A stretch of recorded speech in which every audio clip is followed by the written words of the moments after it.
Welcome to the Central Co-op County Round for the Rothesay County Championship game between Derbyshire and Gloucestershire. Derbyshire would like to extend a warm welcome to the players, officials and supporters from Gloucestershire and to the officials for this match. On field, Mark Newell and Neil Pratt, and in the scorebox, Mike Turner and Jane Hunt. The toss has been won by Gloucestershire, who will bat first, and the teams are as follows.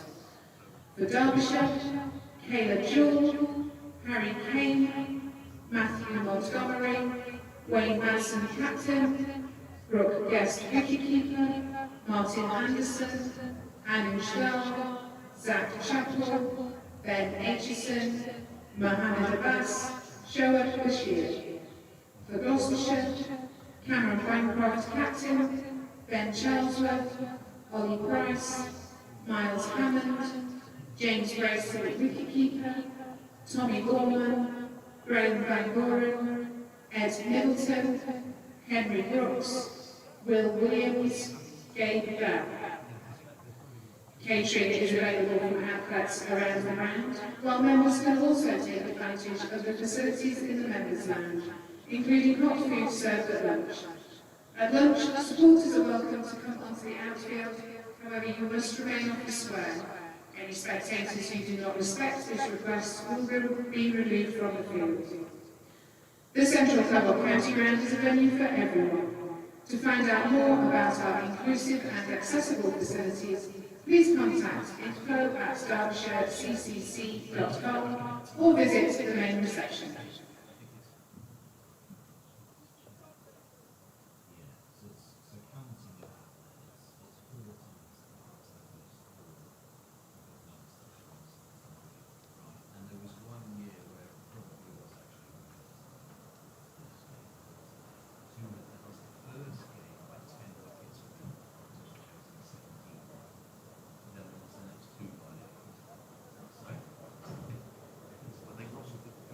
Lost the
We're trying to bring it back in the shop.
Let them get to Istanbul, spend about 3,000 quid.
You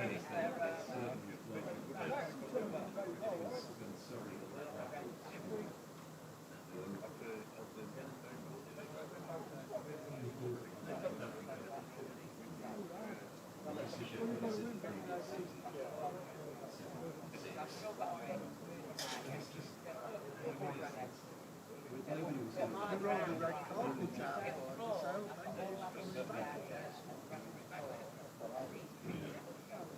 mind you, they're still trying to work out what to say on BBC News as well. They obviously couldn't work out what you said because there's no subtitles. And I kept playing it back. I still couldn't work it out.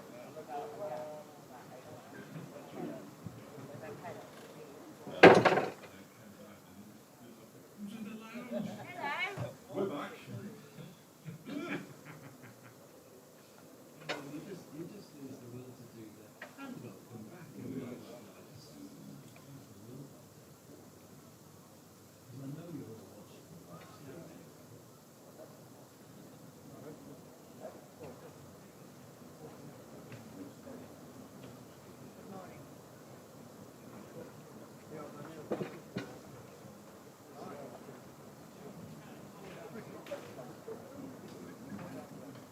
Morning, Bob. Nice being late.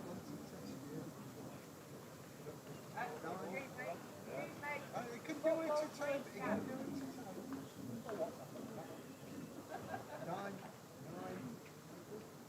9:30.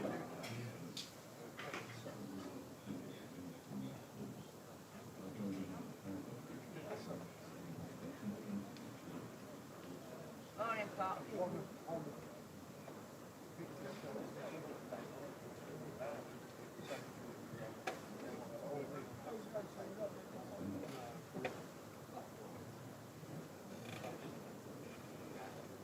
Believe it or not, it took me about 20 minutes to get.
Got in that box.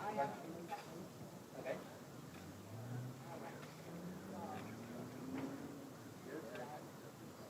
Right. Lovely. Daily soda.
Please welcome the umpires Mark Newell and Neil Pratt, and Derbyshire led by captain Wayne Madsen. Good morning. Blimey, that was loud. Very good morning to you, and welcome to the Central Co-op County Ground. That's where we are today for Derbyshire's third game of the season against Gloucestershire, who are playing their fourth. And both sides still looking for their first wins. Derbyshire have made just one change. Wayne Madsen, the skipper, is back in the side, playing cricket for the first time since the World Cup, the T20 World Cup, when he injured his shoulder, captaining Italy in that first match. Good to see Madsen back. There is no Lewis Rees for personal reasons, so the rest of the team remains the same. Julian came to open. Montgomery, Madsen, Guest, Anderson, Dowell, Chappell, Aitchison, Abbas for now, and Bashir, possibly for now. And Gloucestershire have won the toss, and they have decided to have a bat first, and Mohammed Abbas is going to bowl from the racecourse end, which is the end that he didn't bowl from in the last home game. I'm Dave Fletcher from BBC Radio Derby. I've got to go, and this is Ed Seymour from BBC Radio Gloucestershire. Good morning, everybody. Sunny morning. It was a little bit, well, I wouldn't say foggy, but there was some thick cloud when I arose this morning, but that's all cleared. And at nearly 2 minutes past 11, I think we might be in danger of bowling a ball of cricket. Gloucestershire have made one change from the side that was more narrowly defeated by Lancashire in their last game, and they're playing the extra spinner here, so there's probably going to be quite a lot of spin bowled by Gloucestershire. Ed Middleton, the leg-spinning bowling all-rounder, is coming into the side for his first-class match since the 2024 season, played in the second last game of that season. And he comes in for Matt Taylor, who played the first three, and presumably is having a bit of a rest after having bowled quite a few overs in those first three. So Bancroft and Charlesworth, the Gloucestershire openers, out in the middle. Price, Hammond, Bracey, Borman playing his second first-class match. Tommy Borman, Graham van Buren, Middleton, Henry Brooks playing his second game as well on loan. And then Will Williams and Gabe Bell, who've played each of the first four now. At almost 11:03, I think we might be about to get started. We're still waiting for something. Oh, somebody wants to field at short leg. They've decided at 2 minutes past 11 that they do need a helmet to field at short leg. You'd think they might have known that by now, but we're about ready to get underway. But I'm not sure if we are. There are four slips in place. Mohammed Abbas is running into bowl to Bancroft, and Bancroft is well forward and defending this one sturdily to mid-off. And at 11:03 it is now. We've had a ball. I've never seen a start like that.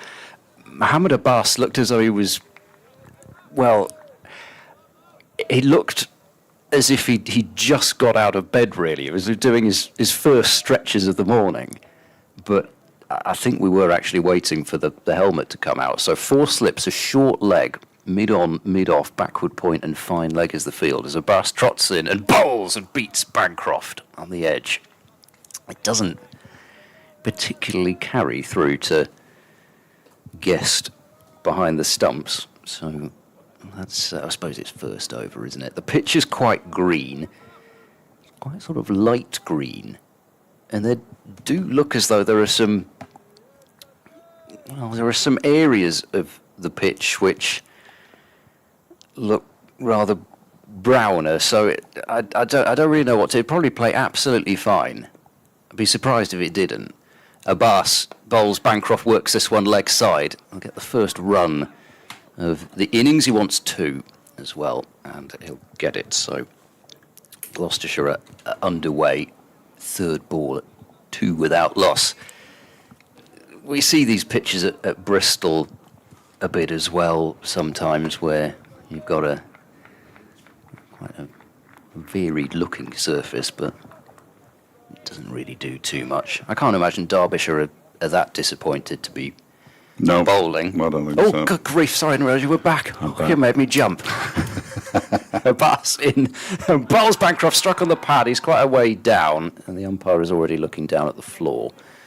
I assume he wasn't looking at the floor when the LBW shout occurred. I wasn't watching the umpire myself, but I think he did that after. It took him a long time to appeal. It's taken them a long time to do anything this morning. That was quite remarkable, wasn't it? Not only it's been a bit of a shambles all round, really, because they didn't come to me at 11 o'clock, despite an email and a message in the group chat, and no, I just can't be bothered anymore.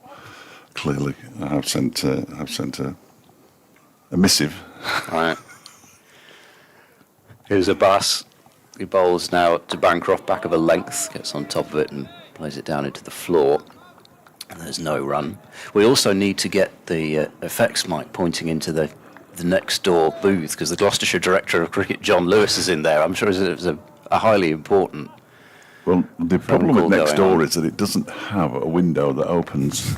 So even if we could, we can point the FX microphone that way, but it wouldn't help us. He's turned his back on me now, and my lip reading skills aren't great anyway. But Yes, I think he may know. job. Abbas bowls. Bancroft will take another single. Just coming across and turning it leg side, and after it is Bashir, who's had to do pretty much all the actual fielding in that over. Bancroft has kept the strike, so Charlesworth still yet to face, and Gloucestershire are 3 for no wicket after an over. Well, he's got to make the most of his time here.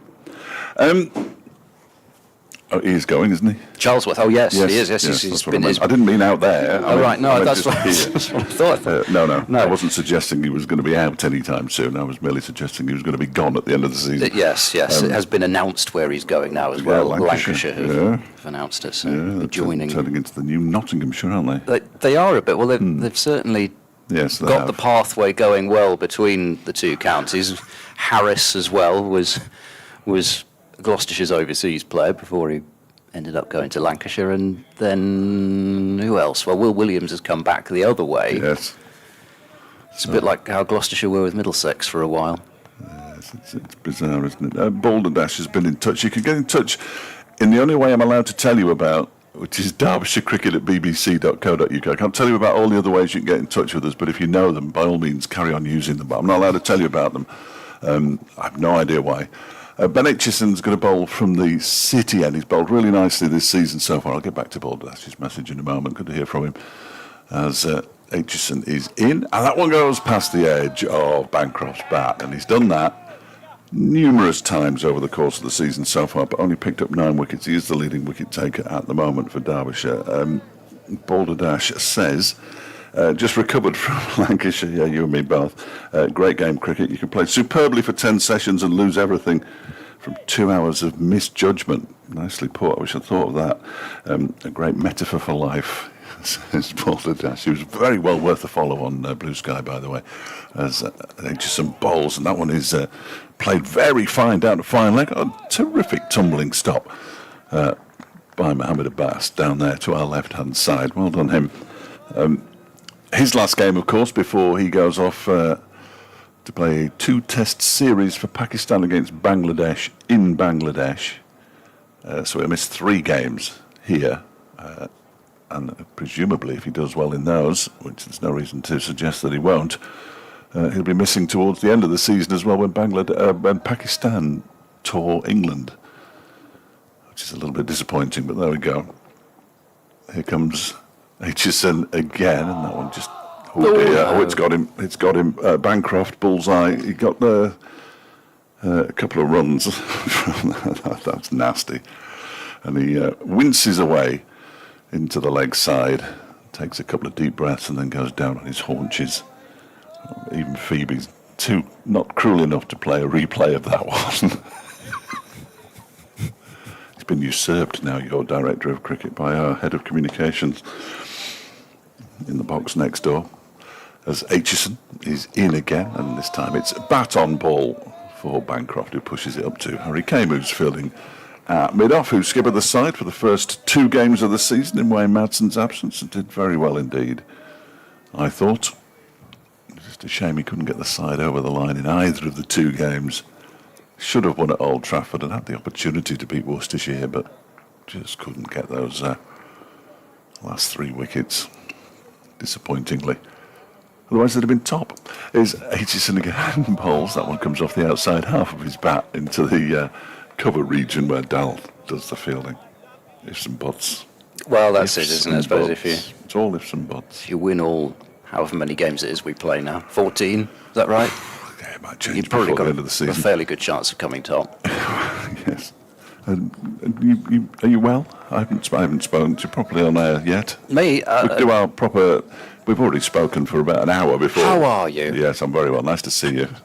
Here's Aitchison, that'll do. Paul's to Bancroft, who leaves this one alone. It goes through to Brook. Guess it's the end of the over. 5 without loss after 2. Bancroft's got all of them. In fact, he's faced every ball. Yes. So he's actually going to allow Charlesworth to face a ball for the first time. It was probably about half an hour in, something like that. We're having the helmet that was brought out was clearly the wrong helmet, because now another helmet is brought out, and the original helmet's been taken off. I think that's Rory Hayden, who's acting as 12th man at the moment. I know, and Aaron Donald is here as well. The umpires seem to be intent on standing at the end that the bowling isn't from for about 30 seconds after the over's bowled. It's happened both overs And now. I went and fetched something and got something off one of the ground staff. And I mean, it has been the 11 minutes, the slowest start to a game I can remember. Abbas bowls to Charlesworth for the first time, and he leaves it alone, angling across him. So for Gloucestershire, well, we know they've lost their first 3 matches. They had 5 points, but they're down to 3 as they lost 2 due to a slow over rate. But having lost their first 2 games by an innings, they did come pretty close against Lancashire. They were, well, I mean, realistically, you could look at a few moments in that game, but really the biggest factor was not enough first innings runs. So Yeah. I'll try and correct that here. Abbas bowls to Charlesworth, who plays that one nicely down through the gully, and the ball's running out towards the boundary. It's not the quickest outfield. There's a tumble and a just about save from the gully fielder running back. The rope certainly moved, but I'm not sure whether it was at exactly the time that he had the ball in contact with his hand. They'll take 3. I think, given that we've had 14 deliveries in the first 12 overs of play, we don't want to spend 10 minutes looking at whether his little toe touched the rope, do we really? If 1 run makes the difference in a championship match, you always think, yeah, well, that'd be a big good game. That. I've had a tie. Have you? I've not had a 1-run I've not had a tie yet. decision. All results possible at this stage, of course. 8 without loss. Abbas to Bancroft, squeezed down to fine leg. He'll probably fancy 2 here, as there's a bit of work for the fielder down there to do. And indeed, so Chappell can't prevent the second. So 10 without loss, he says, getting in rhythm with the scoreboard. Very quick. Leaning across it. But there are a plethora of scoreboards for you to choose from. Yeah, plenty of places to see the score. Should you choose to see it? Lots of places to see the score, although you might have to do a bit of craning around for It's not 2/3 ideal. of the field. But Yeah. it's okay. It's a championship match. Ball's not going to get hit there very often. Abbas, length ball, played defensively by Bancroft back up the pitch. So, I mean, in terms of first innings runs, Gloucestershire without a batting point yet, and they know it starts at the top. They certainly don't need me to sit here and say that. So, having won the toss for the first time this season, they elected to bat, put the opposition in the first 2, and then they were inserted by Lancashire in the last round. So Abbas bowls, Bancroft positively forward. Can't find a gap in the offside, though it's fielded at point. So it's a different strategy, and as I say, with the extra spinner playing, you've got 3 seamers with Brooks, Williams and Bell, plus Charlesworth, who is at bowling fitness, probably would bowl quite short spells, but would be able to be used as a 4th seamer. And then 3 spin options with Middleton, Van Buren and Price. So it kind of makes sense to bat first, really, from the construction of the side's point of view. Anyway, Abbas bowls to Bancroft. That's nudged out to mid-wicket. And that completes the over. Tidy stuff from Abbas, as you'd imagine, but Gloucestershire have moved to 10 without loss after the first 3. Well, I think we had pretty decent weather in April here last year. It's either bright sunshine or it is Or 4 days. biblical rain. And 4 days where it doesn't rain necessarily, but Oh gosh, yes, actually, it didn't rain much. Actually, it did during the 4 days. The outfield is so wet that they can't play cricket. And then the previous year, I've not seen an outfield underwater quite like that. Yeah. And they cleared it all up. Then, within 10 minutes, it was back to how it was before, with lakes covering the A outfield. little bit unfortunate. 3 slips in place for Ben Aitchison from the City end, bowling to the left-handed Charlesworth, who plays that up to mid-on. Derbyshire lost the toss here against Worcestershire, and they bowled first and nearly won the game. No, Worcestershire bowled first. And Derbyshire bowled first at Old Trafford, having won the toss. So you pay when you take your choice, don't you, really? These pitches tend not to do an awful lot, and I'm told this is a hybrid, as was the game, was the one that was used for the game against Worcestershire. Slightly disappointingly, but there we are. As Aitchison past the umpire again, and that one is dabbed up towards mid-off this time. Harry Kame does the fielding, still at mid-off, despite not being the captain anymore, because skipper Wayne Madsen's in at first slip rather than second, presumably. I mean, there must be a slight concern in the back of his mind. He would never tell you that there was, but it must be a dislocated shoulder. If he starts leaping around a lot in the field and dislocates his shoulder again, that would be... Let's not have that. We had that last yes, week. Quite. It's not good. I got up really early to watch Italy play, whoever they were playing in the T20 World Cup. 4 overs in, he's off the field, nursing his shoulder. As this next one is defended again by Charlesworth to Harry Kame, and there's no. I've just received an email, and I'm not quite sure, but I do understand it. Richard Freeston. It says, morning, I was watching the live stream of day 4 of the match against Worcestershire yesterday. And this definitely arrived today at 20 to 11. He said, we mentioned Guy Willett in conversation with Frank. Yes, there was a very good reason for that. He said, I was at Heversham Grammar School from 1962 to 1969, where he was headmaster, until 1966, when he went to Pocklington, which is where I knew him from, because he was my headmaster at school. Also played for Kendal Cricket, as I did outside of term time. When there was no school match, he used to give me a lift to Kendal in his Lotus Cortina. What's the Lotus Cortina? Huh? Is that not? Yeah, anyway, which was a huge thrill back then. All the other boys were very envious. Despite being head, he was very generous with his time and used to give me private coaching in the school nets. Happy days, he says. We didn't know when we went to, when I was at Pocklington, so we knew he'd played cricket, and we knew he'd played for Scotland. There's a break in play, unsurprisingly, here. But we've had 3.5 overs. Been hard at it for 5 minutes. 3.5 overs we've had so far, and now there's something wrong with Ben Aitchison's boots, and now he wants some sawdust.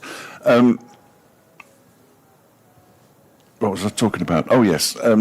But we didn't know he'd played for Derbyshire. It was only when I arrived here in 2016 and saw his picture, I said, oh, that bloke used to be my headmaster. That's Guy Willett. He was captain, secretary, chairman, president of Derbyshire over the course of his lifetime. And, of course, David Griffin knew him very well. I don't think David Griffin was given the cane by him like I was, but there we are, you see. So you've always got a little edge. And if you get Adrian Edmondson's autobiography, there is a little section in there which mentions his time at Pocklington School and his reminiscences, let's call them that, of Guy Willett. But thank you for the message, Richard. Good to hear from everybody. And they're starting to play cricket again now. Look, Ben Aitchison is in, and that one is turned into the leg side by Charlesworth. And there is no run. Callie's been on. Morning, Ed. ... and Fletch. But I'm happy to play second fiddle. Good to hear from you, Callie. A little bird has told her that by Stephen Chalk's book, as the only cricket book I buy is if they mention Eddie. Does he mention Eddie? He does. Excellent. There you go. Aitchison bowls to Charlesworth, who pushes this one out into the offside. They think about a single. Harry Kame gets around quickly. And there's no run. True, but I'll be rationing the custard donuts. Sitting on the fence with this game. That was not me that No, said that. See, there's something going on here that I don't know about. No. Good to hear from you, Kelly. Sorry she can't be here. Yeah, absolutely. Would have been good to have seen you again. I've got lots of emails from the last game that I failed to open, so I do apologise. In comes Aitchison, bowls. Oh, and he's caught behind. He went for the big cut shot on a ball that got a bit big on him in the end, I think, and it was taken to his left and at the height of his head by the wicket-keeper, Brooke Guest, and Charlesworth goes for 3. Derbyshire have the breakthrough. Gloucestershire a 10 for 1. Oh, goodness, he's going to be cross about that. I mean, it was short, it was wide, and maybe just because this is a hybrid, just bounced that a little bit more than he There was a lot of thought it bounce, would. wasn't there? Yeah, I mean, we've had a few surfaces where there's actually been a bit more pace in, but on a hybrid, I think you just get that extra bit of lift, and yeah, it's got I say quite a thick edge, a thick enough edge that it made the catch even trickier for the keeper. It sort of flew at Guest a bit, and he looked almost surprised at the height he was taking it, but it's what Derbyshire were looking for early on. Such a steady start early on as well, and the ball hadn't been doing very much sideways, and Charlesworth will be livid with that, because it looked like a ball that probably was there to hit, and I thought he'd flashed at it hard enough anyway that he might have got one of those thick edges up over the slips, but nope. And Gloucestershire lose another early wicket, and their opening partnerships haven't gone through them, but there was such a strength last year. It felt as though Bancroft and Charlesworth put on a good 40 or 50 pretty much every time, or at least soaked up quite a lot of that new ball. But this season it's been a bit of a struggle, and Price has to come out early. Price back at 3, first 2 matches at 5 with Joe Phillips playing. Price back in his more usual position at 3. Abbas starts his 3rd over bowling to Bancroft, and that's turned towards mid-wicket, and there's no run. No, so Stephen Chalk and I were talking about the new book of his that's coming out in June. We've been talking to Mark Elaine and talking to him for quite a period, and this book will certainly be of interest to Gloucestershire supporters. And he told a story about Eddie Barlow in his stint as coach of Gloucestershire as Abbas bowls Bancroft with a brave leave. The keeper goes lurching away down the, as it were, the leg side, even though he took it to the offside of the stumps. I think the story went something like he was in the dressing room. He poked the wall, which was not made of particularly sturdy stuff, made a dent in it, and said something like, "Right, that's you lot at the moment." Wow. He was. He lifted Derbyshire up by the bootstraps, from what I'm told. Abbas to Bancroft, beaten through to the keeper. Having to stand so close, it almost feels as though they could reach out and touch Bancroft if they wanted to, those 4 slips, but the pressure's certainly on. He lost that wicket. So yeah, I don't imagine that Mark Elaine is doing that himself now as coach, but that was the origin of that particular email.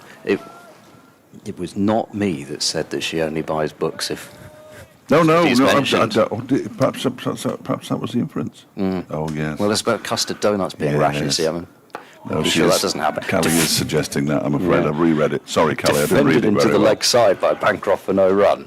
Yes. That's the suggestion is. I'm complicit in it somehow. No. I'm sorry, I read it now. I'm not, but I should have passed it by you in the first place. There's a very dinky stand down there, isn't there? Yeah, new. Is new. I didn't remember it, but No. then it's only about what is That'll be it? why. 6 rows deep, 5 Yes. rows deep. It's a long way from the action today.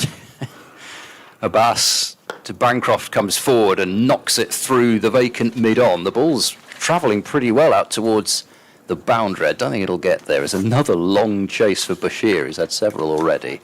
Hurls the throw in somewhere in the vicinity of the stumps. He won't mind. 3 runs are added. Bancroft moves to 10, 13 for 1. It won't dampen his enthusiasm. He's got his sunglasses round the back of his Of course he has. cap. Why wouldn't you? Because it's bright sunshine. Yeah. You've got to take them out there. Still I no think change. you probably have for various Well, that's true. contractual Yeah. reasons. I think you Yeah. have to have them on your person at all times. Otherwise, He's bound to have one yeah, of those, I would isn't have he? thought so. I'd be surprised if he didn't. There's no change in the field with Price scraping away at his mark. His guard, that's the one. Batters have guards, don't they? I know cricket, me. Yes, yeah. Last ball of the over. Abbas to Price. He bowls and beats him. Takes off a bit again. If you get a nick there, that would be flying through to those Definitely slips as would. close as they're standing. It's pretty hard to know where to stand. I think this is the thing with hybrids. It's 13 for 1, by the way, at the end of over number 5. If you just hit that back of a length, they're very nice in that they bounce for you. But if you bowl it full, then it just somehow it doesn't yeah. grab the sort of No, it does the nothing, does it? artificial stuff. So it's And they've been down 4 years now, perhaps 5, possibly. You can't even tell. We had to walk out there. I mean, I have no idea what pitches do, and that kind of thing. But just have a look at it. It's very hard and just looks like a normal pitch to me. 13 for 1 as Ben Aitchison comes in from the city end and bowls to Bancroft, who clips that one nicely out towards backward square leg. A chase around the boundary for Abbas, and they go back for a second. Bancroft moves on to 12, 15 for 1. I think there were rumblings that Gloucestershire were thinking of using their hybrid, possibly for the game against Northamptonshire, which was the fixture a couple of seasons ago that was abandoned because yeah. somebody got hit on the gloves. Yep, I have a vague recollection. As Aitchison bowls, Bancroft pushes it out into the offside. They go through for a quick single, and there is a shy at the stumps from, well, I say shy at the stumps, from Harry Kame. It wasn't very close, I'm afraid. He had to run around the ball, which of course is always slightly trickier for the right-hander, well, for the left-hander if he has to run around the ball as well, but he did throw the ball in the vague direction of the stumps and missed. So it brings Price on to face only his second delivery that he will have faced. The scorer's box is packed, absolutely packed. 3 scorers in there. James just James just give me a look. She thought I was criticising. I wasn't. As Aitchison is in, that one is turned nicely out towards the square leg boundary. Once again, it's Bashir who's chasing it, and then he points to the ball and says to Mohammed Abbas, "You can get it." And they come back for 2 more. Prices off the mark, 18 for 1. It's all calmed down again. I didn't see the point. It wasn't quite the, you know what it looks like. Now you go and fetch it. That was the point, wasn't it? Yeah. That round thing there, you pick it up and throw it in. You'll be in first class on a plane by the end of the week. You go and you get that. I'm going to stay here. 3 slips as Aitchison bowls. Turned into the leg side by Price. And Bashir this time, well, it goes straight to him, so he has no problem in picking that one up. I assume there are direct flights to Bangladesh, are there? I don't even know. I don't know what the situation is at the moment with... Well, there's only this incredibly narrow corridor that anybody can fly through now. Yes. He's got to get to Dakar, I think. Dhaka, not Dakar, that's in Africa. This one is defended by Price. Senegal. We need to get them playing cricket. Yes. Good. Well, they have the rally there, don't they? The Paris to Dakar rally. It's not that Dakar. It's the other one. Obviously. I used to be quite good at capitals, but there's a lot of them in there. 200 and And something. they change them as well. Yeah, they change. Yeah, they do. Times. Aitchison bowls, that's left alone by Price outside the off stump. It was the final ball of Aitchison's third over. 1 for 7 he has. Abbas has 3 overs for 11, and in just about half an hour, we've managed to squeeze in 6 overs, which is a terrific effort, which means we'll almost certainly be here until 7 o'clock tonight. In fairness, We know even now, it won't come off Derbyshire's over rate, will it? Surely. I'm sure the bucket of sawdust going out wouldn't. I don't know But how it helmets- works in terms of actually starting. Maybe it only comes from the point that they actually bowl the first ball, because we didn't bowl the first ball until 11:02 and a half. There's a leg gully in now for Bancroft, as well as the short leg. Abbas bowls to him. That's a very wide delivery, which takes off and gets even wider. The keeper sprawls towards second slip to take that one. Bancroft's having to navigate a fairly narrow channel as well to go for his customary walk and scrape and stand there with a bit of a twirl, and always taps his bat before the bowler turns as well. He's one of those. I've not noticed any idiosyncrasies from Caleb Jewell, another Australian. Abbas is in. Oh, struck on the pad. It's looped up in the air as well. It falls short of short leg. I don't think they thought there was bat on it. Abbas quite liked that one, but the umpire didn't. It's a bit strange, wasn't it? The way it looped up. Yeah, I don't think there was any. Matthew Montgomery's underneath the helmet at sort of long, short leg. Perhaps it was high. I don't know. We're fairly wide, long on here. Not that I'm complaining. I think The pitch shouldn't be right in front of us. I think people should know where we are. Just because we're here, but we're not in line. So you've got a better view than we have if you're watching on the picture feed. As a forward defence from Bancroft doesn't beat mid-off. Came. It's quite literal, that, isn't it? The picture feed. It's quite literal. Stream, we Why call do it. I say that? I don't know. I think Kevin James calls it picture feed. Well, he would, wouldn't for he? some reason. Hampshire, yeah. For some reason, Yeah. it's always it's something that's stuck. Most of them speak pidgin English in that part of the world, don't they? Still calls the aeroplane that big bird that takes them away on holiday. What's it called? That's what it's called. It's my first word. That I pointed up to the sky and went error. Yeah? Yeah, I obviously couldn't manage aeroplane. But No. Abbas bowls defended back to the bowler. Either that or, I've been accused in the past sometimes of being robotic. So error. Well, it did sound like error. Yeah. Yeah. Perhaps it was that. So they had to switch you off and switch you back on again. I'm sure there are plenty of people who wish they could switch me off and not switch me back on again. Not at all. That's what the mute button's there for, you know. Still a very aggressive field that Derbyshire have set. Not been much loose stuff, and Gloucestershire have not scored a boundary yet. Abbas bowls again way down the pitch as Bancroft and defends the ball firmly to mid-off. He's not thought about donning the helmet himself yet, as Brooke guessed, standing up, but He will at some point. Yeah. They always do, don't they? They do. And you'll see a lot of that with Williams, especially for Gloucestershire. Bowled some of his best spells with the keeper up to the stumps. In fact, I think Bracey even stood up for an over of Bell in the last match. Bell's not express, but he certainly would be listed as at least fast medium. Something I'd be doing.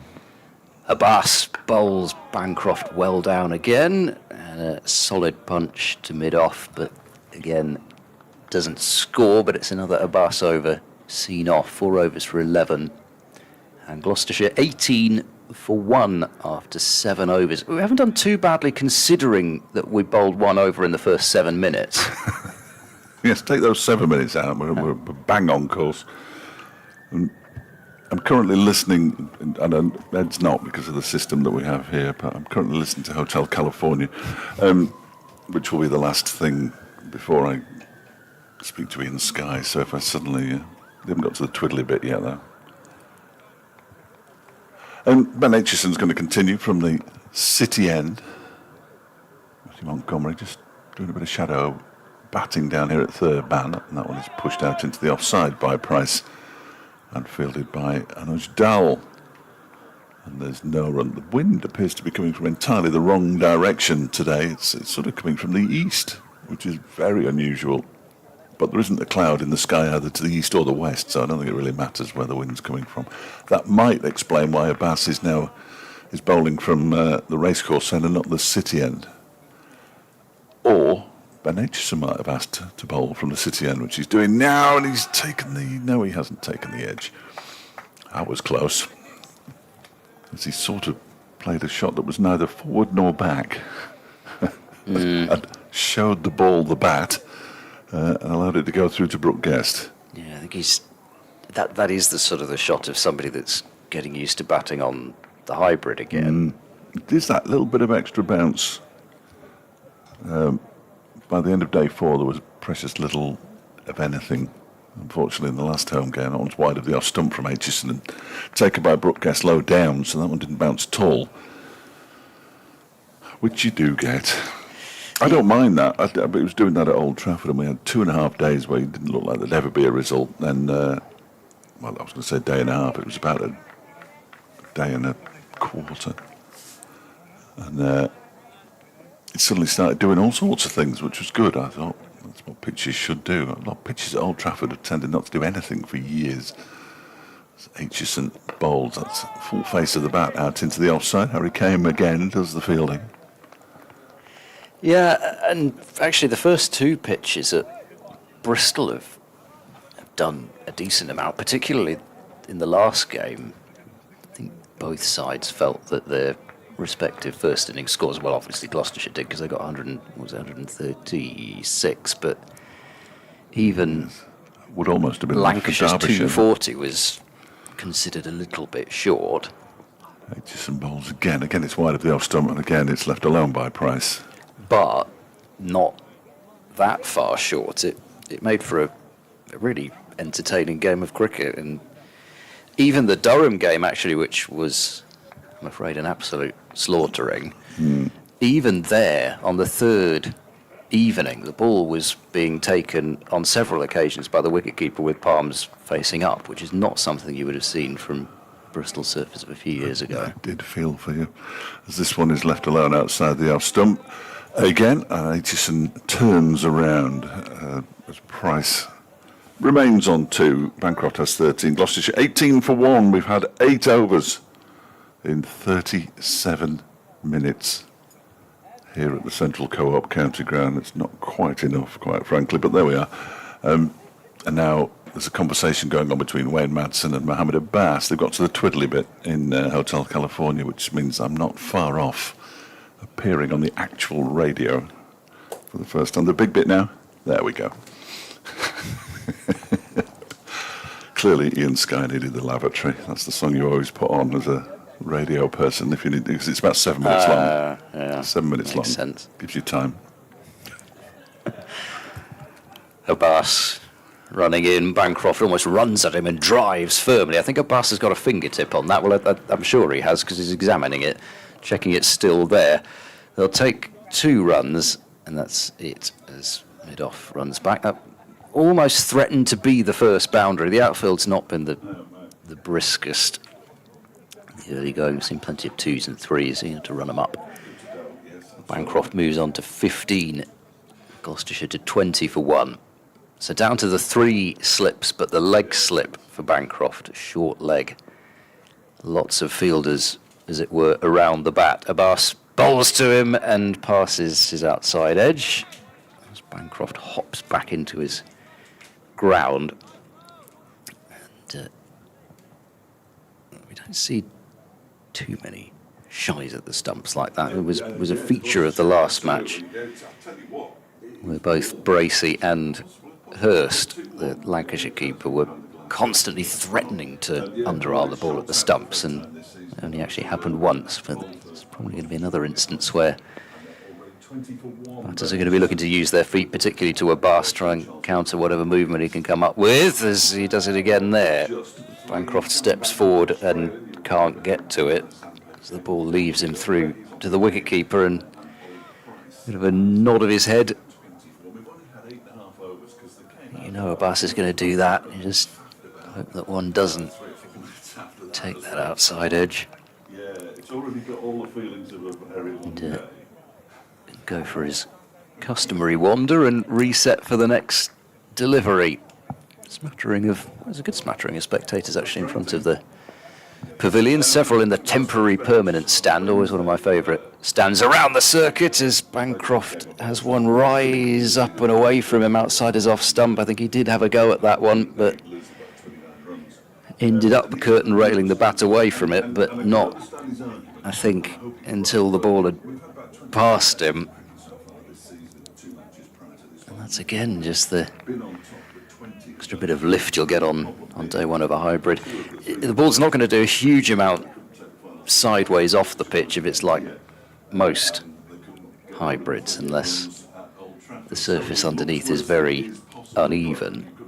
Abbas to him, and that's left by Bancroft this time, as Abbas thinks he can get him pushing again. Not this time. What sometimes does happen is as the live grass, the actual natural grass, gets a bit older, sometimes it can mean that the ball does turn a bit later on. Gloucestershire will probably need it to. They're going to have to, well, they'll hope, they're going to have to defend some sort of a score in the fourth innings. Bancroft's forward, defending into the offside. He's found the gap perfectly this time between backward point and mid-off. He sprints through, but didn't really need to. He's pretty comfortable single. 21 for 1. Bancroft keeps the strike on 16. Price has 2. And Charlesworth, the batter to go, slashing at a short, wide one from Aitchison, but it just seemed to surprise him for bounce, and he got an edge, and it was well taken by Brooke Guest. Up and to his left, Charlesworth made 3. But well, I think I'm going to stop talking now. I've just heard what's been said next to me. I'm supposed to just carry on talking, am I? Is that what you're meant to do in this job? Here's Aitchison, new over to Bancroft, and you'll watch that one comfortably by. Slips milling around back there. It's, I have to say, despite the fact Gloucestershire have lost an early wicket, it's not felt the most intense of mornings so far, but we'll start to if they lose more wickets. Aitchison in, and ball's edged but short of third slip, running down towards the boundary. Abbas and Bashir have basically had to do the entire outfielding so far. I suppose because the players who are more renowned for their athletic ability in terms of diving about are all hoping for catches. So Bancroft can only take a single, and he's on to 17. 22 for 1, and Bancroft might be quite happy to be up the other end, as it's been troubled a bit in the last couple of overs. Aitchison into Price. He's well forward and defending to wide mid-off. He was run out in the last game, was Bancroft, which is not something that happens to him very often. Normally a very good judge of a single. I think it was the first time in terms of his Gloucestershire career. Well, I suppose it would be 3 seasons now that he's been run out. Aitchison to Price, and he has a push at that one. Rehearses leaving the ball alone, but certainly had a go at it. This is starting to feel as though the intensity is ramping up a bit. You can hear the noise from the Derbyshire fielders in the background. Yes. Yeah, I've seen the like sheep, aren't they? Martin Anderson is so close at third slip, he almost needs a helmet. I think he's standing even closer now. If it's back of a length, of a job to catch it. Aitchison to Price, very full, on pushed by Price to mid-on. There's no run. Got to Derby yesterday, had a very pleasant walk along the Derwent, which is always something that I like to do when I come here.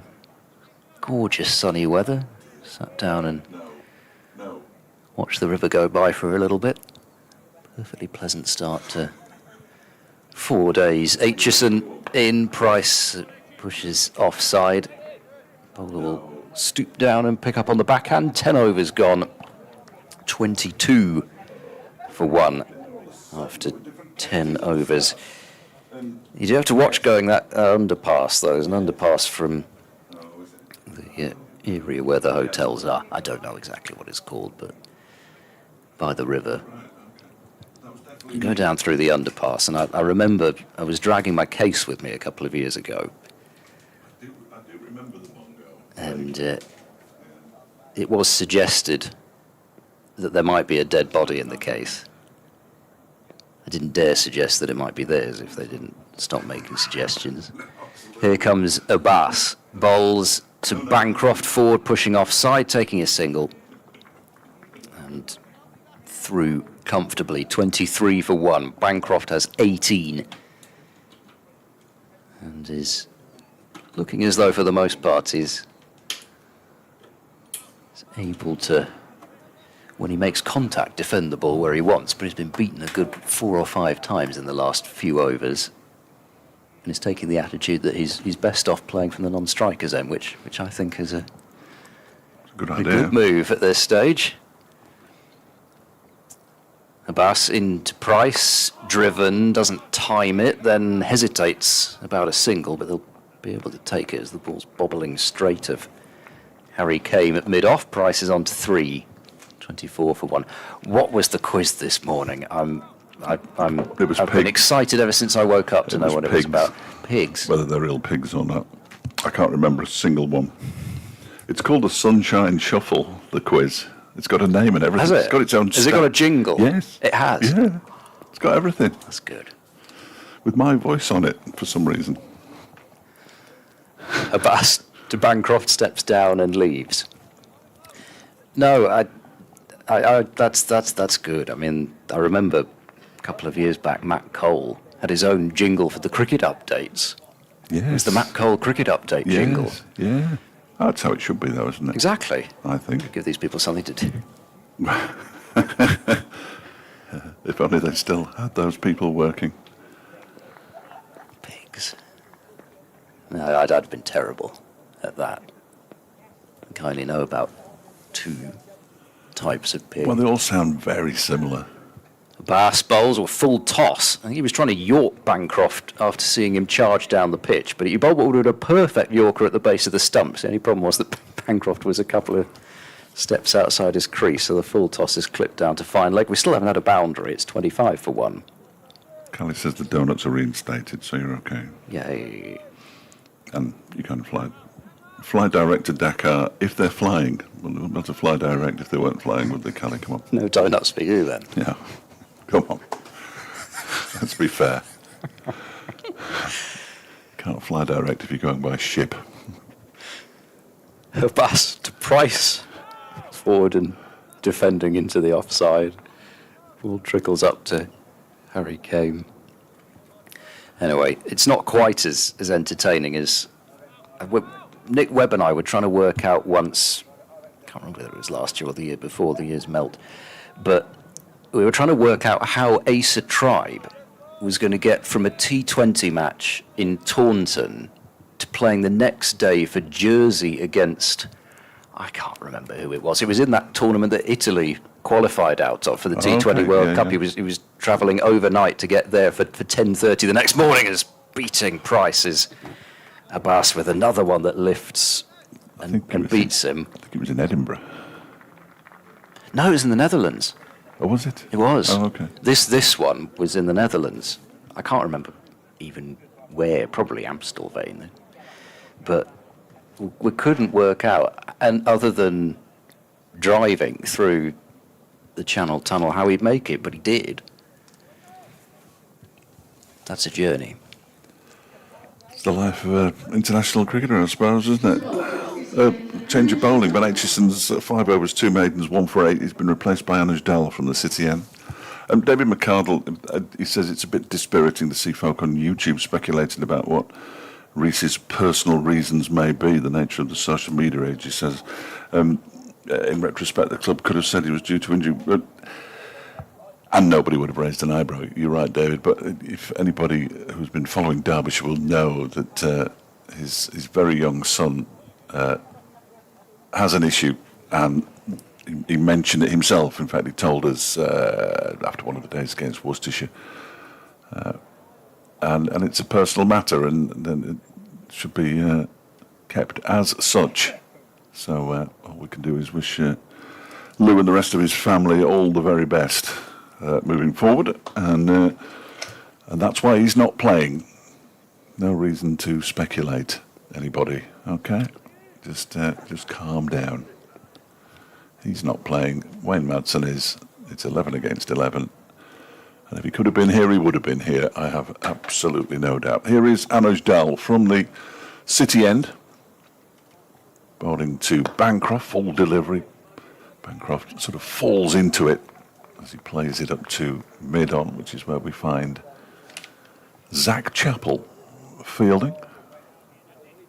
Harry Kame is on the floor looking as though he might be about to come on to bowl. He isn't about to come on to bowl.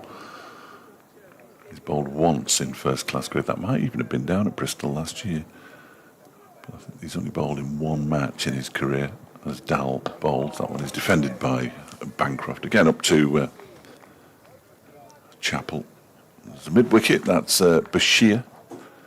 Abbas is down at deep backward square leg on the boundary in front of the players' pavilion away to our left. 3 slips, Madsen, Aitchison and Anderson, which means that Caleb Jewell is not in the slip cordon. He's at cover.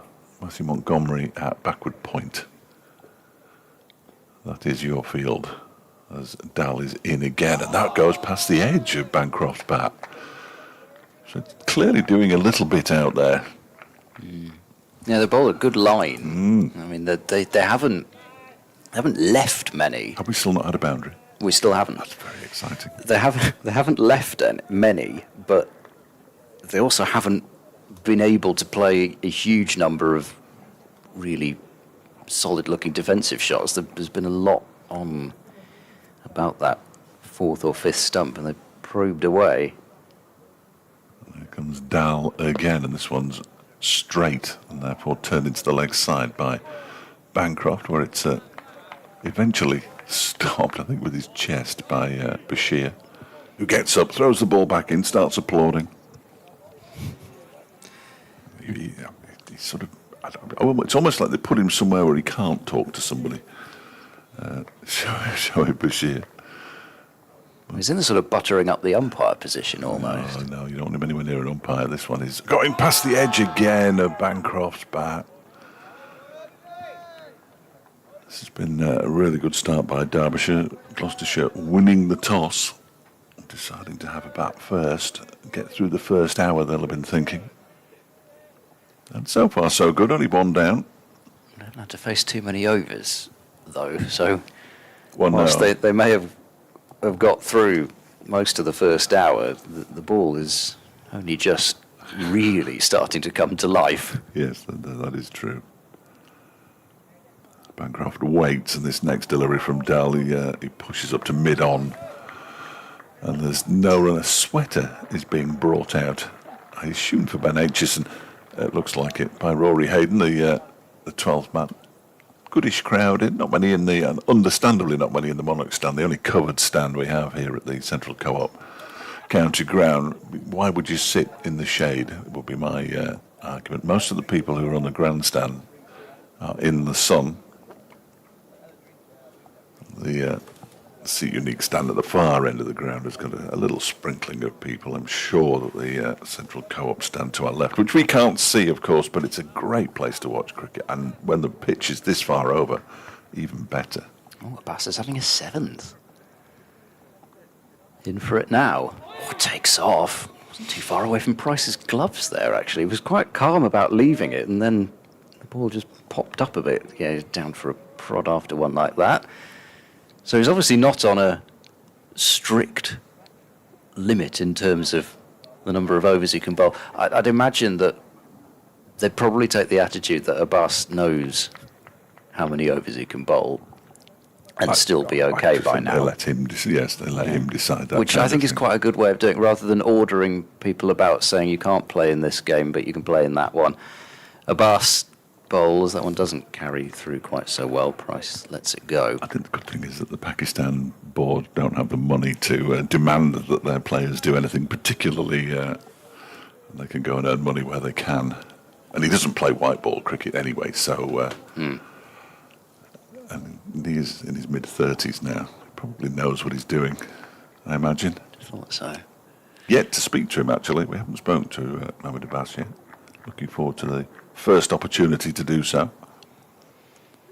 I mean, imagine he wouldn't have an 8th, so big over this. Abbas bowls, Price Ford screams no at Bancroft correctly, as the ball's fielded at mid-off. Anuj Dal has really enjoyed bowling against Gloucestershire in recent times, had his career best 6 for 69 back in 2023 at Bristol, but last year, well. Rees and Dahl took all 10 in the first innings. Rees got 6 and Dahl got 4, so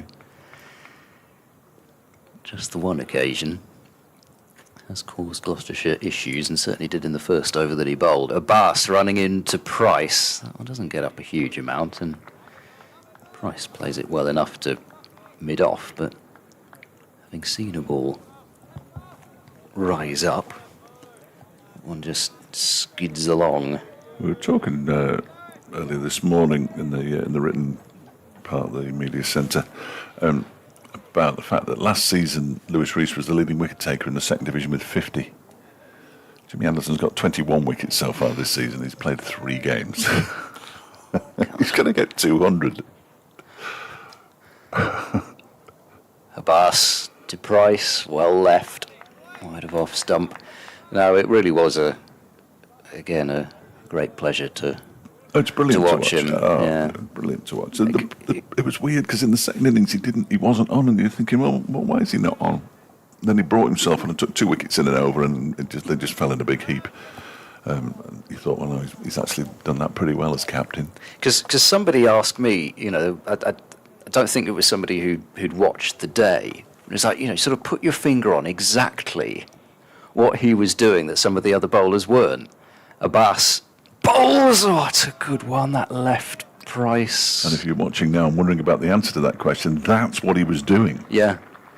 And you look at that and you think, well, yeah, all right. He's far too quick for me, Mohamed Abbas, but he's never been express pace. He just puts the ball in a spot that clearly the batters don't like. 25 for 1 at the end of the over. The other thing that Anderson can do that he can still do at his advancing age, he can still bowl that one ball, whether it's not even an over, it's maybe a ball every 3 overs or something, that just you can see the batters go, oh, what's that done? Where's that come from? Where's that extra bit of pace come from? Dal bowls, pushed into the offside by Bancroft, no run. So it's just that real understanding of exactly what he's doing. And okay, you've got, well, we did have last match here, Balderson, who was actually taking almost as many wickets He's as Anderson. useful, though. I mean, look at the players they can rest or indeed replace injured bowlers with. It is ridiculous. I mean, they will win the second division title at a canter. They're playing up at Durham, aren't they, in this round of matches? Be interesting. That will be a fascinating game as Dal bowls and Bancroft advances and then leaves to go through to the keeper. Yeah, Durham put Lancashire in, and Lancashire are 58 for 2 after 13 overs and 2 balls, which is what we've had here. 25 for 1 here. The other game in this second division, Kent decided to bat, and they're 32 for 2. Of course they are, after 14 and a half overs at New Road. Yes, they're struggling. I should think that'll be a low-scoring game. They tend to be early season at New Road. Lively. Yes. Lively pitches. This one is going past the edge again. I wish I'd started making a tally. Yes, it's got incredible the last few overs. But I didn't, so there's no point in guessing. But it's into double figures, well into double figures. Balls that have gone past the edge. It was looking so comfortable his first few overs as well, Bancroft, but he's barely laying bat on ball the last few, so we're going to try and scratch his way through this. It's the other reason why, because nobody mentioned Worcestershire for promotion, but if one county knows how to get promoted from Division 2, it's Worcestershire. Well, they always get results there. Dal bowls. That one is pushed into the offside, straight to Jewel. And again, there's no run. I think it's going to be close-ish behind. You'd expect Durham to be up there if they have all their players available, barring the England captain, obviously. That's the thing, isn't it? Probably will never play for them ever again. But yeah, they've got Potts and they've got a good bowling attack. I Potts, think. Roach, and Rain as a front three is as good as Yeah, it's not bad, is it? you can get. Division 2 certainly. Ben Rain, dear oh dear. As this next one is pushed backward a square on the offside by Bancroft, and it's Montgomery who does the fielding. Yes, he used to torture us when he was at Leicestershire. Now he's torturing us when he's at Durham. And it's that sort of bowler that Gloucestershire have missed for, well, ever since Ryan Higgins left. That bowler that just puts it on the spot, Yeah. moves it both ways, uses the crease, all that sort of thing. And I think they've got certainly one back now with Will Williams.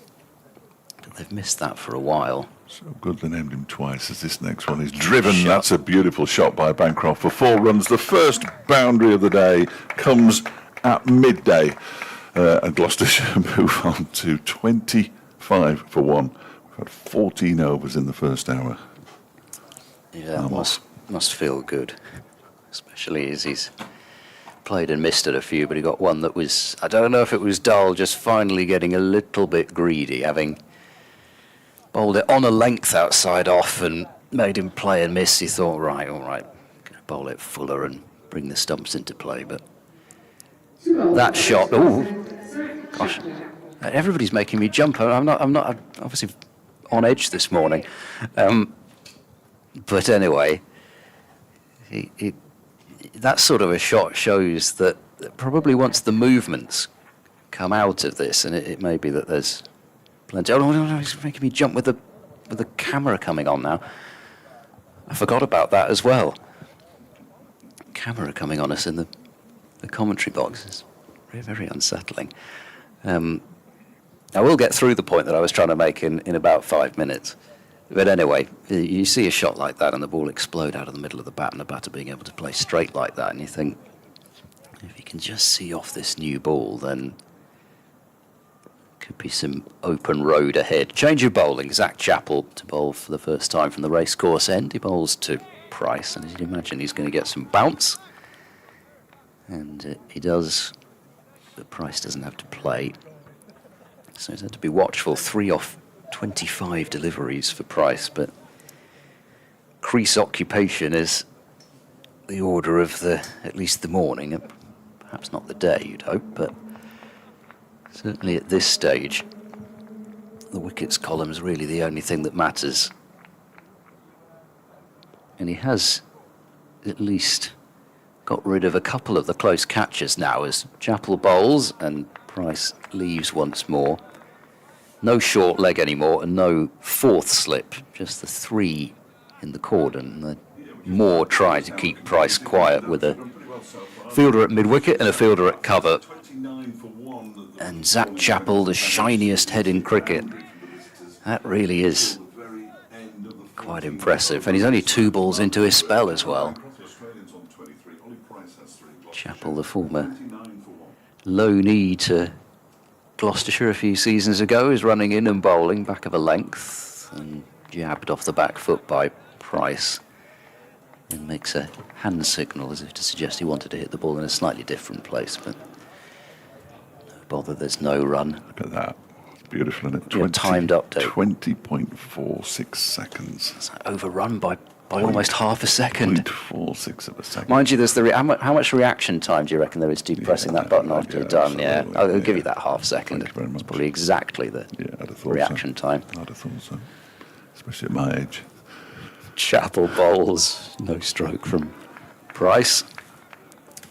The Gloucestershire, well, a couple of the Gloucestershire players making their way round the boundary, including David Milan. I'm not sure exactly what that cap is. It's not a Gloucestershire cap, but David Milan is on site.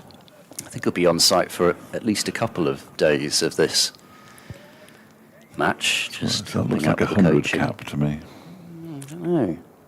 I saw his cricket bag earlier. Chapel is in, let go by Price, taken by Guest. That was You're stalking for the well, no, it just thank you. It just so happened to be left outside Yeah. the changing A room. little route It's round. the only one. A little route round, didn't it? See what he had. The Rangpur Riders. Oh, really? Yes. Oh, Bangladesh. Premier League. Mickey Arthur. Was Mickey Arthur the coach? I think he was the coach of the Rangpur Was he? Riders. I think so. I'm not sure. Mind you, we've all coached each other at some point on Yes, the yeah. franchise circuit. This is dabbed to backward point by Price, and he's played out of Maiden from Chapel. So both Dahl and Chapel starting their spells with Maidens. Gloucestershire remain 29 for 1 after 15 overs. It just looks like 100 cap. It doesn't. It's got a I bet he's got got a that. bright blue peak to it. He's got so much gear having accumulated over the years. I mean, it could be anything, couldn't it, really? I thought it was the Worcestershire Rapids to start with. It was that sort of shade of blue, and Yes, then I it thought, well, that is. would be a surprising choice of cap. Yeah, so he's been rummaging around in somebody else's kit bag for that, I would suggest. Dahl in to begin his third over. Bancroft defends it to a very straight mid-on, who looks remarkably like an Aaron Donald, largely because it is. So he's on the field. I didn't see who went up, but that should be fairly easy to spot. It's not Ben Aitchison because he's standing at slip. It must be Mohammed Abbas. I would have thought, yes, it is. In comes Dahl again and bowls. That one's pushed into the offside, where it's fielded by Caleb Jewell. Mohammed Abbas on day, I'm going to say 4, but it might have been 3. At Old Trafford, had a cup of tea brought to him on the boundary. Oh, it was the day 4 because I was following. Had a cup. I was just in a plastic, one of those sort of plastic cup-shaped cups. So you were describing that he made this T signal and then made sure to do a cup signal. Yeah, brilliant. A Dahl bowls. That's left alone by Bancroft. He won't need tea today, although he's off the field. So That wouldn't have gone down well with Justin Langer. Just thinking of the Marnus Labuschagne toasty in the pocket no. incident. I don't think he'd have liked a cup of tea being brought out. But I thought that was quite good. Get a cup of tea. We kept doing the signal, but everybody ignored us. Nobody brought us one. Just refer it. Yes, yes, it was absolutely that signal. 29 for 1, Gloucestershire. That one is outside half of the bat along the floor to Jewell on this occasion, who throws it to Guest, and Guest throws it to Jewell. Not quite sure why they do that either, but they just get into a habit. Actually, I think that's Langer as well who brought that to this country anyway. Throw it to the keeper. Yeah, every ball you chuck it in, everybody runs somewhere.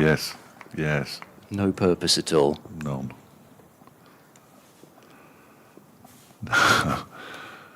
So little purpose as this one is driven. That one is 4 this time from Bancroft. He's got it to the left of Caleb Jewell. Picks up another boundary, the second of the day. They're absolutely piling up now. 33 for 1.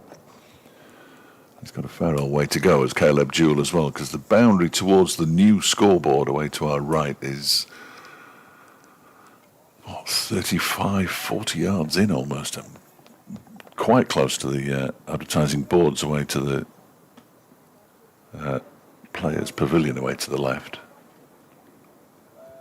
As we are closer to the pavilion, as close as we'll ever get.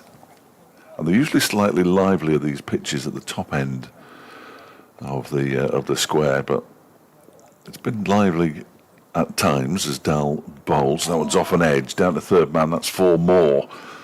A false shot though as he tried to drive it, just a little bit too full for it to be anything other than along the floor. And Bancroft has raced up to 31 now, and Gloucestershire are 37 for 1 after 16 overs, or as we like to call it, an hour's play at 10 past 12. We'd still be doing okay were it not for that start. We would. I just, We would. I mean, I don't have to harp on, but But I'm not Oh, quite well, sure. I do. Well, I do kind of, yeah, I do as well. but I mean, I don't understand why you walk to the middle at 10:59 and 30 seconds. And then, why Derbyshire didn't have the helmet that they wanted out in the middle and then had to swap it? There's Chapel, bowls to Price, and once again just leans away from it. Yeah, there are a lot of things that baffle me. Oh, yeah. So we better not. No, it's a lot. It's Go a, down that that would be a huge list. Not you, me as well. Mostly me. But I don't think I've ever seen the players take to the field so late. No, they're usually slightly early, if anything, aren't they? But Here's Chapel. Bounds in and bowls, and this time Price has to play.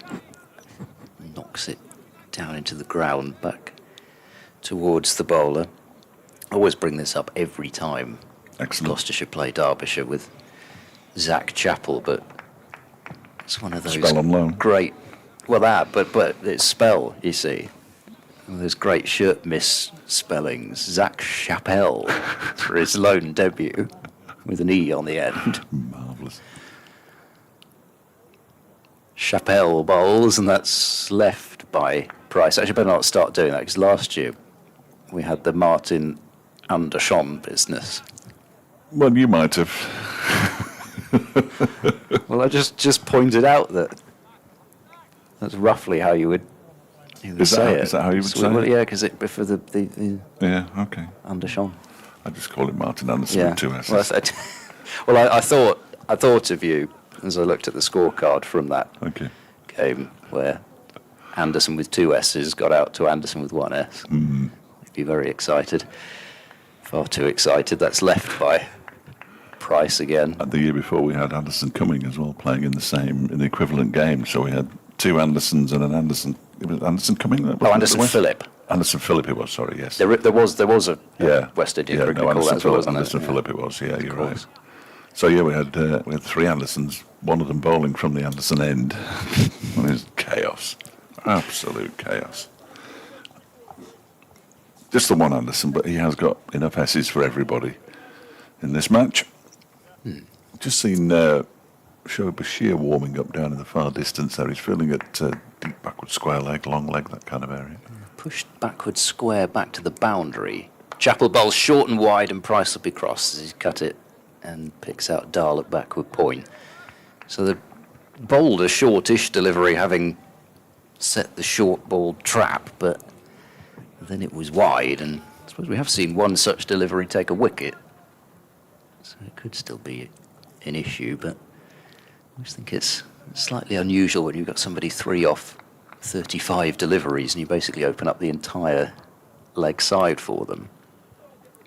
Chapel to Price, and he'll get at least a single here. There's a good scrambling stop at mid-on, which keeps Price to a single, so he's got 4. Does he have 4? I think I thought he had 4. Yes, that was a single that I just saw. I'm just starting to doubt my own eyes now. 38 for 1 Yeah. at the end of But that then- over. That's all right. I'll have to stare at Jane. What's happened there?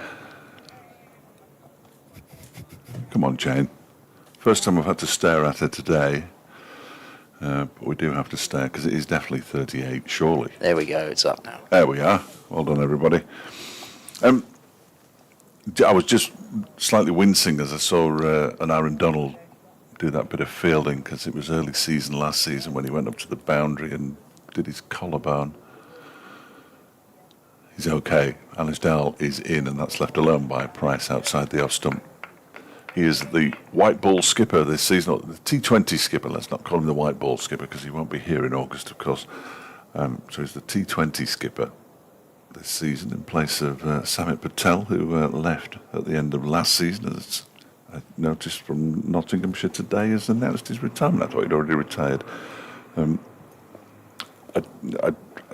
get the tweet up actually because as Dahl bowls, that's driven nicely out towards the straight mid-wicket boundary for 4 by Price, and he picks up his first boundary now and moves on to 8. 42 4-1. A quarter of a century of cricketing brilliance comes to an end. Say, Nottinghamshire County Cricket Club, Samit Patel has confirmed his retirement from domestic cricket. So he's still available for internationals, according to the...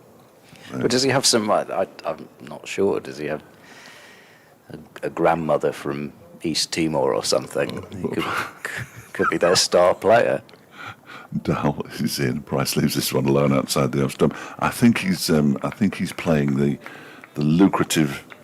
They're not called veterans, are they? What are they called? Oh yeah, the Legends League. Legends thing, yeah, that kind of thing. I didn't want to call him a legend, but no, he was great with us. Only small once on air. It was just good of him. Thank goodness he didn't. I've done a couple of games with him as well. I didn't realise that was a possibility. No. When I was interviewing him after right. a toss at Old Trafford, yeah, as Dal bowls, that's driven but not timed by Price. Yeah, so we're up at I think he was close a couple of times with some of the field setting and some of the stroke play. I think you could tell he wasn't far off. Certainly, I mean, it wasn't a particularly successful period in T20 cricket for Derbyshire. That's the period that covers last season, and the 20 before that. Been to finals day once. T20's been an absolute mess, as this one is pushed into the offside by Price, and there's no run. But they sort of put together the Harlem Globetrotters and played more like the Washington Generals, I'm afraid, who were the team that always played the Globetrotters and lost every single match they played. The Derbyshire didn't lose every match, but they might as well have done. But they did beat Nottinghamshire for the first time at Trent Bridge in my time, so that's 10 years. That was very exciting. Dal bowls left alone again by Price outside the off stump, and that was the final ball of Anuj Dal's fourth over. 4 overs for 16, 42 for 1 Gloucestershire after 18 overs, 31 to Bancroft, 8 to Price, and now there are all sorts of people leaving the field. In fact, Rory Hayden was on as well. Martin Anderson, has he come on with his bowling boots on, I wonder? But certainly he and Aaron Donald have left the field now. Mohamed Abbas is back with us.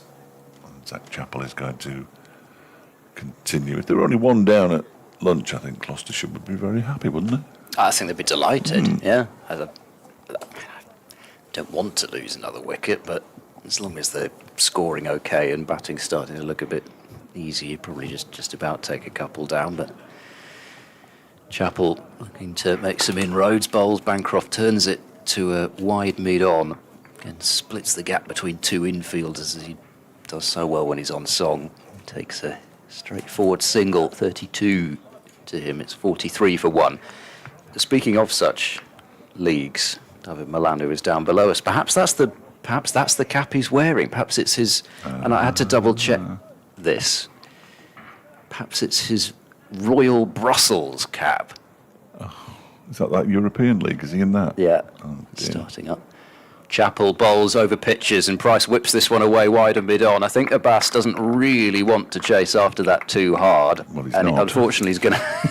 No, he's not going to have to. The ball does get over the boundary. I thought it was going to hold up, actually, and tease him all the way there so that they might be able to jog through for even a fourth run, but that's not going to happen. It's 4 as it crosses the boundary. Price has moved to 12. We noticed down that the world-renowned photographer Gareth Copley is here today with his blue what is he sitting bucket on? hat. Well, it's not what he's sitting on. It's the fact that he's wearing flesh-coloured shorts that's slightly disturbing me at the moment, because he looks like he's not wearing I did any. try to ignore that. It just looks like he's got no trousers on.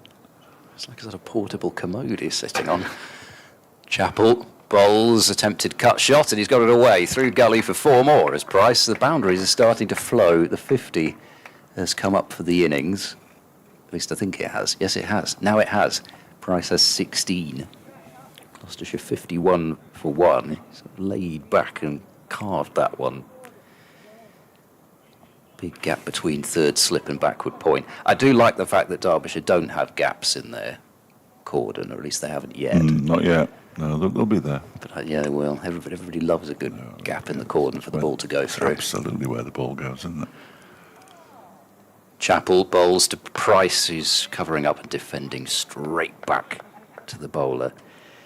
Yes, I think David Milan is missing the first couple of games of the Belgian T20 to play for Gloucestershire, but he'll be out there whilst I think it's the a championship it's a starts. European T20, isn't it? Well, I think it is in Belgium though. Oh, is it? Do they have cricket grounds in Belgium? No, I think they've got one at least. Oh, okay. Where they're playing this, yeah. There's a team from Scotland there as well. I think, If the page would ever load, I'd be able to tell you where it is. Excellent. Chapel in and let go by Price. Well, we're on tenterhooks. Yeah, So, sure. If you just imagine a rotating circle listening at home, wherever you are, just keep that circle rotating around and round, because that's what I'm looking at the moment. Well, Craig Nibbs has got a Samit Patel update here. Ooh. You read that Samit's been... I don't know if I can say that out loud, really. He wanted to play another year, but the ECB rather forced his hand because he's playing in that Legends League that the ECB don't like, apparently. I hadn't read that myself. Chapel ball, short ball, attempted tug round the corner, and he's got bat on it. He's gone. Price, having just got his innings moving with a couple of boundaries, gets a short ball down the leg side, and he's helped it somehow into the keeper's gloves. And after all that hard work, Gloucestershire are 51 for 2. And as things started to get a bit easier, they set the trap with the fielder back on the boundary. He'd known it was coming, wanted to take it on, but Guest's got 2 caught behind dismissals, and neither of them have been anything like what you'd have expected given the amount of playing and missing that we've had, but it's a cut shot and a pull shot that have led to the 2 dismissals. Yes, I think you said when Ben Charles was brought back how disappointed he'd be. I think Ollie Price might be equally disappointed to have been caught in that manner. They always say it's a horrible way to get out, caught down the leg side. I don't go along with that at all. You're the batter. You have every right not to play the shot. And if you do play it, then on your own head be it. And it's not unlucky. It's just not a very good way of getting out, to my mind. And Derbyshire will be delighted because, as you said, Ed, for all the balls that have beaten the edge of the bat, he's banged one in shortish. It hasn't really got up that much, and he just turned it around the corner to Brooke Guest, who said thanks very much. You're just not expecting that, are you? And I know, no, I'm certainly with you on the leg side strangle jobs. You just think, in the same way as Charlesworth would have thought, if I have a go at that, it's going to fly over if I get any bat on it. And Price would have thought the same. If I get any bat on that, it's going straight down to fine leg. And both of them have somehow contrived to get just the right amount of bat on it that the keeper could take the catch. It's sort of it's almost like they feel the need to get on with it, don't they? Anyway, Miles Hammond's the new batter, but he's at the non-striker's end. Cameron Bancroft faces the first ball of a new over from Anish Dal and pushes it up towards Harry Kame at mid-off. I've got a series of new T-shirts for this match. There was a sale on at Asda. So if you do spot that it's an Iron Man, I'm not a particular fan of it. Well, I mean, I can listen to Iron Maiden. Did you say Iron Man? Iron Maiden. I'm not a fan of Iron Man, no. In any way, shape or form.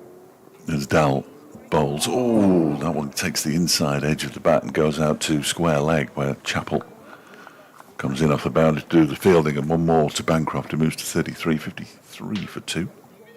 No, not Iron Man. This makes it look like I've had this T-shirt for a long time. It's some kind of tour, I think, on the back, and it's got a year somewhere. Is it 1980 something? I was going to say, I nearly joked that it would be something like that, but it turned out to be anyway, yeah. Well, I only bought it 2 weeks ago, so must have had them in the back of the store for 30 years, 35 years. I know, we'll bring the Iron Maiden T-shirts out. All those old blokes who used to like them back in the day, they'll probably buy them. Dal bowls, defended by Hammond for his first delivery faced. They were playing in Helsinki when I was there a few years ago. Which iteration, though? It's very dependent on... I couldn't tell you that. It would have been, 2011? See, for me, it has to be a Bruce Dickinson Iron Maiden. He's got a terrific voice, but they're not... I mean, I wouldn't say I knew a lot about them. if I'm honest. I think everybody in Helsinki knew quite a lot about them, with Yeah. that, but not after about 8 p.m. You're getting turned off then. That was probably a bit later than 8 p.m. But, PM, but they're certainly, are they quite strict? I don't think so. Yeah. Oh, okay. Certainly. They like the heavy metal up in Finland, though, don't They they? do. Oh yes. As Eurovision proved a few years ago, with that large bloke with all the hair. Here is Dal. Oh, he's gosh. fallen in. Now that looks nasty. He slipped as he got into his delivery stride, and he's now clutching at his right leg, and he hasn't got up. He's rolling around on the pitch. This doesn't look great, I have to say. The Derbyshire physio is on very quickly indeed, and that looked unpleasant. And he just had more sawdust put down on the crease. He's on his knees at the moment, but he's just bashed the floor. I always see a lot of footballers go down, and you think, yeah, they'll get back up. This doesn't look like a I'm going to get back up straight away kind of incident to me. That didn't look good. Oh, gosh, we had enough of this last match. Singdale pulling up after 2 overs, hamstring injury, and Luke Wells's was horrible, diving on the boundary and doing his shoulder. But you see it sometimes where, I mean, somehow the bowler even pretty much misses the landing completely. Yes. It lands almost on the side of their Half a shoe. foot. Or Yeah. yeah. And then it just completely slides out underneath. I don't know whether that's what happened or whether it actually just twisted as he landed. But you know, most of the time, even as horrible as that looks, somehow the bowler is able to get up from that and doesn't feel it. The number of times you see Mark Wood do that, for example, at the pace that he tears in, I was really hoping that it would just be a case of getting straight back up. I've got a nasty feeling they're looking for a stretcher here. I think that's Chris Powell. It's the Gloucestershire physio's come out as well. He came out with his big bag of tricks, and he's on his back on the floor. Wayne Madsen has got everybody together, or they've got together by themselves, bar one person. In fact, Madsen's left the field away to our left, so he hasn't got them together at all. They've just got together by themselves as he continues to have treatment. We do have the substitute regulation. Well, Derbyshire haven't seen either for or against a substitute in their opening 2 matches. More medics coming on now as well to tend to the stricken Dal as drinks come on for the 2 batters who are just basically standing in the middle of the pitch having a chat. There's not much anybody can do really out there at the moment. Rory Hayden, who has got the tabard on there, has come out as 12th man. If Derbyshire require a substitute, he would be first cab off the rank, I fancy, having been named in the 13-man squad. Wayne Madsen is just basically, he's obviously having a chat with somebody out there. I didn't bring my binoculars, rather foolishly, and therefore can't quite see whether it's Mickey Arthur who he's chatting to at the bottom of the stairs or another member of the backroom staff. But this doesn't look good for Dal. In fact, it's so bad that Keith's going on now. That is bad. He's one of the stewards, bless him. No, he's a good man, Keith, but he's going on now as well, so I'm not sure what Keith can do about this. Whether he's got some medical experience or not, I wouldn't like to say.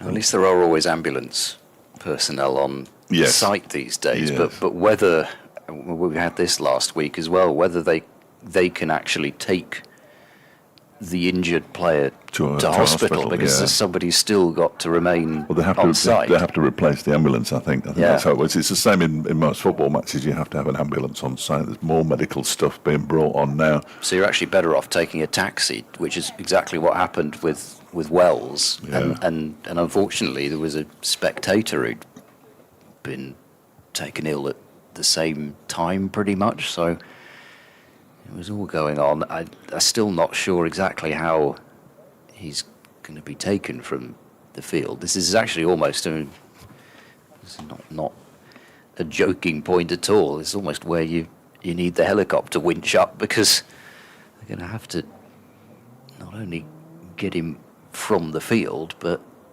presumably get him into whatever vehicle to take him to the nearest hospital. A couple of players have taken the opportunity. Here comes the stretcher now, in fact, for Dal. I don't think in my 10 years and I'm quite fortunate, I've not seen a player stretchered from the field, I don't think. Obviously, we wish Anashdal well. We'll keep you informed. I'll just run through the scores from elsewhere for now. When we have this break in play, well, Anashdal receives the treatment out in the middle. Lancashire, who were put into bat by Durham at Chester Street, have now gone on to 92 for 2 after almost 21 overs. Kent decided to bat first against Worcestershire when they won the toss at New Road at 47 for 3 now, so that game's moving on quite nicely. Last season, 2 promoted sides from the second division are meeting in the first division down at Sophia Gardens, where Glamorgan are 51 for 2, having decided to bat first on winning the toss in their match with Leicestershire. At the Oval, Surrey put Essex into bat, and after 21 overs, they're 91 without loss. So Surrey seem to have lost that magic touch. Well, they can't seem to take any wickets now. No, they just lost the magic touch completely. At Leeds, where I'm sure it's overcast and cold, Sussex were put into bat by Yorkshire, and the visitors are 73 for 2 after 20 overs. And in the 20th over, down the road at Trent Bridge, Nottinghamshire have got Warwickshire at 79 for 2. They put Warwickshire into bat, the home side, 79 for 2. That didn't quite fill the entirety of the time it's going to take Anashdal to be put onto the stretcher here. He's still got his left hand over his face, and he's clearly in a lot of discomfort down there. So we will endeavour to get any information on him, but of course at this stage we're basically looking at a stricken cricketer, which is never a good thing, it has to be said. I mean, when you can bring on, just back to that Surrey attack, when you can bring on Matthew Fisher, not even as first change. Matthew Fisher is the 5th bowler who's been introduced into the attack, and then none of them can take any wickets. It is remarkable, isn't it? Atkinson, Laws, Abbott, Clark, Sean Abbott, Jordan Clark, and yet nothing happens. And because they don't have a spinner, they've just got to keep bowling that right arm seam that's worked the whole time. Those of you who are watching the stream, we're now, thanks to the Freddie and his roving camera, we can see that Wayne Madsen is indeed talking to Mickey Arthur. Alex Hughes is there, Chris Wright, the bowling coach. It looks like Ben Smith as well, the batting coach, along with Brooke Hoxton. Keep it still, Freddie, keep it still. Steady, boy, steady. Come on. Freddie will be on commentary tomorrow. He's slightly steadier than that bit of camera work there. Brooke Guest is with them as well. I know they're coming onto the field. And Hearts of oak on our ship. It wouldn't be a major surprise to see Rory Hayden. Now, if Rory Hayden... I mean, clearly they're going to need a substitute for Anashdal, who's an all-rounder. Rory Hayden's a bowler. I'm trying to think of another all-rounder that Derbyshire have got, and they haven't. That's the issue, isn't it? I was thinking the same thing. The ECB might ask for a left armour, because that's what they did last week at Bristol, of course, which made perfect sense when they already had a right-arm bowler on the ground. And the applause you can hear in the background is for Anashdal, as he is indeed stretchered from the field. Wayne Madsen, rather poignantly, Wayne Madsen goes and taps him, and Wayne Madsen suffered that injury in the World Cup. And now they're speaking, both Brooke Guest and Wayne Madsen, to the umpires. And if they're not pointing at Rory Hayden, I shall be staggered. I think he wears 98. He's actually taking the drinks off at the moment, almost as if to say, well, I'm here, but I'm just going to keep, just in case they don't pick me. He was one of the 2 players in the 13-man squad, along with an Aaron Donald, who wasn't selected, of course, so it would be a major shock if it wasn't. But of course there has to be the negotiations now. Well, this is the issue, isn't it? It's all very well having the like-for-like business, but not every county can deliver a like-for-like replacement to an all-rounder like Anashdal. So it has to be somebody that's a specialist one way or the other, and they have to decide which. But the daft thing is, the obvious one would be Lewis Rees, yeah, who is far more successful. His numbers are much, much better than Anashdal's. He is an opening bat by trade who's now batting in the middle order and was the leading wicket taker in the second division last season. So you'd probably have him rejected I would have thought so. Given that we were told that Tom Bailey's Far too reason for experienced. exactly Far because he was too too experienced to replace Singh Dale last week. We're going to see Shoaib Bashir complete the over. At the moment, Anariman Donald is on the field.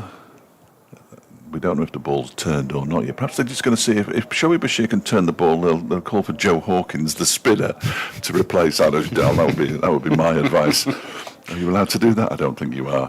Probably not. But it's a good idea.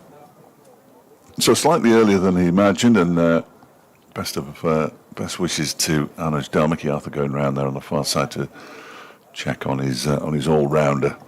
Stretchered from the field. Here is Bashir then bowling to Hammond from the city end, and that is played off the back foot into the onside where it's fielded by Martin Anderson. And there's no run. It's 52 for 2, incidentally. Almost lost my train of thought as Bashir is in again. This one is defended once more by Hammond. Zach Chappell having almost to warm up again, almost like it's the start of a new spell. He's bowling at the racecourse end at the moment. He's going through a few exercises as Bashir comes in to complete the over, and that one is keeping a bit low. Pushed into the onside where Martin Anderson fields again. That's the end of the protracted Dal/Bashir over. Gloucestershire 52 for 2, 33 to Bancroft. Hammond has now faced 4 deliveries, is yet to get off the mark, and it remains an Aaron Donald on the field. Well, he's a wicket-keeper batter, so there's not a chance that they'll be allowed to replace Anuj Dal with an Aaron Donald. I don't know what happens. I assume it's just, well, I mean, I think it's fairly obvious what happens if there's nobody to replace Dal, according to the If there's nobody to replace officials. him, they shouldn't be able to replace him. I've got the what's it there? Have you got them? Oh, no. Have you not? Oh, they're fascinating. Some of them make no sense, but I'll get there in the end. Here we go. Gosh. Here we are. It'll take me all lunch to read through that. Chappell bowls edging short of second slip. Bancroft played it with soft enough hands, but it's kind of the issue that we've seen a couple of times. The nick hasn't carried. If it's been bowled full, if you whack it in on a length, it'll fly through, as we've seen from the dismissals of Charlesworth and Price, or even short of a length. If you bowl it full, I mean, to stand really close as it is. In comes Chappell.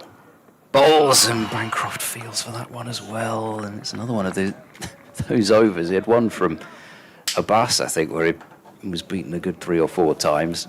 He remains there, 52 for 2. What about Amrit Basra? Yes, yeah. a possibility? He would be classed as an all-rounder, I think. He's got virtually no first-class experience. 2 matches, I think, at the end of last season. He's currently playing in a game. Are they playing Nottinghamshire at Lady Bay? They're certainly playing the second team at the moment. Chappell goes in and bowls to Bancroft. Oh, that's a wonderful delivery. I thought it was going to be full enough for Bancroft to drive, but well, I think Bancroft thought that as well, and then suddenly it seemed to leave him. It just looked like the delivery that Bancroft drove from the other end, admittedly off Dal. I think it was straight down the ground for 4, and then all of a sudden it was fizzing past his edge once again. So I'm just telling the scorers who's come on. Chappell bowls. Bancroft gets bat on it this time and prods it out to cover. He's in there rather than at point, so he's trying to get Bancroft. If he wants the push and run, he's going to have to use not the full face of his bat to get it. He's going to have to play more with the outside edge, and that will bring the slips into play. So I like that move from Derbyshire. Chappell in and bowls and tries to tempt him with that vacant point outside off stump, and that one absolutely dies through to the wicketkeeper. Remarkable, isn't it? bounced way short. So we really do have very little idea if you're the batter what sort of pace it's coming through at. So then you start to think, well, actually, what shots can I play here? And maybe that was I think that is what's done both of the batters so far. Yes. They've just been hurried by one of the ones that took off. But you think you've got the pace of it, and then you haven't. Chappell into Bancroft, length ball left. Maiden over from Zach Chappell, 52 for 2. A ripple of applause. Very straightforward. Now, the regulations are straightforward. Basically, if it's an injury, it's the team chief medical officer who has to sign off the injury. I don't know whether they actually sign anything. The approval is down to the match referee. They can't return to the match, obviously, and they have to stand down for 8 days, which means he'll automatically miss out on a trip to Kent. But I'm not sure he'll be fit for that anyway, given that he was stretchered from the cricket field. And it's just in addition to the concussion laws, which remain in place. Oh dear. What's happening here? Good heavens above. There's a dog away to our left. He's gone absolutely berserk. Ben Aitchison's coming back, incidentally, from the City end. Because if you're not a fan of this bowling change. Well, I quite like it. Well, no, I think the dog might not be though. Here he is, bowling to Hammond, who turns that first one very straight delivery into the onside. Where Keep the spinner going. he's had his statutory 3 deliveries before lunch now.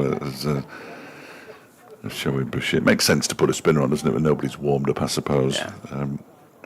And it's in the event of injury, illness, or significant life event, which they have no definition of. So, but the illness one is an interesting one for me. I'm not sure you should have it for illnesses. This next delivery is played rather squaring Hammond up a bit. That might be the way he bats. You saw the Russell Domingo quote about that. No. I could just give my players laxatives. Oh, nice. That's what he said, and have them replaced for illness.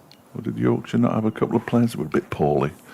I mean, that's hardly in the spirit of being a Yorkshireman, is it?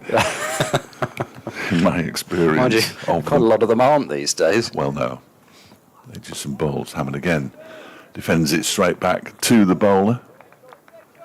Mickey Arthur over on the far side of the ground in front of what was the old club shop. I think it's down Wealdon he's with, but again, having not brought my binoculars rather foolishly, I can't tell. I'm sure Freddie can get a picture at some point of Mickey on the far side. As in comes Aitchison again, and he's slamming the bat down on that delivery is Hammond, pushing it straight back to him. I think we can safely say, oh, here we go, David McArdle.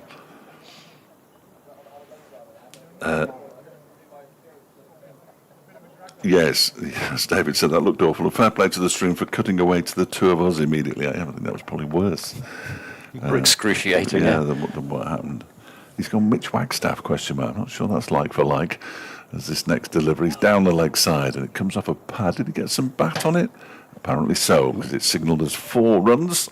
Hammond off the mark with a slightly offline delivery from Ben Aitchison. There haven't been many of those today, and there haven't been many of those this season, in all honesty, from Ben Aitchison. So Gloucestershire now move on to 56 for 2. Yeah, no, it's a good thought, David. Mitch Wagstaff got a century in the current game, has now got back-to-back centuries for the seconds, but I'm not sure they'll allow that. I'm still going Rory Hayden at this point. Otherwise, there's no point in having them. As Aitchison bowls, that's a good lead from Hammond. Allows it to go through to Brooke Guest. He overcomes 2 and just the 4 runs from it. 56 for 2. We're only 17 minutes away from lunch, and we hardly seem to have had any cricket at all this morning.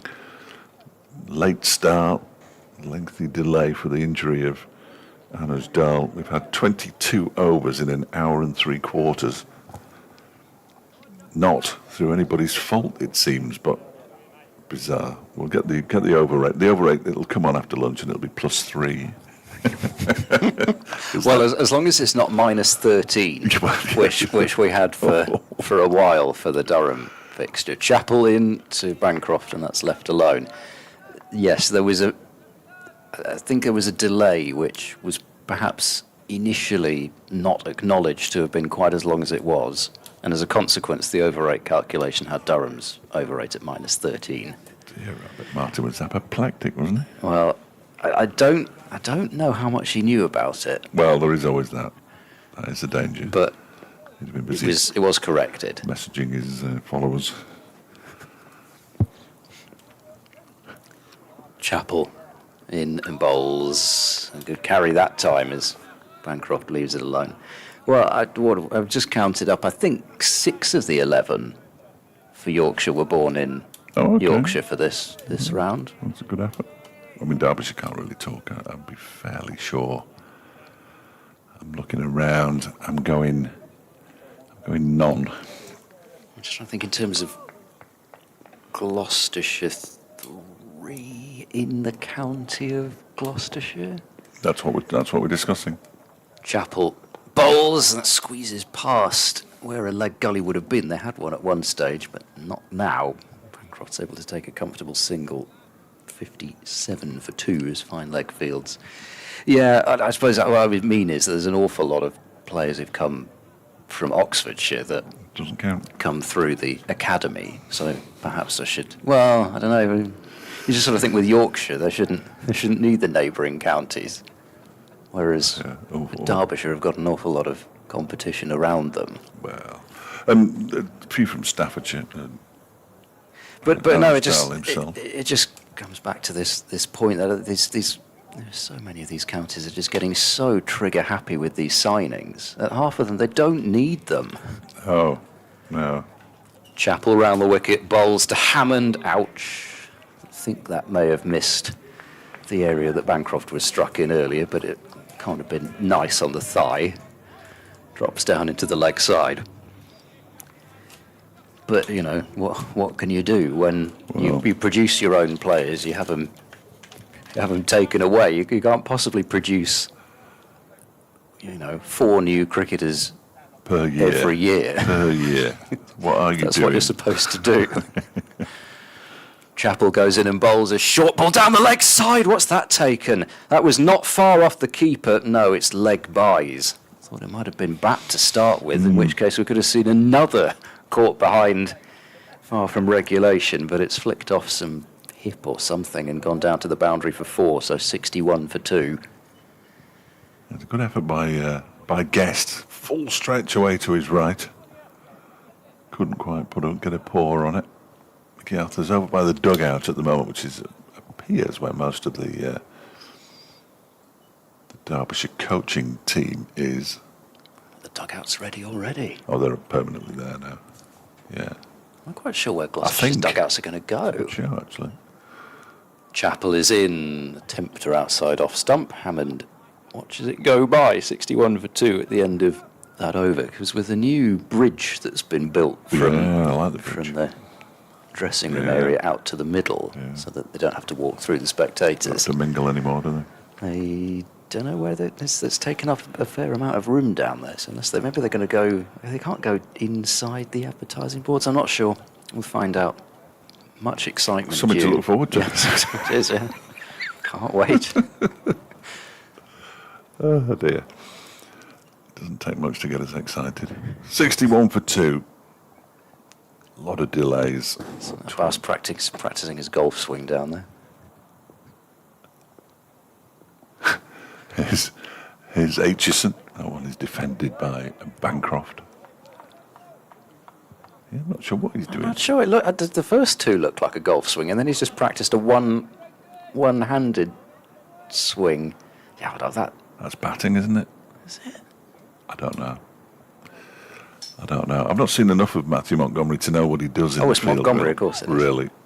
And, yeah, I can't work out whether he was doing a bit of shadow batting before. I think they just like to keep the minds busy, don't they, when they're out fielding, I think. Aitchison bowls, that's turned into the leg side, but straight to the man at mid-wicket, who is Nyron Donald, who's still out there at the moment. Bancroft doesn't get any runs there. Nicely fielded. He'll be the only 12th man left with the 2s playing I'm going to have to look it up. I'm certain they're playing at Lady Bay.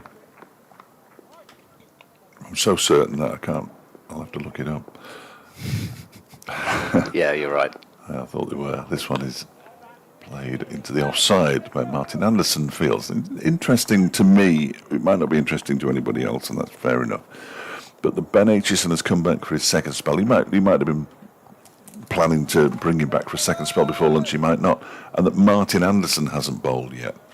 Is Martin Anderson just playing as a batter in this game? Bowled 2 overs at Old Trafford and then felt the back of his, I think it was his right leg. But he was bowling this morning before start of play, as this one's pushed into the offside by Bancroft and fielded at the second attempt by Bashir. They certainly have, they've probably got enough options, I would have thought, because they still have Bashir, Abbas, Aitchison, Chappell, Anderson, and Montgomery, of course, with his idiosyncratic off spin. Hide the ball behind the back. What's coming? Yeah. Oh, it's another off It's break. another off spinner. His Aitchison ball, that's down the leg side. He doesn't get anything on that. And Brooke Guest takes it, moving away to his left-hand side. Still completely cloudless skies. I can't remember the last time I saw a completely cloudless sky. Must have been last summer, surely. And it wasn't even particularly cold at 5:30 this morning, which you thought it might. So perhaps summer's on its way after all. Who knew? Here's Aitchison, and it's defended by Bancroft. Straight back to him. End of the over. Aitchison's bowled 7 overs, 1 for 12 now. 61 for 2, Gloucestershire. 34 to Bancroft, and 4 to Miles Hammond. Tom Holland seems to be playing for Nottinghamshire's second 11. I'm sure he's weaving a web. He's the actor, is he? I think so, yeah. So I got that right. Okay. This is Holland, not Hollander. Okay. Carry on. Which Flagstaff have got a century in the first innings has been dismissed for 15. A few options there.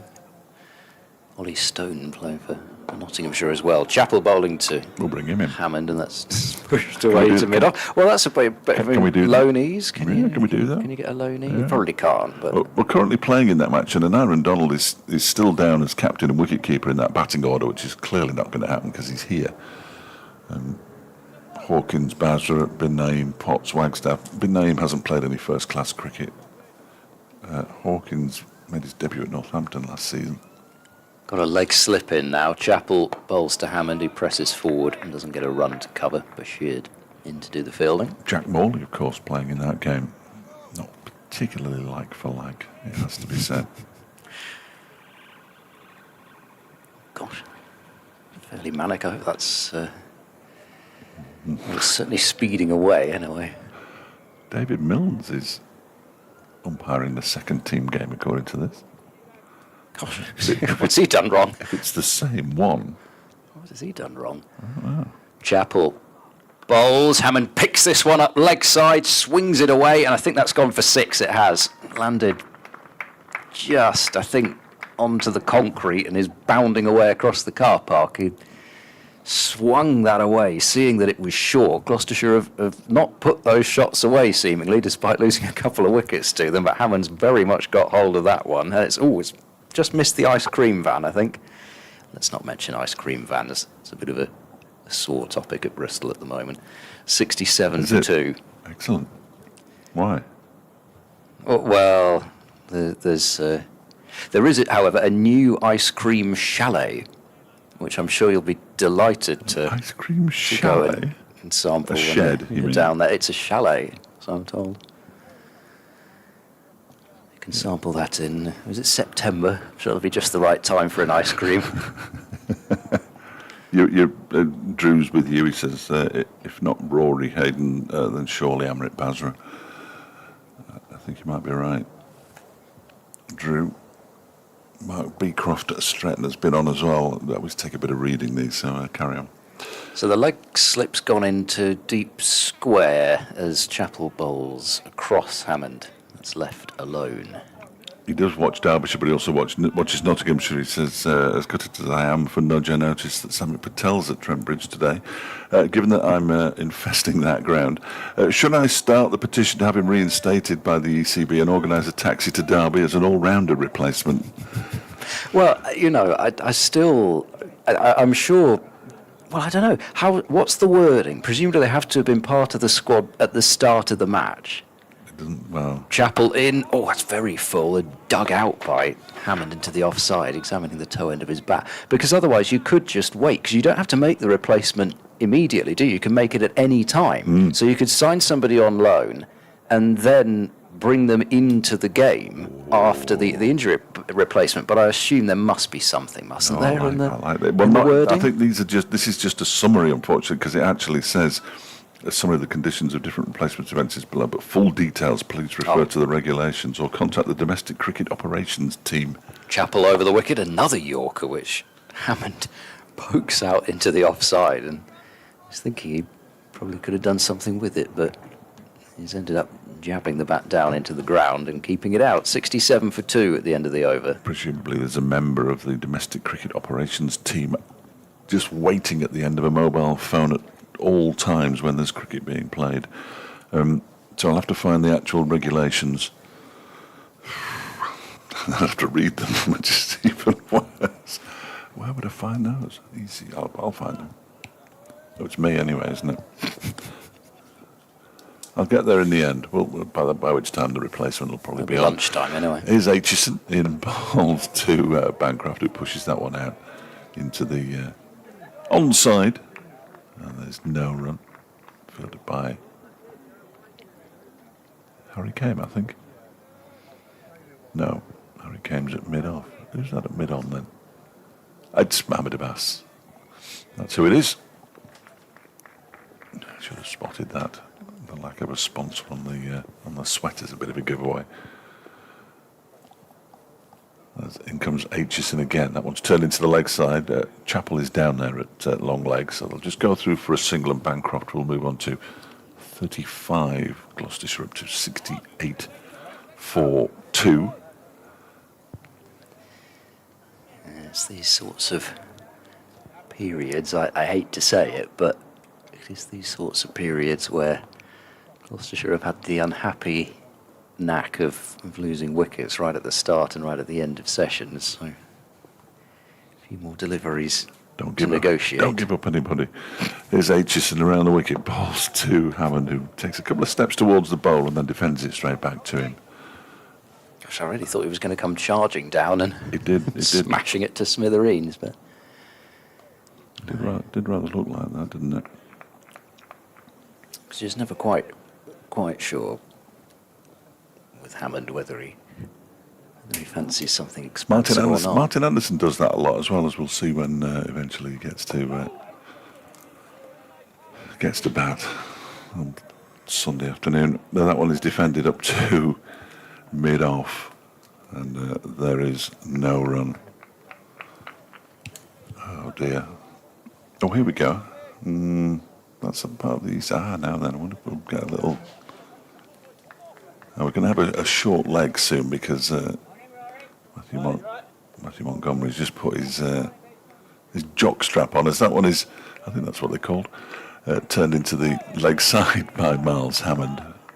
It was actually brought to him, as you may have heard, by Rory Hayden, who still isn't on the field. Who's that? Is that Gloucestershire? That's Gloucestershire, isn't it? It is. That's from ages ago. Yeah, that's from when Graham Van Buren did his shoulder in the 2022 season. That was the 1st of April 2026. That was put on the ECB website. There's Aitchison around the wicket, balls to Hammond, who turns it nicely into the leg side. They'll trot through for a single. It was the final ball of the over as well, so we'll keep the strike. He's on 11 now. Bancroft on 35. Gloucestershire 69 for 2. Oh dear. See, when it was announced, it was counties are expected to act honestly. Look, they're professional sports people. I'm not saying all professional sports people are dishonest, but they all want to stretch the rules as far as they possibly can. It's human nature almost. Can a batter be replaced? Can a batter be replaced by a bowler or vice versa? No. No. Replacements must be like for like. That's that one. Oh dear, oh dear. Oh, we got frequently asked questions, Oh, even though nobody's asked a question yet, 'cause it's been, nobody's ever asked the question. Is there it's a a new cut-off thing, for so making how can it be a replacements in frequently game? asked question? Yeah. They can make as many replacements in a championship match as necessary. Oh, no, I've got that one, Steve, but that's very kind of you to bring it in. Bashir's going to have the last over before lunch. This is flicked away by Hammond to deep backward square for a single. 70 for two. No, Stephen's just from the media team just brought. Does it spot the difference? Well, no, you can keep that one now. You can have that. Oh, can I? You can have that one. Oh, what a souvenir. If you're struggling to get to sleep this evening. Slipping a short leg, Bancroft to face on 35. Bashir bowls to him, goes deep in his crease, Look and at then the time. pokes it away to backward point. I'll try and stay on as long as I can. We've got 4 deliveries. Is that what we've got? Yeah. 4 deliveries until lunch. Gloucestershire winning the toss and electing to bat. Bashir to Bancroft, runs it off the back foot into the offside. There's a save at cover sliding across, so doesn't get a run. He was hoping for the knock and run and then lean on the bat at the non-striker's end as Hammond's doing. He wasn't moving too quickly there, was Hammond, even if there was a single available. Bancroft drives to mid-off this time and hits it too firmly to Chappell to come through for a single, so he might have to face all of these deliveries. Just a couple left until the break. You're right, Skip, you take these. Just look at him, He's going nowhere. He's halfway to the pavilion. leaning on the bat, legs crossed as Bancroft forward to defend. And indeed, Hammond should be safe unless, well, I suppose Bashir could fire it way down the leg side and Bancroft would come charging at him, but I don't think that's too likely.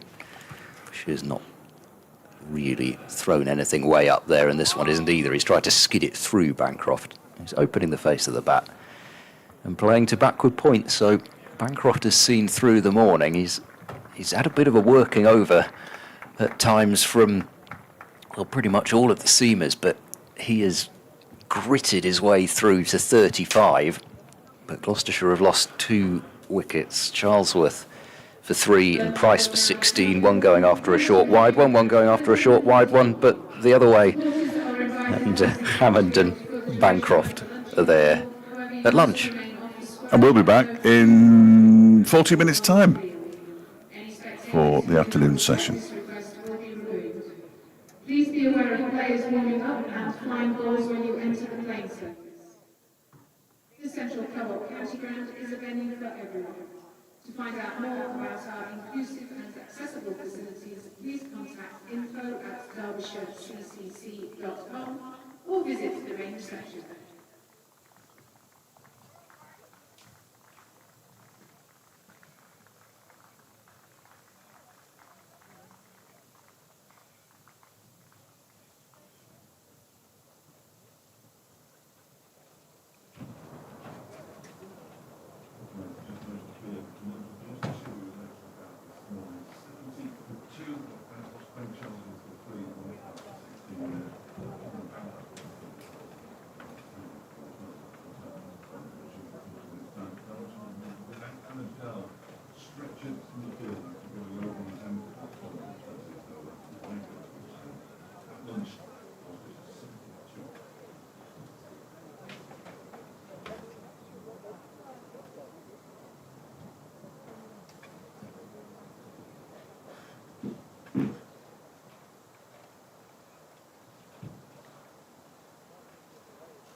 got Burns tomorrow.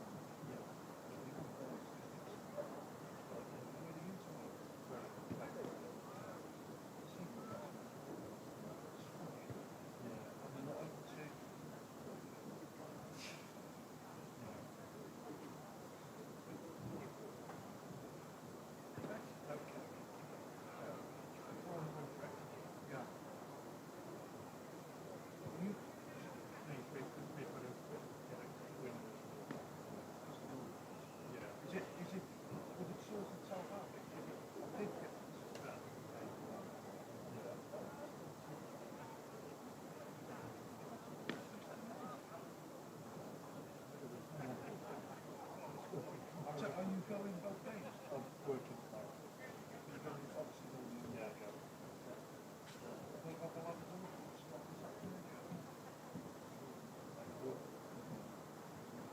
That's a sort. There's no document.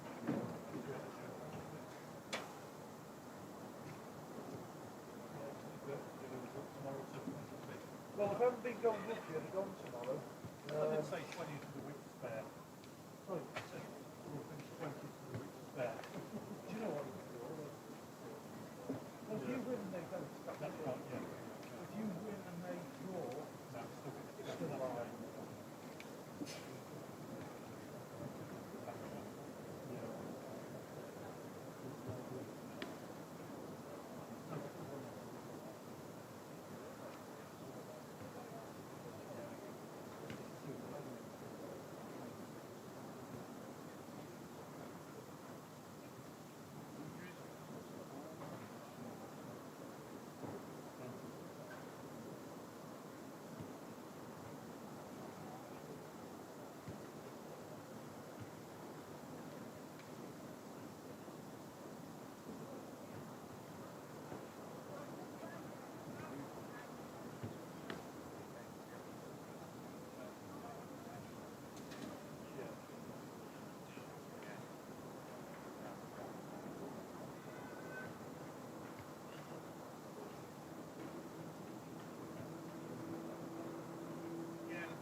I knew there was something to do with the opposition, so for the line of the two team exits, incredible, the two team exits attached and that's, because it's literally that, it's just,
With play due to resume shortly, could we ask that all spectators leave the field of play? Thank you.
Please welcome back the officials and players for the next session.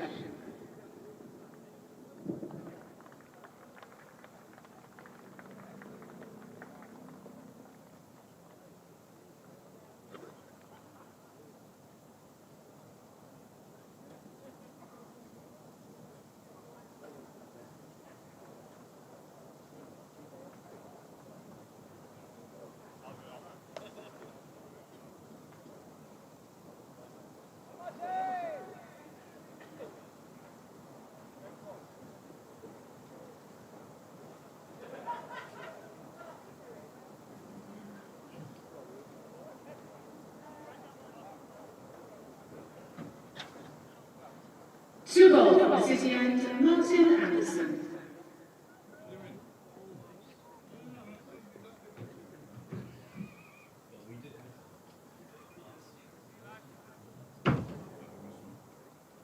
Hello.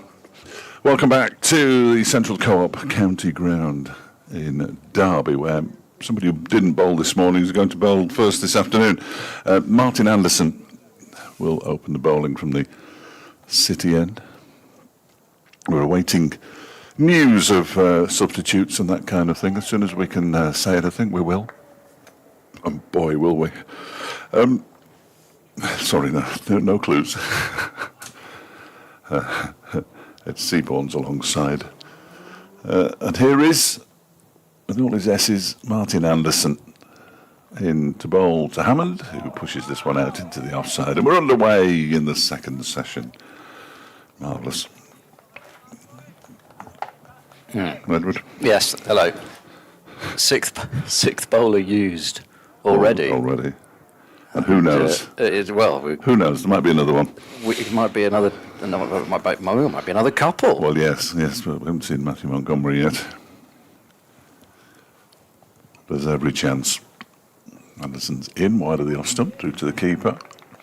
70 for 2, incidentally, Gloucestershire. I should have said that earlier. Ben Charlesworth for 3, Ollie Price for 16, the men out. Cameron Bancroft has 35, and Miles Hammond has 12. That is the match situation. Still beautifully blue skies up above. A little bit of haze in the distance. It was good to see some haze. Heat. Building up. Far too on it. Be chucking it down at some point soon. As Anderson in again, left alone by Hammond to go through to Guest once again. Everybody appears to be present and indeed correct, with Aaron Donald still in the field as a substitute fielder, but not as a substitute. Like for like, we're told. More later. It's supposed to be 3 degrees at about 5 a.m. tomorrow. Are they playing in Derby? This next delivery is pushed out by Hammond, nicely fielded there by Donald. And there's no run. Yeah, well, it wasn't very cold this morning. I was quite surprised. I thought, I'm going to put my shorts on, but 5:30, getting in a car, it might be a bit chilly, but it wasn't. Stopped to get some petrol. Got a few funny looks. 16-degree temperature difference within the space of a few hours. The air is still quite cold, though, isn't it? Generally. The wind's from the east still, isn't it? Yeah. Such as there is any. That one is sort of guided into the offside by Hammond. It'll be fielded by Derbyshire, and they'll go through for the first run of the afternoon session, 71 for 2. 20 tomorrow. Television's gone off. What's happening here? Come on, you Let's try pressing the power button. Yeah, that'll do it. Don't do it again though, because they've gone green at the bottom. Yeah. Welcome back. Thank you. It's switched off due to 4 hours of inactivity. Really? That's not very long, is it? Is it muted though? Yes, it will be. That's all right. Just didn't want to hear myself. Up and down the land. 10 seconds ago. Down the land, they are muting. As this one is pushed into the offside by Bancroft, fielded by an Aaron Donald again, and there's no run. 1 over gone this afternoon. We've only had 28 overs, largely because there was some messing around at the start, which I learned was something shining in the eyes of somebody in the groundsman's compound. It was described to me as the little brick building away to our right where the groundsmen fall asleep during the day. On match days, when they're not cutting the grass elsewhere, afternoon to all. And I'm going to get in trouble now.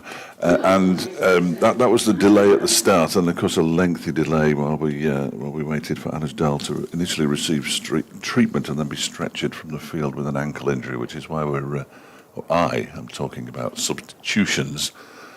What we have at the moment is a sub-fielder, a good old-fashioned sub-fielder. Those were the days, eh? Yeah, I'm not going to start talking about substitute versus replacement or whatever. I think we delved into that last week more than enough. Abbas after lunch, and Hammond is across his stumps and judging that he doesn't have to play at it. And he was certainly very accurate in his judgment in such occasions. Last round, when he had the likes of Anderson and Balderson trying to nip the top of his off stump. But I suppose it's great until the one time when you do just happen to leave one where it happens. Yeah. But so far, the past couple of innings that he's played, he's been good at not playing at those sorts of deliveries off the hip. Hammond tries to brush it away somewhere leg side and fielded it mid wicket.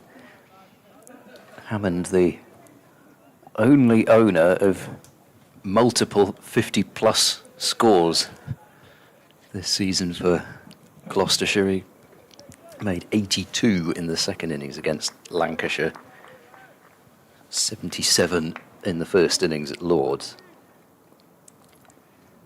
3 slips, still very close. Abbas steady approach round the wicket, bowls on the money. Hammond prods it away into the gully. And there's no run. James Bracey be due in next, scored the first 100 of the season for Gloucestershire. Tommy Borman, playing in his second first-class match, was very impressive in his first one.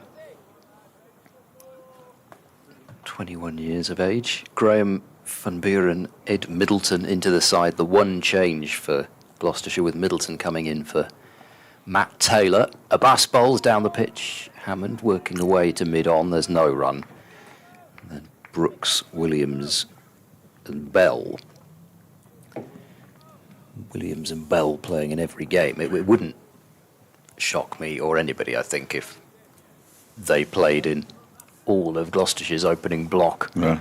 Bell, if you sign somebody for 6 games from overseas, you kind of think, well, When do you break? Do you have a break? it's next round. Next so round. if you're going to play 4 straight, then I'm sure they could get through 2 after a week's rest. Snowed under. Pass balls and Hammond down the pitch and pushing away into the offside. There's no run. No rhyme or reason to the breaks, it seems to me. Either just You chucking played some. 2 rounds, and then the third round, there were 2 fixtures in each division. Yeah, Derbyshire didn't play last week. Almost nobody did. No. I was forced. There was very, very poor fare on the interweb. I was forced to watch. I think it was a game in Bristol. With 2 of my favourite commentators on it. Lancashire again. Scott Reed in the third voice. This is defended by Hammond into the ground. He kicks it around for a bit, but the ball doesn't go particularly close to the stumps. He's watching the ball, thinking, oh, it could just suddenly start rolling towards the stumps at any moment, even though it stood stock still. You just never know when it's going to move until the fielder comes in and picks it up. So the end of Abbas's first over of his second spell, 8 overs for 17. Gloucestershire 71 for 2. Of course, when we do get a substitute, which we undoubtedly will at some point, we'll have had more substitutes than ball changes, which is unusual. I don't think we've... Oh, no, we did. Yeah, we've had some ball changes. Yeah, ball changes last round. Yeah, we've had some. Not as many as we had a couple of years ago when the balls were hopeless. But it's Martin Anderson then from the City End and bowls to Bancroft, who leaves that one alone to go through to Brooke Guest. And there is subsequently a no run. Yeah, I think Lancashire tried to get one changed in the second innings because they hadn't taken a wicket for pretty much a session and a half in a fast-moving game, so it must have been the ball's fault. I've gone back too far here. Here is on my little tablet, Anderson bowling to Bancroft, who pushes it out into the offside. I suddenly got really confused then because I just went back. I was on a game and I thought I'll go back to the scoreboard. And the first thing that I saw was Judas Priest announced Best Of album and revealed track listings. That isn't necessarily what I was looking for, but good to hear. It must be that AI stuff. It knows before you do what you want. Oh, yeah, just by what you search for. And you search for enough heavy metal bands, that one is turned into the, pushed rather, into the offside by Bancroft. Again, Donald does the fielding. In goes Zach Chappell. He's going to give him a low 5, and then Donald throws the ball at Zach Chappell and hits him there. Oh, missed that. Oh dear. That's why he's now walking towards the box, clutching. Yes. He went in to give him one of those humorous high fives or low fives for a good piece of fielding, and he threw the ball to him and it hit him. In comes Anderson and bowls. That's pushed into the offside. Chance here. Oh, there would have been a chance if he'd picked that one up cleanly there and Aaron Donald, because it was a very sharp single, but he didn't pick it up cleanly, and they get through comfortably enough in the end, and Bancroft moves on to 36-72. For 2. Remarkable how similar the score is down at New Road, where Kent are 72 for 3. They've had an extra 4 overs on top there, though. That's against Worcestershire at New Road. 123, 1, 2, 3, 4, 3. Disappointingly, Lancashire at Chester Street against Durham.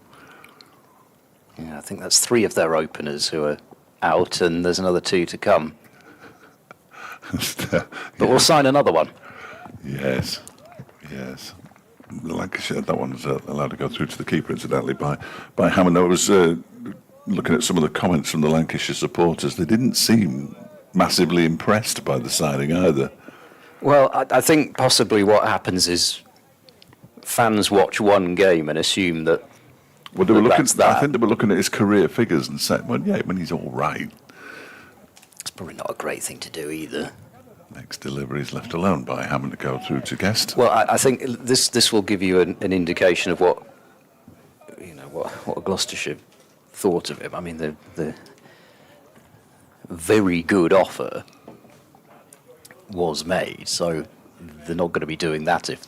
No, indeed. And I mean, last season over 900 runs, averaging basically 40, and 16 wickets, averaging 27. Well, he fit in nicely at 7 then, won't he? Well, With that Lancashire lineup. In the first division, of course, next season as well. I have no idea what they plan on doing with him. He averaged nearly 50 the season before that. And well, I suppose he averaged 6 with the ball, but he only bowled 3 overs because he wasn't particularly fit to bowl. But it's kind of important to look at context rather than career sometimes. A Bass bowls to Bancroft has defended into the offside. I would not say that's what you were doing. Did he play in the first division when Gloucestershire were up there? Did he play much? Oh, I think he was injured most of that season. Yeah, he played the first 2 matches and the last 3, but he had several years where he was out injured for quite a bit. He had a foot injury, something down there anyway, because he was wearing one of those ski boots for a while. Oh. Shoulder injury, which is why he couldn't bowl for a while. No point having a ski boot on if you've got a shoulder injury. A Bass loses his run. At least I hope that's all it is. Or has he got something in his eye? I think a player who's bowled 6 million deliveries seldom loses his run. I was shocked to see him pull up at all. I was thinking he's got the most metronomic run up probably the entire world. Absolutely. I thought, what on earth could possibly go wrong? Puts hardly any pressure through any part of his body when he bowls. It's remarkable. I mean, he could probably run in barefoot on glass and he wouldn't cut himself. No, it'd be just Clydes, didn't he? Here he comes, bowls, and Bancroft works it leg side, wants a single, and that's a good one this time. I was about to say there won't be a shot at the stumps, but there will be. Why not? And it missed. I've got to thank you to say to somebody out there in the crowd who was listening to us this morning, and that isn't why I'm thanking you. But thanking the listeners individually now. But thank you for that. No, I mentioned that I've left my binoculars at home, and they've delivered to me via a monocular. A monocular, yeah. How about that? I've never had one of those before. It's very much a birding kind of thing, isn't it? A monocular, I think. Yeah, I think so. Yeah. Thank you, though. Abbas round the wicket, down the pitch, Hammond defending firmly back to the bowler and then having to jump back into his crease in case Abbas fancied a hurl at the stumps. I do feel a bit like a pirate. And I did check it for the black stuff around, the joke ones that you put that up, end up with a black gosh, eye. that's Yeah, and I did check it for that because, you just can't trust everybody anymore, can you? It's a real shame. But thank you. No, it's much appreciated. I couldn't see Mickey out. I couldn't see who it was actually this morning when they were deep in discussions with various people about the substitution potential. Were you able to keep it steady, though, is the question. Abbas in and Hammond comes down on that one at the last moment. I'm trying to work a way of getting it fixed to my tripod. Which is That what you would that would be a photo. This tiny thing on top of this massive tripod. just to explain to people, it's if you want to see it now, it'll be on the screen if Phoebe switches to us. There we go.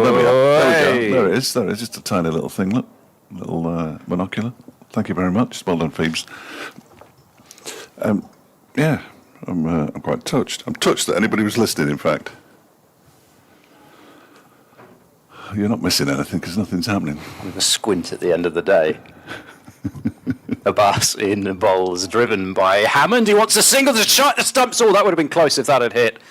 It was an athletic effort from the fielder at cover who launched himself forward, pretty much rolled the ball along the ground. The substitute fielder Donald, and if that had hit, even though the throw couldn't have much pace on it, I think he might have been in bother, as quick as he is, Hammond. They certainly pushed it. To be honest, that's something they've done. Well, they did this noticeably against Lancashire as well, really pushed the envelope as far as the running. And you don't mind to see a quick single taken, but you don't want too many risks. You're not on day one at this time. 74 for 2. You don't want to lose another wicket here. Abbas in Bancroft defending, goes underneath the hand of Abbas, but Chappell launched himself downwards to pick the ball up. So 74 for 2, Bancroft 37. Hammond 14, and we're almost at 32 overs. Nearly got to the end of the morning session here at 2 o'clock. We're a good 25 minutes behind already. Mohammed Abbas has just had a word with Wayne Madsen and he's heading off in the... I don't know if he's just going to field on the boundary out there or if he's had enough. But he's on his way. He's putting a sweater back on. I mean, it's warm. I didn't hear anybody in the written media talking about, at lunchtime, talking about how cold it was, which has been the main topic of conversation in the first 2 matches. Now he's staying on the pitch. Anderson around the wicket to Hammond, who pushes this out into the offside, fielded by an Aaron Donald. They're certainly making the most of the substitute fielder, Donald, because he seems to have fielded most things. Zach Chappell doing stuff that, quite frankly, nobody should be doing. Stretching out, and I think he's working on his core. I've yet to discover where mine is. I'm sure it's in there somewhere. I was going to make some sort of apple-related joke, but I thought you wouldn't be eating those either. Oh no, I'm all over the fruit now. Are you? Oh yeah, bananas. I've got some tangerines there. It comes whoever that is, Martin Anderson. Sorry, put me right off. It's left alone by Hammond to go through. Thinking about your fruit? I've started eating fruit and yogurt and all sorts of healthy things. Ah. Yeah. I haven't cut out all the bad stuff, but I've started eating slightly more healthily on account of the fact that my doctor told me my heart was considerably older than the rest of my body. Yeah, that'd do it. Although I quite like my life at the moment. Anderson bowls left alone, a late decision as well by Hammond. Had to have some pretty quick hands there to get the bat out of the way. That one almost rolled straight down the blade. When are you due to go to Lord's? In 3 games' time. Oh, perfect, because then you've got the massive fruit platter that comes out twice a day. With lots of your fruit, dragon fruit and lots of fruit available at Old Trafford last week as well. Yeah. 74 for 2 as Anderson's in again. And there's a cut shot attempted to one that was wide and went wider. by Hammond. It didn't bounce as much as the one that got Ben Charlesworth, but he was reaching for it rather, and perhaps didn't need to. Just see if I can work out the name of the newsreader here. No, it's those sorts of shots that have got Gloucestershire in trouble so far. I know the run rate isn't particularly high, but just don't want to give anything away. Next delivery from Anderson. That's an interesting leave. He sort of shapes as though to pull it, and then just raises the bat a touch, allows it to go underneath it, and just stands there looking down the other end. And Cameron Bancroft comes a quarter of the way down the pitch and says, "Great lead, mate. I might add that one to my repertoire." I was trying to work out what it... It was a funny one, wasn't it? He sort of went for, I can't do it left-handed really, but he sort of went like he was sort of saluting somebody going by somehow. I don't know. Yes. Very odd. Next delivery from Anderson's left alone again by Hammond. It goes through to the keeper. It's the end of the over. 74 for 2. First of the... what was I saying?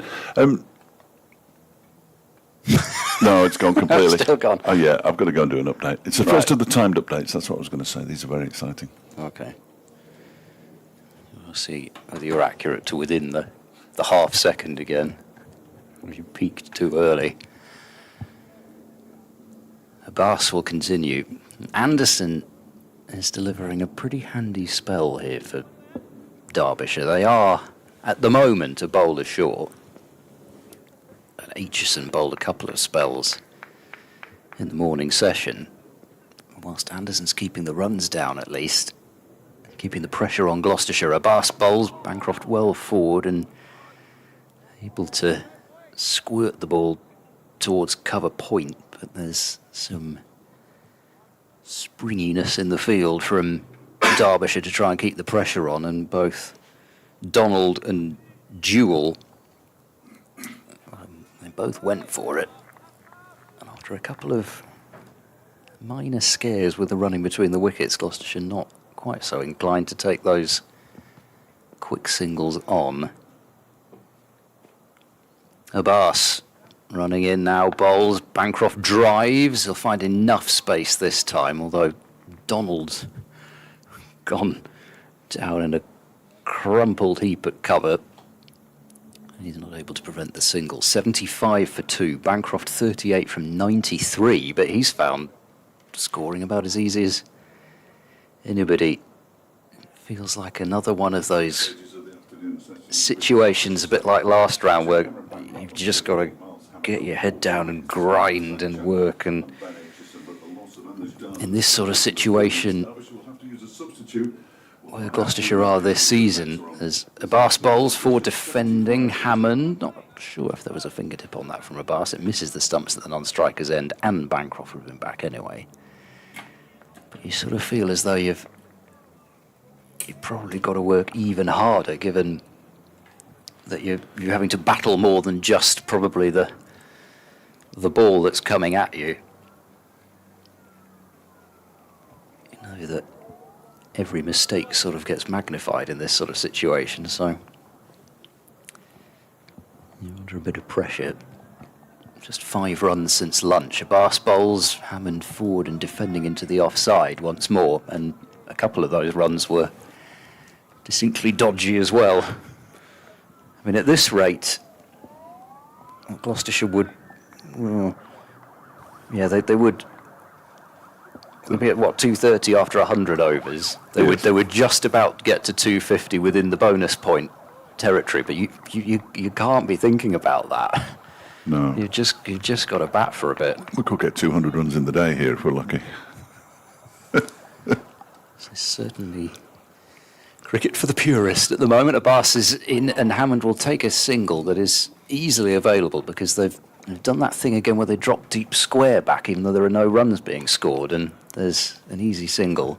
76 for 2. It's a bit fielding by numbers, isn't it? Yeah, I suppose it's Abbas might be trying to put the short ball in Hammond's mind, and he has swung one over the boundary, but I'm not sure that you need to. Just keep going with a plan that's working, but he's going to drop back for Bancroft as well, who Montgomery's gone out to the boundary. He's got a man out on the long leg boundary as well. I'm not Sure, well, we'll see. I'm sure whether Bancroft would actually take it on. Hammond, you'd think, would. Abbas bowls, and it's another good delivery that ends up going for a single. So all he had to do was just nurdle it away into the onside any old where, and he's picked up a single. So Bancroft moves on to 39. He will have the strike at the end of that over. Abbas threw 3 overs in this second spell, so they won't be seeing the back of him anytime soon, probably. Gloucestershire 77 for 2. Kent have lost a 4th wicket at Worcester, 79 for 4. Management team going for a walk round. That's Mickey Arthur, Chris Wright and Alex Hughes. I've zoomed in on Mickey Arthur now, blimey. Well, thank you for that. I think they're going to sit in the dugout again. Somebody's touchscreen's not working as Anderson bowls. It's guided down into the gully region by Bancroft. No, that the touch screen's working perfectly. It's just that the web page isn't, and I'd probably better not say which web page it is, Well, or I'll BBC get in one? trouble. I don't think you will. The BBC web page not working. That's remarkable. I'm sure it's not. Have you BBC, thought it's of just- refreshing it? Yeah, I have to try. Switch it off and switch it on. It's not interested in the scorecard below Sam North East. Fair play. 78 for 2. Bancroft's on 40 now. It's Hammond on strike. Anderson bowls to him and he just shovels it round the corner out to the deep backward square leg boundary where Montgomery will field and keep them down to a single. It's a good throw. In catching the ball, Brooke Guest tramples all over a good length. It's probably a good idea for Gloucestershire. They've been the spinners that they've got. They'd probably be quite happy for him to do that. Yeah, absolutely. It's a hybrid pitch, so we could go out there with a spade and a pickaxe and nothing would make any difference, unfortunately. 79 for 2. The score moves on to Bancroft back on strike. Anderson bowls to him. He pushes it out into the offside, but this time straight to a man who, according to the scorecard at Lady Bay, is still captaining and keeping wicket for the second team, and Aaron Donald. I'm assuming when another wicket falls there, he isn't going to jump in his car and go and have a bat. Well, I mean, there's cricketers who'd love to do that. I mean, I remember when Gloucestershire had Glenn Phillips. If he could have kept wicket and bowled at the same time, he'd have tried. Anderson bowls to Bancroft, turns that one into the leg side. There's Shoaib Bashir. There's somebody who'd like to do everything. Bashir. That's a bit. I suppose that's a little bit different, isn't it? But yes, He'd like to bat, bowl, set the field, tell the jokes. He's still got his sweater on. He's got his collar up, fielding at mid-wicket. Just 2 slips now. 2 balls of the 34th over to go. Anderson bowls, and it's a drive that isn't timed because it looks like it came off an inside edge onto the pad and then went straight back to the bowler, but we're behind. I think he tried to turn it leg side originally into and then his realised pad. it wasn't there. But that's the problem because he's put a couple of drives away in the morning session as Bancroft, but the pitch does look quite too paced when you're trying to play those sorts of shots, so you've got to be very careful. Just 30 overs till tea. As Anderson comes in, Bashir's been pushed out to the mid-wicket boundary, and that one is pushed up to mid-off by Bancroft, where it's straight to the fielder, who I think is Caleb Jewell. It is.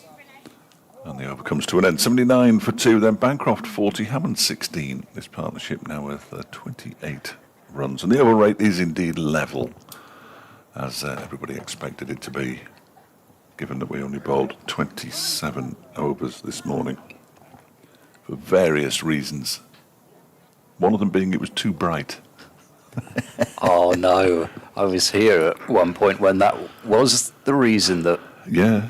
they stopped The square was 90 degrees, wasn't it? And the sun was setting away to our right in the west, where it tends to set. And once they cut the poplars down, the batters couldn't see. Same at Old Trafford. And they've turned the square around at Old Trafford in the last 20 years. Or so. And was it last year even, or was it the year before? Might have been the year before. It was a similar thing at Canterbury because it's not quite behind the bowler's arm, but if you start a T20 at a particular time...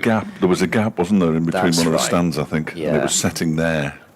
rather awkwardly. And we Sun stopped play for 10 minutes, but then we resumed. Of course, it was a televised match as well.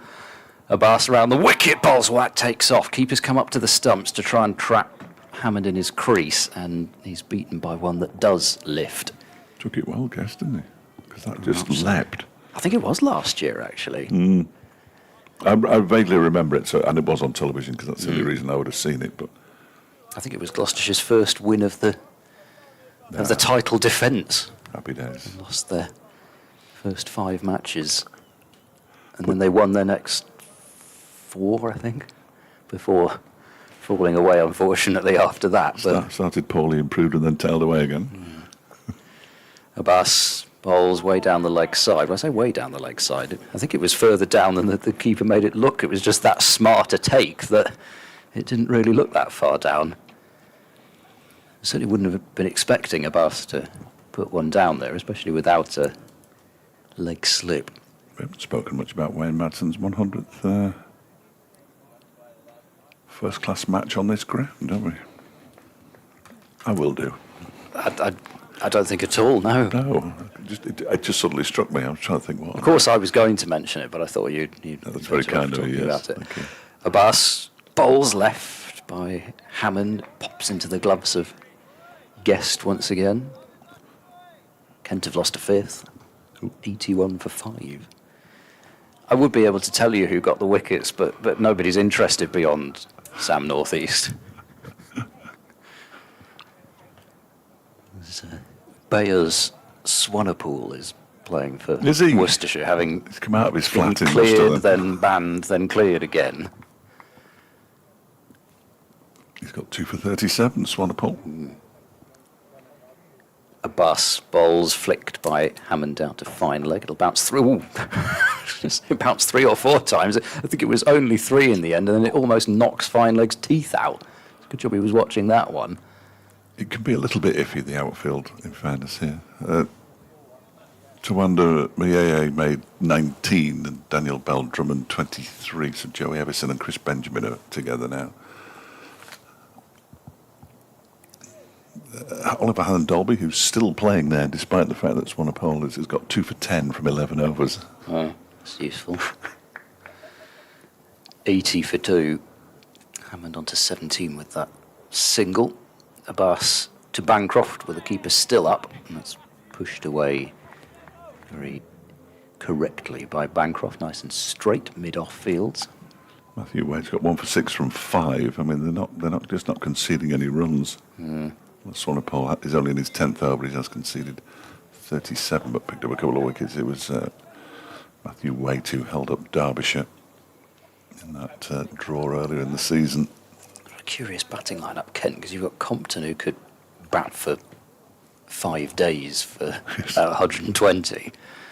Abbas bowls, that's a good one. Slides past the edge of Bancroft, who I don't think really followed it too much. Guest whips off the bail for dramatic effect as well. He's had a good over up to the stumps there, and Abbas has continued to cause Gloucestershire problems. Just the single from the over, it's 80 for 2. And at the same time, you've got Tawanda Muyaya, who in about 10 minutes could accumulate those sorts of runs, and usually tries. Yes. They're a strange old side, aren't they? I might need the monocular out in a minute. There's 3 players walking around. One of them looks a bit like Harry Moore. And one of them is Harry Moore. One of them is Pat Brown. And the camera leaves the third one in abeyance. Wayne Madsen is the 5th player as Martin Anderson comes around the wicket and bowls a ball that Hammond leaves. The 5th player to play 100 first-class matches at the county ground. One of them's Kim Barnett, of course, because Kim Barnett is always top of the records, no matter what they are for batting. And the others are the magnificent Levi Wright, who was definitely one of Wisden's cricketers of the year. I think the other 2 might have been as well. As this next delivery from Anderson is just pulled into the leg side in a very controlled way by Hammond out towards Montgomery on the mid-wicket boundary, and they go through for a single. He moves to 81 for 2. I've seen Levi Wright's bat. Do you think you're going to say Levi Roots? No, Levi Wright's bat. It's somewhere on the ground. I'm not willing to say where. And it's got on the back of it. It's got written all his innings from 1907 or thereabouts, when he reached 100 matches. Astonishing season he had. Could have been earlier than that. Anderson is in and bowls. That's pushed out into the offside by Bancroft on this occasion, and there's no run. The other two, Sam Cadman in 1924 and Harry Elliott, who was a member of the championship winning side. He reached it in 1939. So well done to Wayne Madsen for reaching 100 first-class matches on this ground. It'll never be done again. As Anderson bowls, that's played sort of off the back foot up towards mid-on by Bancroft. And there's no runs. It's fielded there by Harry Kame. And the reason it won't be done again is because Derbyshire now play 6 games a year of first-class cricket on this ground. And Reese is up in the 60s, I think. Guest is not far behind, but nobody else is anywhere near, really. 2009 to 2026. Remarkable. He's standing at first slip as Anderson bowls to Bancroft, pushes it up to mid-on again. Harry Kane wants to throw it to Brooke Guest, but Bancroft's standing in the way, so he holds on to the ball. Although, of course, last round we were talking about the James Anderson sort of statistics and running through those. I still couldn't believe my eyes when I saw it was his first match at Bristol. Was it really? Never played in a first-class match there before.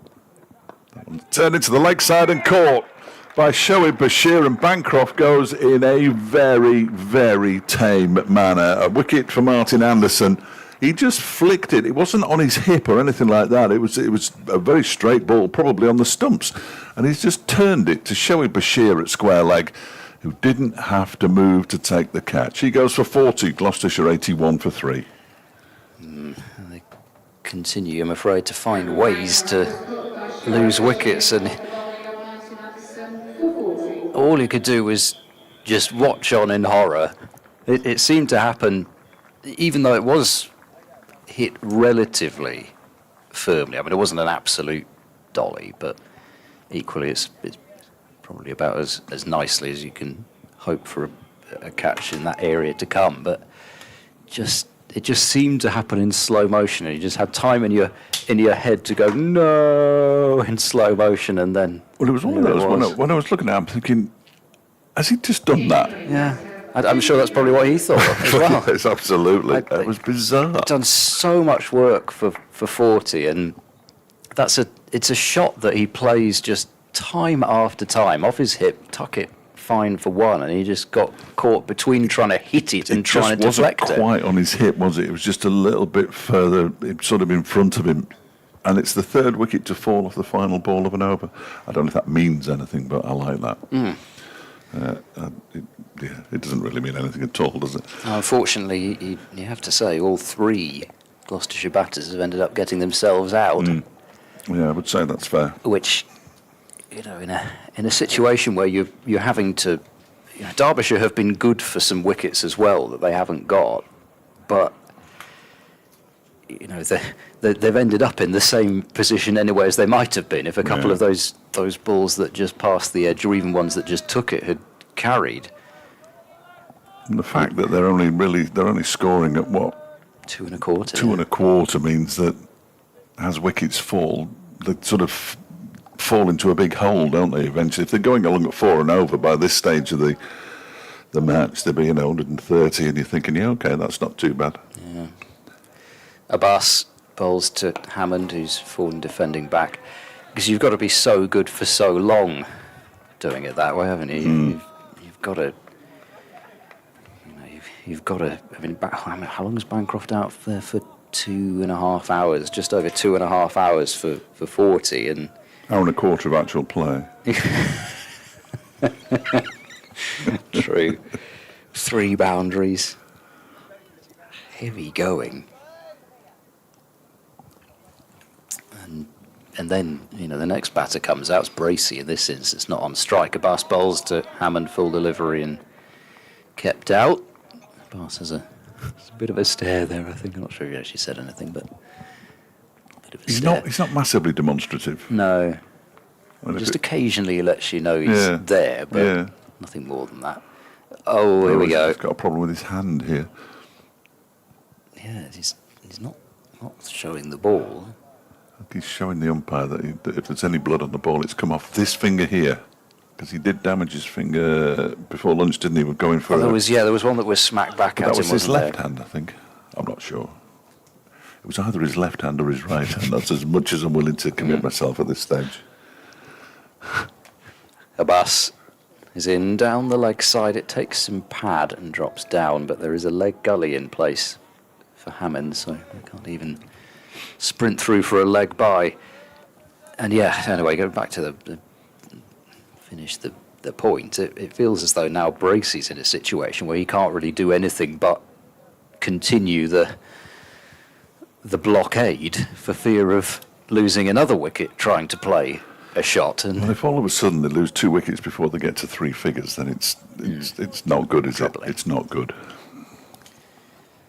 So there's 2 slips and the leg slippers. Abbas bowls, Hammond jams down on it, plays it not too close to his stumps or anything, but it did look as though he was a bit late on it. Just jabbed the bat down and got it out into the offside, and there's no run. Hammond 18 from 60, and is it a 6 as well? Swung a 6 over square leg when there was nobody out on that boundary, and 1 other 4, and that's it. 3 boundaries to Price, 3 boundaries to Bancroft. And he's sort of got no choice but to keep grinding away. Abbas bowls to Hammond, flicked away through square leg. There'll be a couple of runs at least here. The ball's running towards the boundary, but it won't allow them to come through for a third. So 83 for 3. Abbas going at just over 2 and over. It might see his spell off fairly soon, but that's no guarantee, given the discipline that Derbyshire have bowled with, that Gloucestershire are going to get anything else in terms of scoring opportunities. And even before Anderson took that wicket, as I was saying how important his spell was, that it kept things tight. Just another bowler that Gloucestershire couldn't get after, and then he takes the wicket anyway. Abbas is into Hammond, who defends and then rocks onto his back leg for some reason to complete the over. 83 for 3. Hammond 20, and Bracey will face his first ball off the back of a really battling 114, and it was these 2 that gave Gloucestershire any sort of a chance last round, really, with a bit of help from Tommy Borman, who's due in next, or more than a bit of help, but it was this partnership that did the business there, and they need a similar effort here, you feel, having won the toss, decided to bat first, hoping that spin might come into play later on. 83 for 3. It's 13 runs in the first 10 overs after lunch. Martin Anderson has bowled 5 overs, 1 maiden, 1 for 5, and he's going to continue from the City end. Just a little bit of an alteration to the field, a large alteration to the field. I think they're going to get an extra slip in place here, because Caleb Jewell is jogging towards the cordon. And Aaron Donald has gone from mid-wicket to cover, and now he's going out to square leg. And Mohamed Abbas is going into mid-off. We'll get there soon enough. At some point before tea, they'll all be in the right position. There we go. And Anderson, City end, into bowl to Bracey, who leaves the first ball alone. Somebody's very excited. My money's on Shoaib Bashir. Had his hands on his head there. He's actually at cover, so he's got no idea how close that was to anything. But that isn't going to stop him being very vocal. That's definitely him. He's great. He's such good value. So now he's got the double teapot out all of a sudden. Oh, he'll be all right in a minute, don't worry. He'll be bouncing around as Anderson comes in. That one's left alone. Now he's got his hand in front of his face while Zach Chappell does press-ups down below us. I don't think I've ever seen a bowler do press-ups. Oh, he does the sideways. He'll do the other side now in a minute. He's just sort of moving from side to side. He's, yeah. No stranger to the inside of a gymnasium. Zach Chappell. I used to look like that once. Here comes Anderson and Bowles. That's past the edge of Bracey's bat. That wasn't far away. Now you can go ooh and ah, showing Bashir. That was a good delivery. He's coming over the wicket to the left-hander, pushing the ball across him. He gets a pat on the back from Hammond. That's how good that delivery was. They are not far away. Who said that? I think somebody said it at least twice or three times. Bang bang is the one that really irritates me. Well, they've already banged. Here is Anderson. That one's turned into the leg side by Bracey. And off the boundary comes Montgomery to do the fielding. And they get through for a single. Bracey's off the mark. 84 for 3. We're definitely going to see Zach Chappell soon, either that or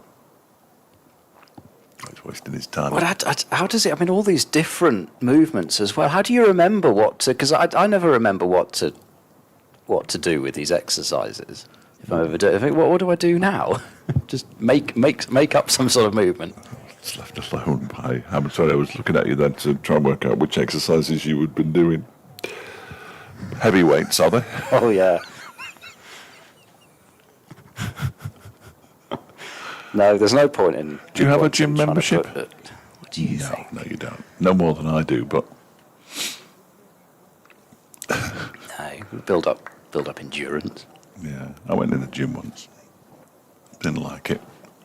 Anderson bowls, Hammond, not Bracey, plays it straight back to him, and he fields off his own bowling, and it's a 1 run over. Another one for Martin Anderson. 6 overs, 1 for 6. His figures now. It's been a really good spell from him since lunch, as we get a substitute fielder on. Rory Hayden has replaced Mohammed Abbas, who's going off for a well-earned rest. He's not going to the changing rooms. He's going to the dugouts, the T20 dugouts. So I think he's just gone for a sit down, really. Not that some fielders are abused in any way. Joe Hawkins, I think, was the other player walking around the boundary. Somebody's getting a bit overexcited with the zoom on the camera on the balcony. I might use my monocular to see who it is. Ha-ha! Land ahoy! I can't tell who it is. After all that, It's a splendid, they're good. Those splendid little thing, though, isn't it? just arranged for another way that you can't see things. If there's a chaffinch going past, I'll be able to see it straight away. I won't be able to identify it, but I'll be able to see it. Right, Bracey to face Chappell, and round the wicket he comes and bowls a delivery right in the block hole, which is dug out into the offside by James Bracey for no run. Every time I look, Kent lose another wicket. We It's lost another 89 one. for 6. Hannon Dolby's got 3 for 14 from 13 overs. See, why is he still there? I don't know. I think, well, yeah. Maybe Worcestershire are thinking of signing him next season. Yeah. Chappell bowls, full ball, defended straight by Bracey. I mean, Gloucestershire have got a loanee in this game in Henry Brooks, but I don't think anybody could claim that Gloucestershire wouldn't be looking at signing him if he were to impress, I because think there are a number of teams who would sign him. Middlesex have made it fairly clear from their selection decisions in the early part of the season, and his contract's up at the end of the season, that it's not part of their plans. 6 for 20 on his Derbyshire debut. Chappell to Bracey, and that's dropped down in front of him again for no run. Something like that when he was on loan from when he'd been on loan from Warwickshire. Probably, yeah. Yeah. Spoke to him after that day. I distinctly remember speaking to him. Seemed like a thoroughly nice young man. Yeah, I haven't spoken to him yet, but certainly reports are that way. born in Solihull. Yeah, he did have a bit of an accent, I think. Chapel to Bracey, and that's chopped down towards the fine offside boundary. It's more backward point, really, that it ends up, and Bracey can only take a single. He timed it pretty well. 85 for 3, Bracey onto 2. It's an expensive over this. There's been a single from it. Yeah, no, he's got to just tighten it up a bit, hasn't he? And Burton Albion have just sent out their usual, that's what I spend my Fridays doing. They send photographs out of players training, and I have to try and guess who's going to be playing. See George Evans training. We knew he was back in training, but we're going to see George tomorrow. Chapel to Hammond in line, defending to the onside of straight. Chapel picks up. Yeah, so you'll have Freddie Cardy tomorrow. He's all right, is Fred. You know, once you get used to him. Well, we know now that he's not listening, so we can say whatever. Yes, oh no, he's not listening. I would say it to his face, actually. No, he's a good lad, Fred. He's going to be doing some cricket for us tomorrow on Radio Derby. Gave him a tutorial this morning on how to talk. I don't think he understood any of the technicals, so I'll be here in the morning, help him out. Chapel to Hammond, clipped away through mid-wicket. There might be 2 here if they hurry, and they will hurry as Jewell slides back, sends in the throw, and 3 runs have come from that over. And flippancy aside, I think that actually might be the most expensive over since the lunch break. It's 87 for 3. Hammond has 22, Bracey 2. Gloucestershire need a substantial partnership. It's sort of been a theme, really, throughout the campaign so far. They sometimes do the hard work, and then just as it might be feeling as though it's getting a bit easier as a couple of bowling changes happen or something like that, they found ways to lose wickets. The joint most expensive over, I think you'll find, since Okay. I think so. That makes it the most expensive then. Over number 33 went for 3 runs as well. I don't know who bowled it, though, sadly. I think it was Martin Anderson, because it's an odd number. And the odd numbers are from the city. No, it's the other one. It was Mohammed Abbas, went for 3 runs in an over. What's he doing? Ben Aitchison is back. Took the first wicket to fall this morning. That of Ben Charlesworth. He's bowling to James Bracey, who goes back and pushes this out into the offside. Shoaib Bashir comes hurtling in. Bends down, picks up in one flowing movement, and there is no run.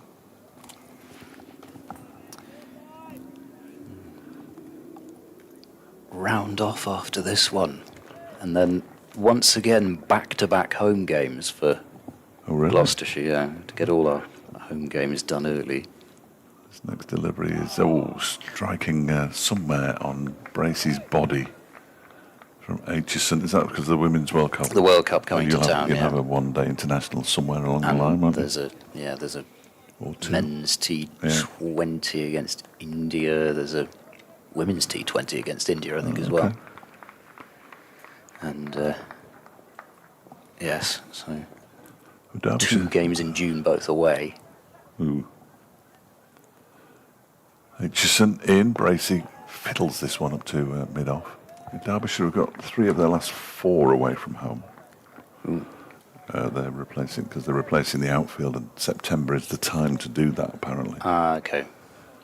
So it looks okay from here. It's only when you walk that you realise that it needs replacing, really. It's never really recovered from that time when the entire game was called off against Gloucestershire, as Aitchison, his next delivery is pushed into the offside by Bracey. I don't think it has anyway. It looks very patchy down below. Yeah, that's sort of what it did to it, isn't it? And I was saying to somebody earlier on that it reminds me a little bit of what Cheltenham looked like last year after we'd had the first game okay, but the second game there was a lot of rain on. I think it was the second day, and because there were those bare patches, it just made it muddy, and it just didn't dry for a day. Aitchison, full delivery dug out by Bracey, played into the ground and back to the bowler. Yes, it really struggled. It did really struggle. nothing that anybody can do about that, so it'll all be replaced. I'm sure there'll be a bit more drainage added to it as well. They put one of those sprinkler systems in at Grace Road over the Oh yeah, winter. and then it goes off at the wrong time. Yeah. Zages and Bowles, oof. No, did that one keep a bit low?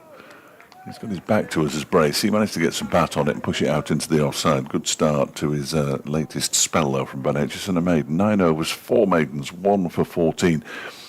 And whoever is batting at the moment seems to be in a very defensive kind of mode. What is that now? 70 produced 17 runs in 13 overs since lunch, Over a quarter of the overs have been maidens. which is a good effort. I mean, fair play to the Derbyshire. Yeah, Derbyshire they've bowlers. bowled very tightly, and there's been enough in terms of slight up and down and two-pacedness to mean that Gloucestershire have had to be so careful in terms of when they've attacked. Chapel bowls, there is a rare opportunity to score, but there's a fielder out at deep square leg, so Hammond will only take a single. It's 88 for 3. Yeah. And particularly early on, we saw a few just take off from back of a length, so you've got to watch that. Then I'm sure at least one delivery in that last over stayed down, so Yes, I thought one had, but got to be really careful. Chapel bowls to Bracey, leg stump half volley, which is clipped to mid on, and I think Jewel would have had a shot at the stumps if he'd fielded it cleanly. He threw it up in the air beautifully, which would have been a great thing to do if he'd caught it, but as he was trying to field and then throw, it wasn't quite what he was after. just got away from him. 89 for 3. A touch. Cheltenham Festival's in late August. Is it? This year, almost at the end of August. Chapel bowls, Hammond forward to defend. Yes, and unfortunately, this is how it's going to be, I think, every other year. Will they not be for back the at school by now? Foreseeable, well, pretty much they will be, yeah. Yeah. But there's no other time to have it. In the institution, well, at least the institution of having red ball cricket there. Yeah. Say red ball rather than county championship because it predates the official county championship. Chapel bowls, and that's defending Hammond straight back. Lots of us do. Well, actually, I would mention something there about Gloucestershire's first season in the championship, but I think I might save that for a bit if you don't mind. No, I don't mind, 'cause I've no idea what it is. No, so, no. You can do what you want with it, really. I'm not exactly. Did do a little bit of research last night, which I'd rather not have done, as Hammond offers no shot to do with starts to seasons. Yes, well, I would nearly ask you if it was to do with starts to the season. So, yeah. I think I'll Yeah, keep your powder Save dry that. for now. I don't think we know what it is now, though. So. Was that a daddy longlegs trying to get Yeah, in? I think it was. The first one I've seen this summer. Yeah, it's that time when they're just clawing away at the windows trying to get at your face. I'm not sure that's what they want. They don't really have mouth parts, do they? Chapel in and bowls and worked away off the hip by Hammond, well, thigh really. Just turns a single into the leg side, keeps Jewel busy, and was that 3 off that over as well? I think Yes. it might have been. This Yeah. is getting dangerous Yeah. now. 90 for 3. Yeah, Chapel bowled 8 overs for 23, which is horrifically expensive. Oh, Kenton 99 for 7. I just said that daddy longlegs don't have mouth parts, and I'm going to have to check that now. I'm fairly sure they don't. Where do they, or do they not eat? Is that the Yeah, point? Because they're yeah. they're basically only out for about a day or something, aren't they? Yeah, something like that. There we go. It's a false urban legend that they have tiny white fangs. What? Which I've never even heard of that urban Yeah, legend. well, yeah, they could bite you, apparently. Aitchison around the wicket to Hammond, who pushes this one up to mid-off. They do have some venom in them. So they do, Oh, is it that one? Yeah. The fact that they possess venom that's so deadly it could kill you, but it doesn't, or something like that. yeah, but they never bite you. They don't bite, apparently. Yeah, it's all too complicated to look up, really. They would be deadly if they could bite you. As this one is edged, is it? No, he's missed it. He's played at that one. A little wider of the crease, Aitchison that time. Just perhaps took it away from Miles Hammond. That's the thing when you shimmy down like that, and Hammond actually, to his credit, has sometimes shimmied down and then left, but by shimmying down, and especially going across, you sort of feel like, right, I've pretty much got to play at anything here, because if it hits me on the pad at all, I might be in trouble having gone across. He waits and he stays in his crease this time. Turns this one into the leg side. There's going to be a show. There isn't going to be a show at the stumps from Rory Hayden because he doesn't pick it up cleanly, and they get through for a single. Hayden fielding at mid-on. He's on for Abbas, and Donald is on for, and there's Dal, of course, who was stretchered from the field this morning. I don't think we'll be seeing him again for a while, unfortunately. Keep our fingers crossed for him. We'll try and get some news to you tomorrow if we can. Kind of had enough of watching injuries the last couple of games, I have to say. Please, no more. Aitchison is in, and that one is off the outside edge of Bracey's bat out towards backward point. And they go through for another single. Still no news on a temporary substitute replacement. But we may well have news for you post-tea. A temporary permanent replacement. Yes, yes, that could well be. Who knows? Very good. Here's Aitchison again. He's only got the two slips now. And he bowls, that's left alone by Hammond. Those two slips are Jewell and Madsen, the 2,000 runs in the Championship men from last season. Oh, sorry, I've only just worked out. I thought, what, does somebody get 2,000 runs? No, No. no, WG come back. that would be something. Here's Aitchison around the wicket. That one's, well, it's a leading edge back to Aitchison, who has bowled another very, very miserly over indeed. 2 runs from it, 10 overs, 1 for 16, his figures. Bracey has 4, Hammond has 25, 92 for 3 now, Gloucestershire. That's the for 3 bit that makes it okay. If it suddenly becomes for 5, Well, then they are in a spot of bother again, you would have thought. yes. I'd be so interested to know.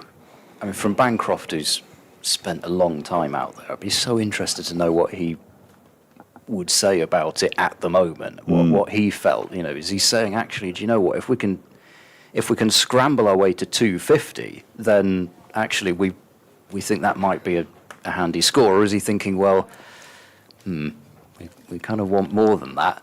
Chappell bowls on, pushed by Bracey very pleasantly, but not for any runs, as Jewell is quite straight at mid-on. There's a bit more space straight of mid-off. Pitch 2 to the right, which is the other hybrid on that side of the square. Derbyshire made 625 for 8 declared in the opening game of the season against Worcestershire on it. There might be a bit more grass on this than there was on that, but when it wasn't this sunny, so we didn't burn anything off. Chappell bowls overpitched and driven by Bracey out to the cover boundary for 4. And that is, I think, the first boundary since lunch Absolutely. in just over an hour. 96 for 3. But that's probably the first real half volley that we've seen since lunch. Chappell bowled a couple that was so full that you couldn't dig them out and drive, and that one was one that, if Bancroft's sitting back in the pavilion, thinking, well, why couldn't I have got one of those? Bracey made no mistake, and after just that one shot, that releases the third slip, and now they've stuck a cover in place. Chappell, I think, is saying, well, I don't really want, I want somebody else. Is he saying I want somebody else catching? I have no idea where on earth is Martin Anderson going? Sort of in no man's land, really. You go and stand just there, fly gully, pushed into the offside by Bracey, who screams a call of, well, you heard it. He's taken a few catches in that position, though, Martin Anderson. It's not an unusual position to see him. He either feels there, or sometimes he feels at sort of leg gully. I've seen him take catches there this season as well.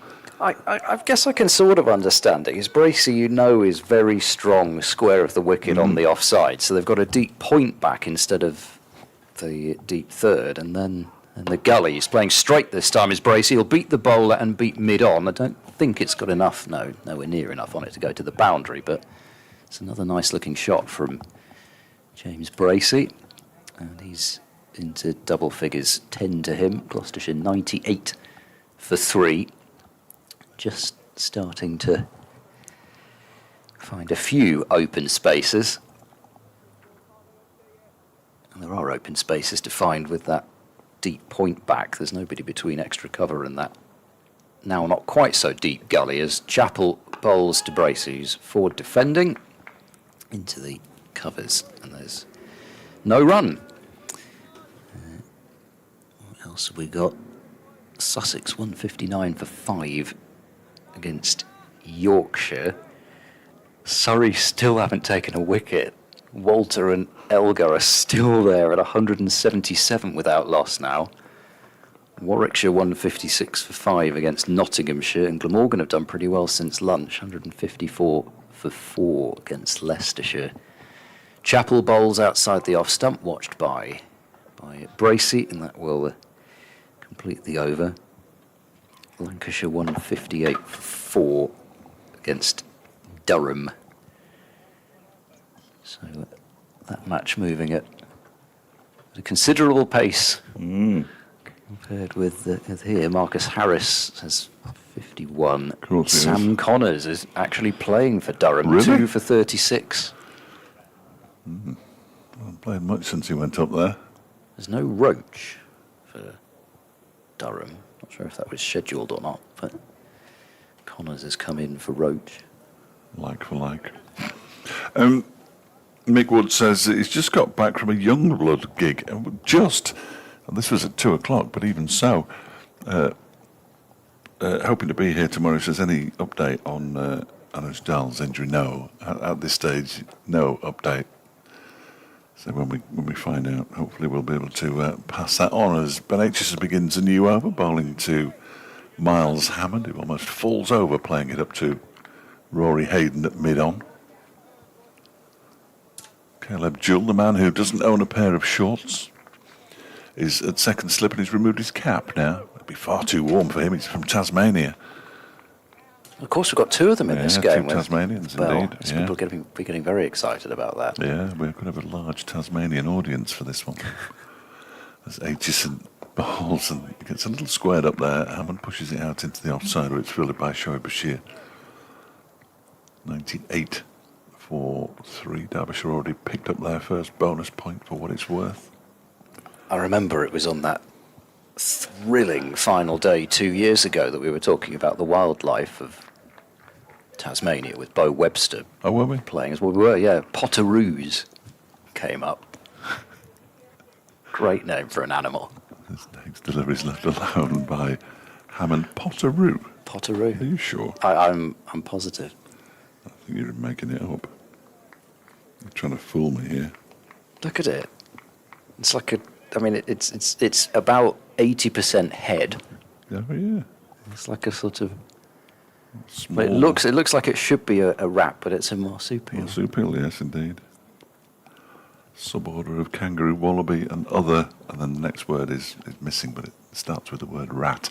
This next delivery strikes the pad. There's a big appeal for leg before wicket that is instantly ignored.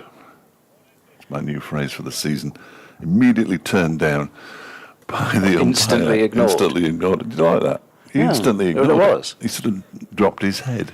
Yeah, either he hit it or, I mean, there didn't look to be too much wrong with No. it from this angle, but then we are at fine leg. It looked a bit low. Kept a bit low. I mean, we won't see a replay of that, of course. Thank you, Phoebes. As Aitchison's in again, Hammond this time gets one that bounces a bit more. He plays it out into the onside. Hayden picks up cleanly, but by the time he had picked it up cleanly, the batters had got through for the single. Bracey moves on. Hammond moves on to 25. 99 for 3. So close to 3 figures. Rat kangaroo is the whole of that word. Oh, okay. Well, that makes sense. Yeah. I mean, it looks like a rat, but it's a marsupial. So, Yeah. so we'll just go with the most famous Australian marsupial and call it a rat kangaroo. There's a long-footed one. It's endangered. Certainly a big-headed one. There's a broad-faced potteroo. Well, that must have been the one that came Yeah. up. I mean, it was 90% head. There's a lot of head. In comes Aitchison and bowls. That one is off an edge, out towards the backward point boundary, and they go through for a single. As a result, the 100 comes up for Gloucestershire to muted applause. If not virtually no applause at all. Bracey 11, Hammond 26. 100 for 3 after 44 overs. That's about it, really. That's all I've got. Oh, that's all right, Coach. No, that's all I've got. Thought you were going to make one more comment. Well, I we're, don't think so. what are we? 4 overs away from the halfway Yes. point of the the day. day, yeah. Gloucestershire at 100 for 3. We're going to get some spin. This could. Be exciting. It could be. Well, I don't think Hammond is ever one for seeing spin and not doing something against it. So Good. whether that's sweeping and reversing or coming down the pitch, I don't think he's just going to allow Bashir to just put the ball on a spot and not do something. Bracey, well, he might bring out some sweeps himself, but he's probably more likely just to take what's on offer. He did play a few paddle sweeps in his century last game. There is going to be a short leg and a slip by the looks of things, or at least I assume it's going to be a short leg rather than a leg gully or something. And he's going to have some protection at deep cover point and a very backward square, almost a long leg. Oh, don't like that noise. No. Just always think it's my fault No, whenever that happens. but no. Just a bit of a rumble.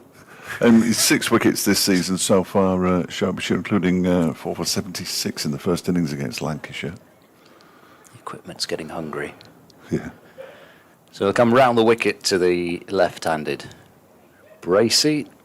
Skips in, tall action, bowls, and bounces a bit, but Bracey rides the bounce and nudges it past short leg and trots through for a single. That fielder dropped back to the boundary, 101 for 3.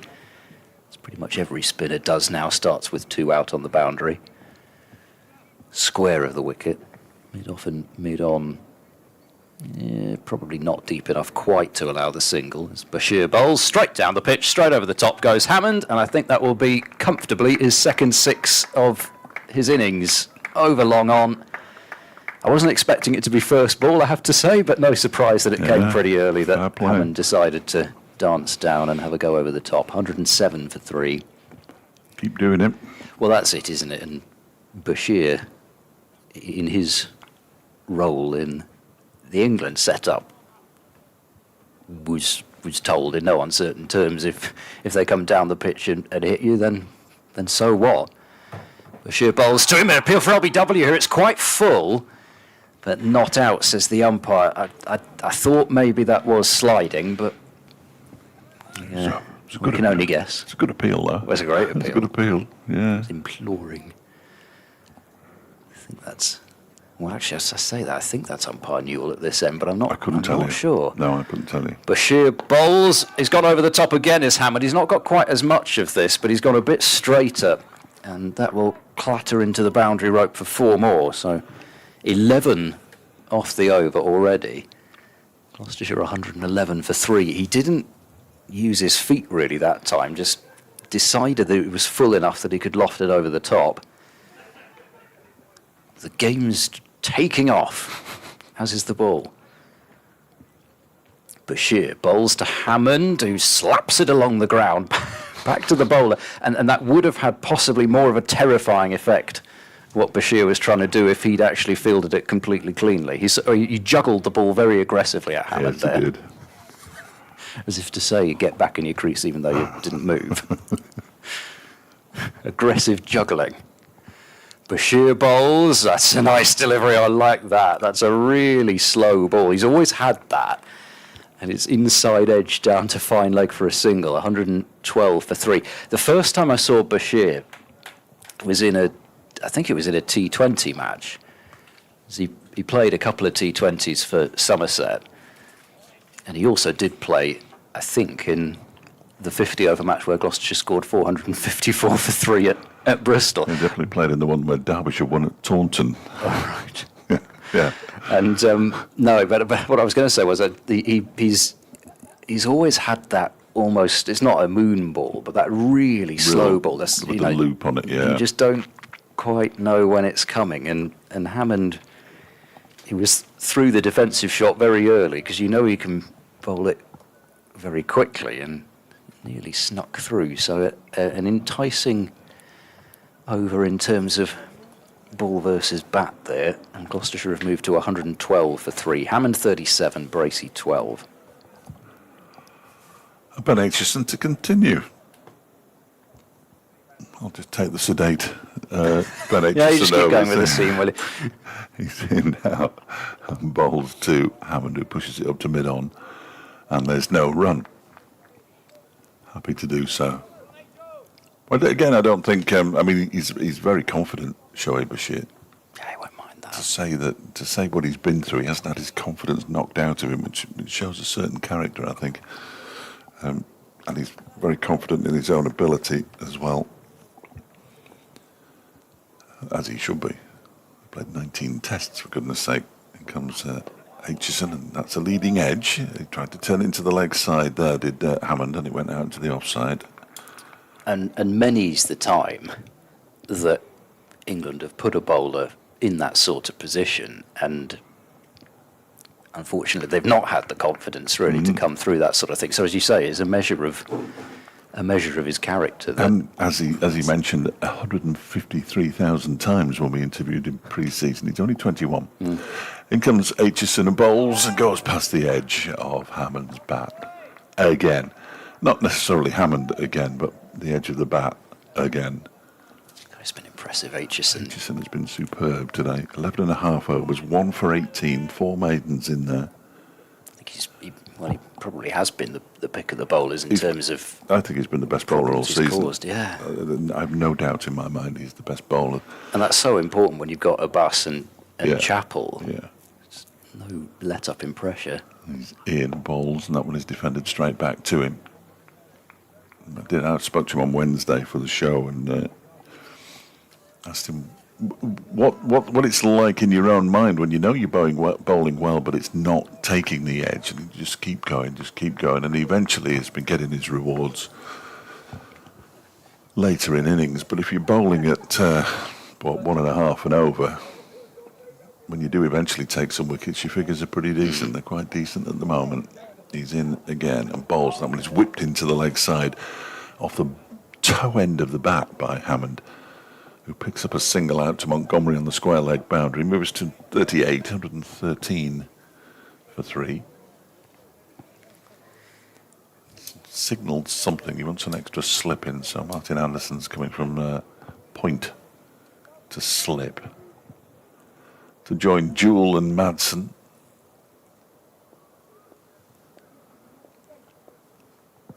Here, Bracey furiously tapping on the crease as Aitchison is in to bowl. Tribony leaves this one alone, allows it to go through to guest, and it's the end of the over, and rather disappointingly. I should have given him a single there, so Bracey would have been on strike. But Hammond is going to resume his battle with Derbyshire. And I'm going to update listeners on Radio Derby. I wonder the effect that Abbas has had on somebody like an Aitchison as well. He said it's fantastic having him in the team. Obviously, I mean, he would say that, yes, no, I can't stand the bloke. True. But as he says, you've got top Test pedigree at one end, and if you bowl as well as you can, it will get you wickets, because if you can't get a Bass away, you're going to have to try and get the lad at the other end away. And if you just keep plugging away in the same sort of way, then they're not going to take too many risks against you either. So mid-off has moved deeper, long on has moved back to the boundary, so Hammond will take the single that's available now. Boo. Well, I don't know. Having said all that about he won't mind him going over the top, now the field's been pushed back and Hammond has just taken the single that's available. But whether he will keep doing that, I think Derbyshire will know that Hammond is the sort of player that may decide that he's going to try and clear the boundary anyway, but he didn't there. Single to move him to 39, and now everybody moves up with Bracey back on strike, but they're going to have to move back again because Bracey's just brushed it away down towards fine leg. And there's a ambled single. Gloucestershire to 115 for 3, so there's partnership worth 34. And now there's a leg slip in place rather than the short leg for Hammond, who drives to mid-off, and they probably could have got a single there, to be honest. It's always that thing where you gauge just how deep the mid-off is, and in fact Aitchison, I don't think they wanted Aitchison there. He's saved the single, but actually he was meant to be a couple of steps deeper. Bashir bowls, low full toss driven to mid-off, and yeah, they're going to take the single this time as Aitchison slightly stumbles but regains his balance, and another run added. Gloucestershire to 116 for 3. A sort of necessary spell here for Bashir for a little bit as he bowls round the wickets, and forward goes Bracey and softens it out into the offside. There's been a spell this afternoon for Abbas. Aitchison bowling at the moment, and Chappell's had a burst as well. Anderson's got through 6 overs, so still without Dahl. Derbyshire may need a few from the spinner here, as Bracey's forward and dropping it into the offside, and that completes a tidy over from both Bashir and the Gloucestershire batters, just manoeuvring some singles about, and that's probably going to be the order of the day for the next little bit. If the field's set back, Gloucestershire at last have got themselves to a bit of a period here where they're going to have to try and not exactly go into cruise mode, but the ball's getting old now. The opportunity's there to find some singles here or there. It's just a question of can they not give a wicket away. 116 for 3. Ben Aitchison from the city end around the wicket to Hammond, who flashes at that one, almost desperate to give his wicket away. Misses it, ball goes through to Brooke Guest. Nicely done. That was very nearly the setup and then the punchline. He had a real go at that one. Hammond, he's sort of got every right to, I suppose. He's on 40. Cameron Bancroft earlier making 40, the only man out so far this afternoon. Overall going along at 2.5 now, so they've just upped it a touch as Aitchison bowls that one. It's flashed away by Hammond for 4. That's a glorious shot out to the cover boundary. Almost what he was trying to do the previous delivery that he missed. He didn't miss that one. And, he moves on to 44, 120 for 3. That was glorious. Yeah, no issues with that one, and especially after the previous shot, Aitchison probably for the first time today, will be kicking himself as he walks back to his mark because he's just allowed Hammond to get one away, the ball, after he went searching. He's in again, Aitchison and Bowles. That's dabbed into the offside by Hammond, and there is no run. I wonder if I can, if this will tell me. No, it won't. I wondered if that might have been the first boundary off Ben Aitchison. He's only conceded 23 runs in 12 and a half overs. Try and find that out. Might be on the BBC site if he goes down far enough. Well, that's a point. I think they have it on there, don't they? They don't have wides no balls on Cricinfo. As this next delivery is left alone by Hammond to go through to the keeper. I don't know why, but my computer is not loving the scores page at the moment, so I do know another way of getting at it, so I'll try that. I'm not so sure you're trying hard enough, in all honesty, so I'm going to try myself. You have to go into stats, and then you have to deselect everybody apart from Oh, yes. Ben Aitchison. Yes, Here I we know- go, yes, I here we know that go. one. 2 fours. 2. Ooh, now that one's been played nicely down towards very fine third man and will go all the way to the boundary. Hammond just dabbing it. There are only 2 slips in place now, so it was a perfectly safe shot. It was along the ground anyway. So that was just the third boundary off Ben Aitchison. 2 in the same over, having conceded 1 in his first 12. 124 for 3 the score.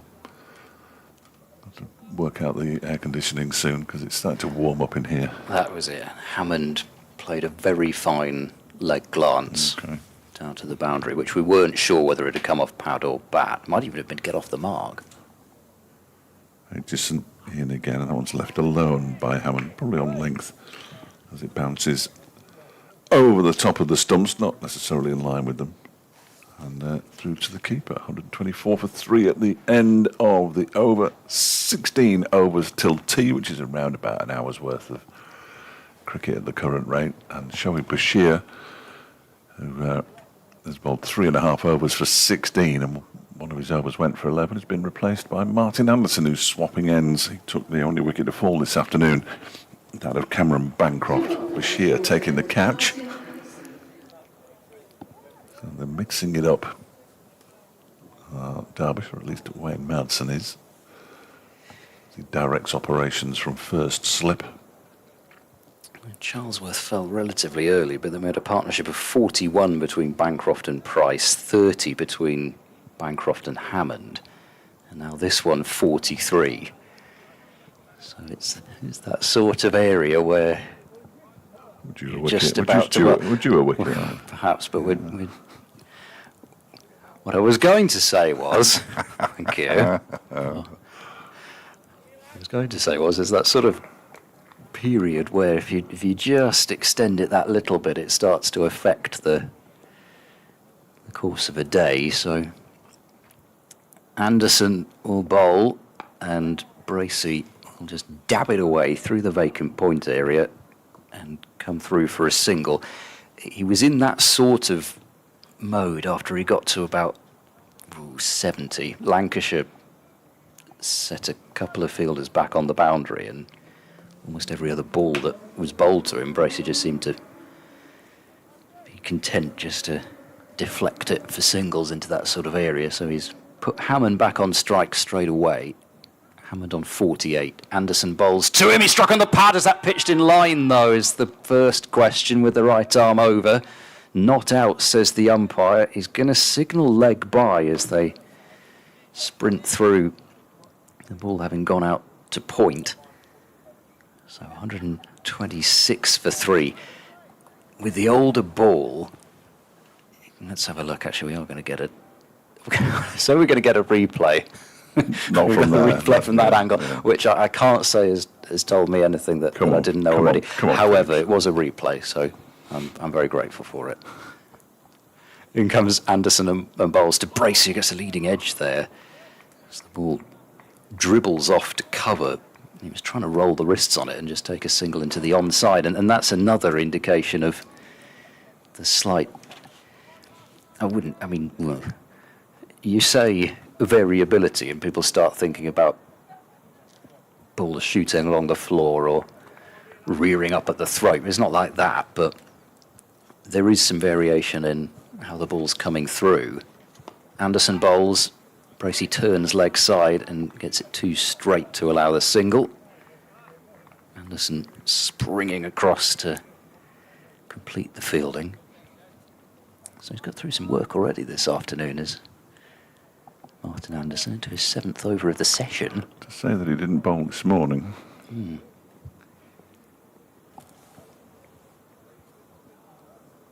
Bracey calmly waiting for him. Bat raised as they all do, down the leg side from Anderson. May have just got through on the bounce to Brooke Guest, who's been excellent behind the stumps in this innings. Haven't had a single bye. He's had a few tricky takes up to the stumps, to the seamers especially. There was one take where he ended up in front of second slip, I think, of a bus early on. Anderson in and bowls and watched carefully by Bracey, but he doesn't play a shot. Well, I say he doesn't play a shot. He doesn't play a shot when the ball was next to him, but then rehearses an elegant, caressing cover drive that I'm sure would have had the ball speeding off to the boundary in a flash. It's just that he didn't play it when the ball was there. It's 126 for 3 at the end of Anderson's comeback over, which has only produced 1, which is the rate he's going at. Yes. 7 overs, 1 for 7. Excellent work from Martin Anderson. And Bashir's swapping ends. Well, there you go. Perhaps he heard that you were desperate to commentate on some spin, so Bit of bash. switched in. Bring the bash. Hashtag. If anybody wants that, then you're welcome to it. I expect to see it somewhere. Got to be a little bit careful with that one. Yeah. Or the nickname, I mean. He's definitely. Well, no, that's what he told me to call him. Comfortable. Here he comes. That's left alone by Hammond, who was winding up for an enormous hit straight back over Bashir's head into the and possibly beyond the seat unique stand at the far end of the ground. Hammond waits, slipping a leg slip, bowls and goes for the cut shot. He misses it. It's taken at the second attempt by Brooke Guest. It's the one thing you do hear them say about these hybrid pitches for spinners is you do at least know there's going to be a little bit of bounce in them, even if they might not turn. And he's 7 foot tall. This is flayed into the leg side for 4 runs. It was a slog sweep. It went a long way in front of square, though, and that's 50 for Miles Hammond. 52, in fact, off 104 balls. And he's batted nicely and aggressively. More recently, that was his 5th 4. He's got a couple of 6s as well. He's tended to be a good starter to the season, is Hammond. He often seems to be one of the quicker ones out of the blocks from a Gloucestershire point of view. 3rd half century. He waits now at 130 for 3. That one's given a bit more flight, and he leaves it as it turns into the gloves, if indeed it does turn, of Brooke Guest. He's bowling around the wicket to the left-hander. They're asking Zach Chappell to just go a little bit square at deep point. He comes down the track and drives down the ground, does Hammond, but straight out there to Caleb Jewell on the boundary. And a single is taken. Hammond moves to 53, 131 for 3. The 50 partnership comes up now from 83 deliveries. And Matthew Montgomery goes in at leg slip and has to don the fielding helmet. He's already got the pads and everything else on, so you might as well go there. Large crow just in front of us on the pitch. Get your monocular out. I know, and I can see it from here, that crow. It's big enough. That was defended back Might admire its plumage. back to Bashir. And there is no run. You get another round of applause here, Miles Hammond. You ready? I was ready for a while. It was sort of a round of applause and probably deserved. From two people. Yeah, well, they were both enthusiastic in their applause, weren't they? You can't have everything. Come on, Ed. You got to make home advantage count by a bit. Oh, yeah. It being a hostile atmosphere, place. yeah. I've always thought that, actually, when I've come here. Yeah, the hostile atmosphere in the press box. Yes, oh yes, it can be hostile here. Anderson, at the end of his run, not wasting too much time. There's probably not too much time to waste, even though the over 8 says level. It's a very wide ball, which Hammond's not interested in at all. Instantly ignored. Yeah, I'm not sure it works with batters. Well, I just quite like the I said expression. it. So I can't remember if I said said it. I think I said it. crows off. In the Worcestershire game. Now you'll have to use your monocular to see it. It's flown off into the tree over Yes, there. I'll never see it in the tree. Frank enjoyed it. Anderson in, and that's a very strange shot from Hammond. It was sort of a low bunting pull that ends up at mid-on, and he takes one for it. He has many shots that only Miles Hammond plays, and there was one of them actually that was almost like the time when he put the bat there and then left it. That time he did just leave the bat there, and so he just pretty much flapped it to mid-on. 132 for 3. Hammond moves to 54, so Bracey surveys the field. I don't think there's going to be any change there. 2 back on the leg side and 1 back at point. And Bracey clips it into that leg side. He may have found a gap to consider a second, but not to actually come through for it. It's a lot of fielders out in the deep for a bowler that's going at 1 and over. Yeah, too many really. And it's 3 down. You take another couple of wickets here, and Derbyshire are way on top. It's always easy to sit here and say the field's too defensive. Yes. Yeah. I don't think you almost never seem to sit here and say the field's too aggressive. But even so, it just feels as though Gloucestershire are being given a few here. No, I'd agree. Hammond twirls his bat and just rechecked his guard. As Anderson bowls to him. A short ball swung away leg side. He's hit it hard, but what he didn't do was just swing it any old where up in the air. Probably trying to get it a bit finer than that to split the gap between deep square and fine leg, but he'll have to content himself with a single. I would say, judging by the way he leapt out of the way of that one, so Neil Pratt is at the city end and Mark Newell is at the racecourse end, I'm going. I think so.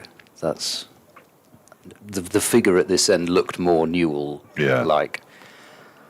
Anderson bowls. Bracey pushes forward, no run. Less Pratt-like, you mean? Is that what you're saying? Yes, I suppose so, with 2 T's. Absolutely. Absolutely. Like Anderson with 2 S's. Yes. Yeah. Pratt with 2 T's. Proliferation of consonants. Unnecessary. Hammond with 2 M's. Yeah. Yeah. These double letters. Jewel. 2 L's. There's lots of them in there. Borman. Jewel. Oh, Jewel. I thought you said Gibble. No. I don't think Middleton, Brooks, Williams, Bell. They've all got 2 of everything. Driven by Bracey, and all that deep gullies fielded it. It went quite fine, actually. The way he played it, I thought he laced it through the covers and ended up slicing off to that deep gully. He prevents any run, and the end of the over. 3 runs from that one, so Anderson's figures are being ruined. 1 for 10 from 8 overs now, and Gloucestershire to 134 for 3 at the end of the over. We're going to see more bash, we are. Burton have already announced a crowd in excess of 5,000 for tomorrow's Well, they're there already? No, that's how many tickets they've sold, which is a big crowd for Burton Albion. Before everybody jumps all over it. I think the ground only holds about 6'2", something like that, so I've got a parking space though, so I'll be fine. Good. Yeah, that's the main thing. They know you on the gate. Yes, sometimes it's difficult to get away without having a long conversation. Reference to the... About the cricket, about the football, about the weather. The good people there. 134 for 3. There's been a chat there between Wayne Madsen and Shoaib Bashir, which is why I was prattling on inanely. on that occasion, as this one is left alone by Hammond to go through to Guest. Really like this, just nice and He's slow. trying to tempt him into a big shot, and he's got a man out on the long on boundary. Long off is sort of 2/3 of the way back. There's a man on the mid-wicket boundary as well as Bashir bowls. That's quicker and flatter and turned into the leg side by Hammond, fielded by Montgomery. There is a man out on the cover boundary. I'm not suggesting he's there as a catcher. Zach Chappell takes a few steps back at backward point so he can walk in as Bashir flights this one. Hammond defends it back to the England Test off spinner, which he still is until otherwise stated. If they don't take them away from you, Well, those he's caps. still an ECB employee. Here he comes again. That one again a bit quicker and he's chopped into the offside. It's not fielded cleanly by Harry Kane, but he gets enough on it to make sure that there isn't a run available. Well, I say he's built the pressure. I mean, there's been 4 dots this over. There isn't really any pressure, but knowing how much Hammond likes to get after the spinners, there might be some. We're looking for a big pressure one. in his Big one here. At some point. Comes in and bowls. That one is pushed straight back to him. He's not going to play out a maiden, surely to goodness. It's a disgrace. Expect the unexpected with Miles Hammond. He's just had a look at the scoreboard, which won't tell him much. 134 for 3. Bashir around the wicket. Hammond pushes this out into the offside and gets a single out towards Mohammed Abbas on the cover boundary. So 1 off the over. Hammond moves to 56. Bracey has 15. 135. Moves for 3 after 52 overs. Chicken.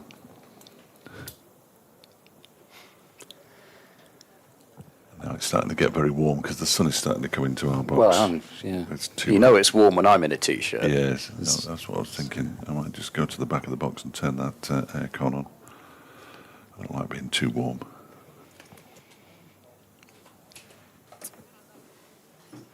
It's, well, no, there's almost the only thing in the sky at the moment is a plane making its way across as we look at it.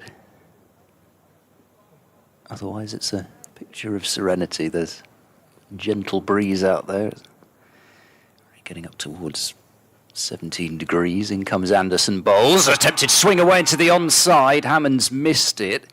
It did look too high, but you just never know. It did keep low. Hammond tried to pull it off quite a full length, as he likes to do. I did think it probably was just a bit too high, but here we go. We're going to get a second look at it.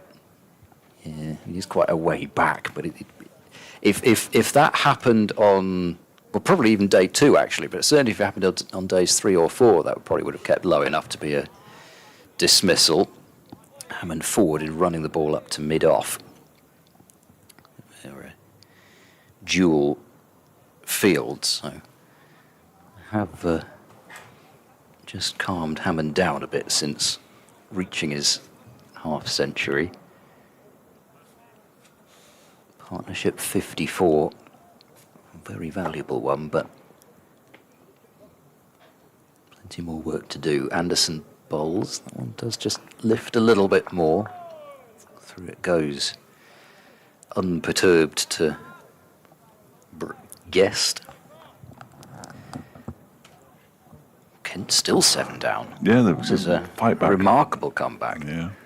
It's not quite what the last time Gloucestershire played there. I think, what were they, 45 for 7 before Tom Price scored his 100 and took his hat-trick on the same day.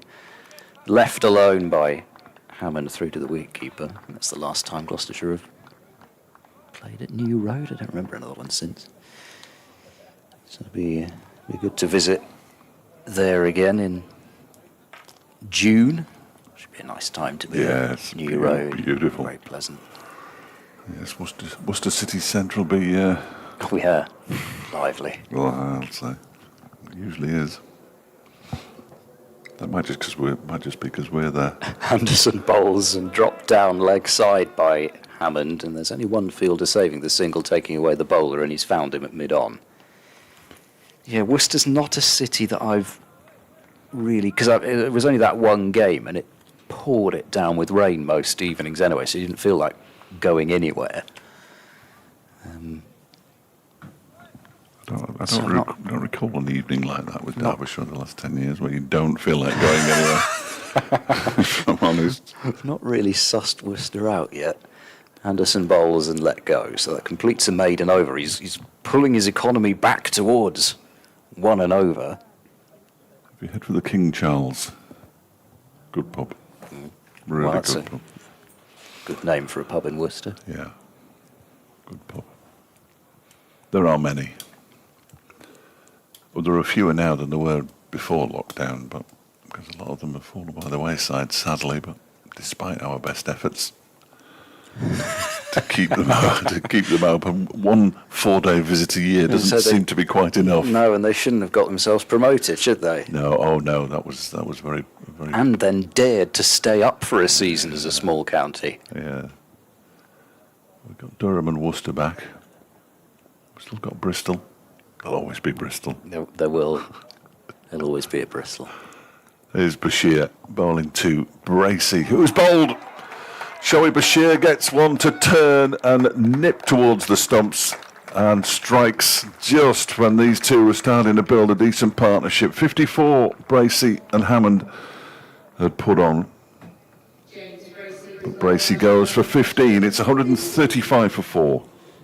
Yeah. Built just past 50, but Hammond doing the bulk of the scoring.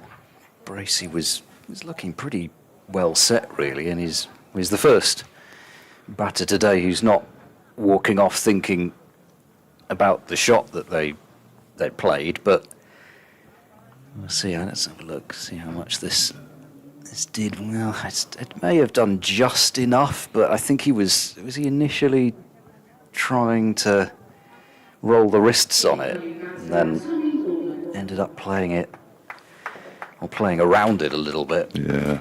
But it's a nice bit of flight from Bashir. He's really floated the ball up well since he's come on from that City end, and yeah, Such a good addition. Just done him in the flight, really.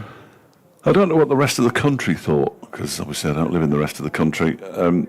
When Derbyshire signed Bashir, a lot of people were thinking, well, yeah, I would say it was almost a no-brainer because the ECB's paying his wages this year anyway.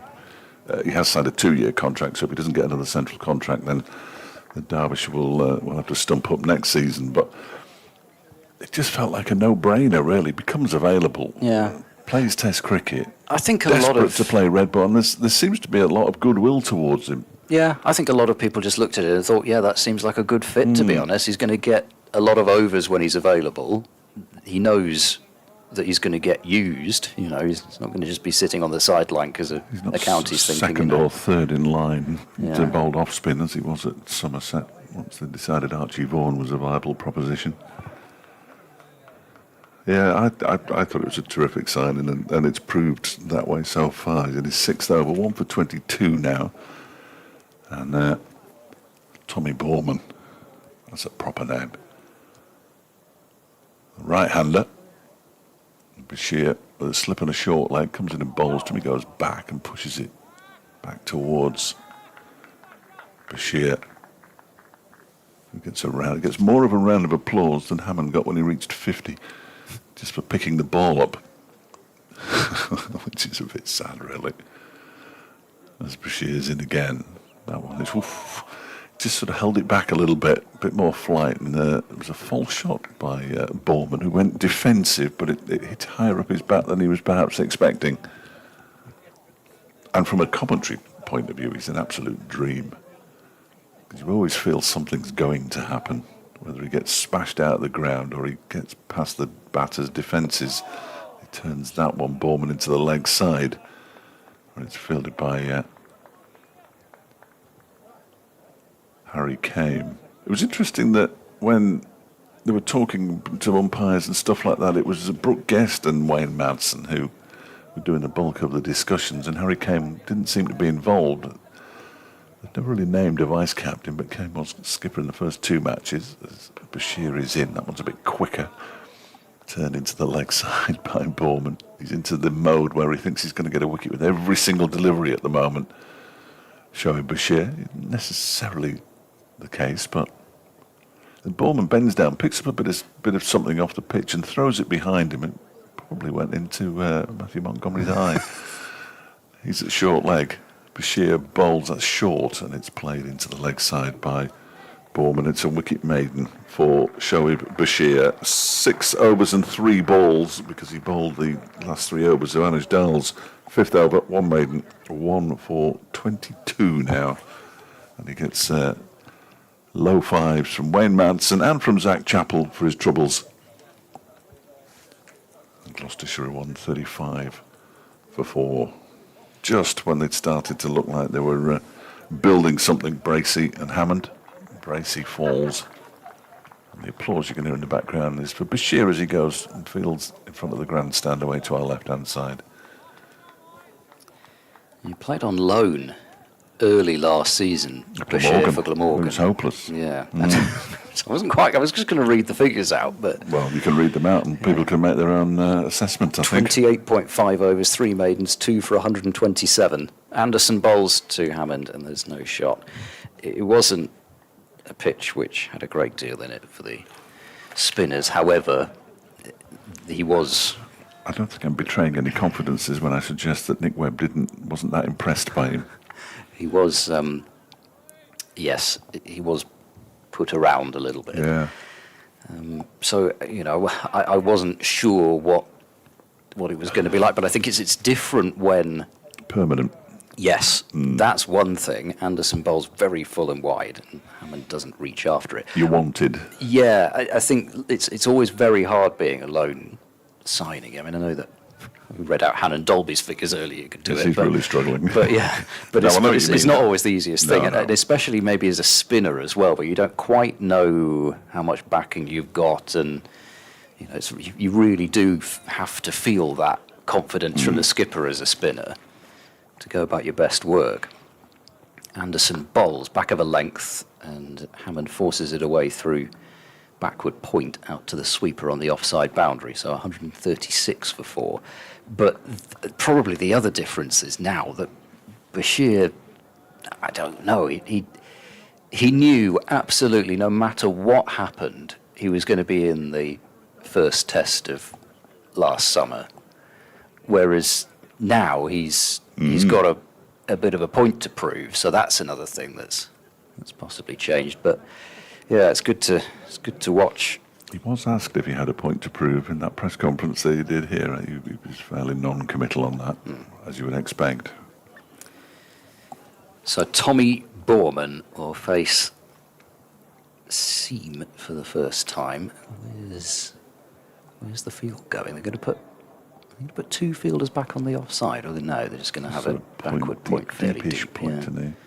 Presumably going to walk in from there and then a fielder down on the It's Montgomery as a point. third man boundary, as well as a fine leg, so no deep square. Anderson bowls to Borman, and that's nudged down to fine leg, and it's not off the bat, so Borman still has to wait to get off the mark. A leg by is the result. 130. Sounded like the bat, didn't it? It did sound like it was a very wooden thigh pad, but Yeah. there we go, 137 for 4. Whoever's operating the scoreboard expected it to be a run as It well. sounded like a run. Harry Kane's just thrown the ball to Caleb Jewell, who almost took it on the head because it was straight into the sun. Oh, that's not nice. Anderson bowls, Hammond drives sweetly, but on the bounce to Harry Kane at cover. And immediately he checks that Borman's not napping at the non-striker's end, which he wasn't. So yeah, he was quite impressive on his debut as Borman. He only made 19 in the first innings, but he ran out of partners because the tail rather fell away around him, so he didn't really get much of a chance to prove himself. He was out LBW going across his stumps and trying to pick the ball up into the car park with the number 11 at the other end, so Wasn't quite, I'm sure, how he'd have viewed his debut when visualising it or whatever. This is driven by Hammond, and he can't beat mid-off coming across, and gets back into his ground as the throw comes in. So 137 for 4 at the end of that over. But in the second innings, he made a promising 42 and got to face a fair bit of Jimmy Anderson, which is a debutant. I'm sure that is probably the sort of thing that you dream of doing. So he had It's good, but at the same time, it's tricky, isn't it? It's tricky. Yeah. But no, he had an impressive start to his Gloucestershire career, and we know he's got some shots because he played a big part in the One Day Cup campaign last year. He's already made his T20 debut for Gloucestershire as well. 21-year-old born in Cheltenham. He's on strike now for showing Bashir's 7th over. Tries to whip it into the leg side. It actually hits the ground and bounces into the hands of Montgomery. Short leg is a proper short leg this time, rather than the deep short leg as he often is. In fact, we've got the two Cheltonians by birth at the crease together at the moment. They still understand each other. This one is dropped short by Bashir, and he doesn't really make the most of it. Borman, and he just pushes it straight back to him. I think Hammond very much an Oxfordshire product in terms of where he played his cricket. Borman very much Gloucestershire. Been to Cheltenham this season, actually, this football season, as Bashir bowls and forward goes Borman, pushes it out into the offside. Anderson fields. He went there with Buxton in the FA Cup. Big win for Cheltenham. Then watched them on telly lose 3-1 to Tranmere Rovers on Tuesday night, which was the result of the season. Thank you very much to everybody in Cheltenham for that. Here is Bashir bowls. He goes back. Borman pushes it into the onside where it's fielded by Came. Might just be enough to preserve Tranmere's Football League status. Might. I haven't seen them in the flesh last Saturday. I'm not giving you tuppence for them, but good effort. It's going to come around the wicket now. Bashir. Field pretty much stays the same. And he is driven into the offside off the ground to Martin Anderson at cover. Quite get hold of it as he would have liked there, Tommy Borman, but an aggressive-ish shot as Bashir bowls to him, but it goes a long way forward. I mean, you couldn't have got any further forward to push it back to Bashir, who bowls another maiden. 7.5 overs, 2 maidens, 1 for 22. His figures now 137 for 4. It remains. Borman yet to get off the mark, having faced 12 deliveries. Hammond at the other end, holding it together on 57. And we have 8 overs, which is about half an hour, until tea. It might just be slightly less than half an hour if Bashir bowls until tea, which I don't see any reason why he shouldn't. There's no reason to take him off at the moment. No. He's settled in from that city end and doesn't have Hammond using his feet to him. Anderson in and bowls a short delivery, which is picked up leg side. It's going to bounce, I think, a couple of times out to Bashir at deep square. There was a bit of a shout of catch as Hammond sort of flicked at it rather than really rolling the wrists on it, but it was never played with enough force to make it out there. So There often is a shout of catch. there isn't usually is, yes. As soon as the ball hits the bat, it's pretty much automatic. Yes. So Borman is straight back in the firing line. So he showed some good patience in that second innings, especially whilst keeping Bracey company. Certainly showed that he wasn't all about the more kind of, the big shots and the ramp shots that we saw a few times in the One Day Cup. We're not going to see any of, well, as I say, we're not going to see any of that. But part of me thinks, oh, come on, Bring them out. Yeah. Bring them out. So we don't see enough of them. No, we don't. Anderson into Borman. That's a wide delivery, and he's flogged it. One hand off the bat, and the ball has sped off into the dugout for 4. That was remarkable. I thought he must have missed it the way that he took the hand off the bat there, but it was a single-handed follow-through, and he got every bit of it, used every bit of pace on the ball, and then seemed to create some of his own as well, off the mark with a boundary. It was a sort of shot you'd see on a baseball pitch rather than a cricket pitch. But one that you'd fouled off rather than... Yes. Oh, that's a leading edge, loop back and caught. Anderson's got Borman, so he's just struck him for a boundary, and then he tried to work it leg side, but was a little early on it, and there's what we've been seeing a few times, where there's the variation in terms of pace through, and you were almost waiting for somebody to be out that way with the leading edge, and it popped back. It was a decent catch from Anderson down to his left, but he did have a bit of time to line it up. It's never easy in a follow-through still. I wasn't sure if he was going to get there at one point, because he almost was moving to his right at the end of his follow-through, which he shouldn't have been, because that would be running up and down the centre of the pitch, and then sort of had to turn and go to his left. We'll see a replay shortly, because he's left the field now. They're not allowed to show replays until they've left the field, you know. I guess he might not have caught it.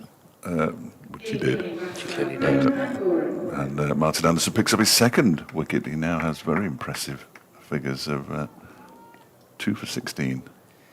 Yeah, it was a good move to the ball. It sort of felt as though it was holding up enough for him, but then, as you say, Yes. there was a little bit of a stop between him diving for it and realising that he could get there. So that's sort of, unfortunately, rather borne out what I can't remember which of us was saying at about 130 odd for 3. It was a partnership which had built quite well, but just a couple of wickets away from Derbyshire being really on top, which they are now. And Graham van Buren comes out at 7. Yes, he knows that he's got Middleton due in next, so we're not quite at that same sort of feeling that we've had the first few games, where when Van Buren walks to the crease, it's basically right, we're pretty much into the bowlers after this. But at the same time, in terms of a couple of batters to really put on a big score,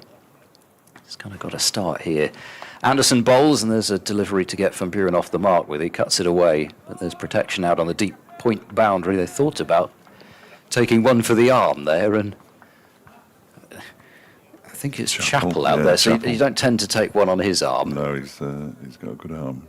Even though actually Guest ran about 3 pitches off to take the throw, but he didn't really fully let loose.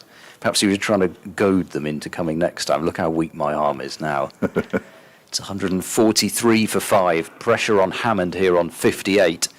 And he's just defending down into the onside. And now, I think if you're Derbyshire, you'd love to see Bashir actually bowling at Hammond. You know, there's that security of knowing that you can go for a few boundaries, and if he gets out that way, then it's a real dagger to the heart of the opposition. So the Bass is warming up quite rigorously there at mid-on. This is Anderson's 5th over of the spell.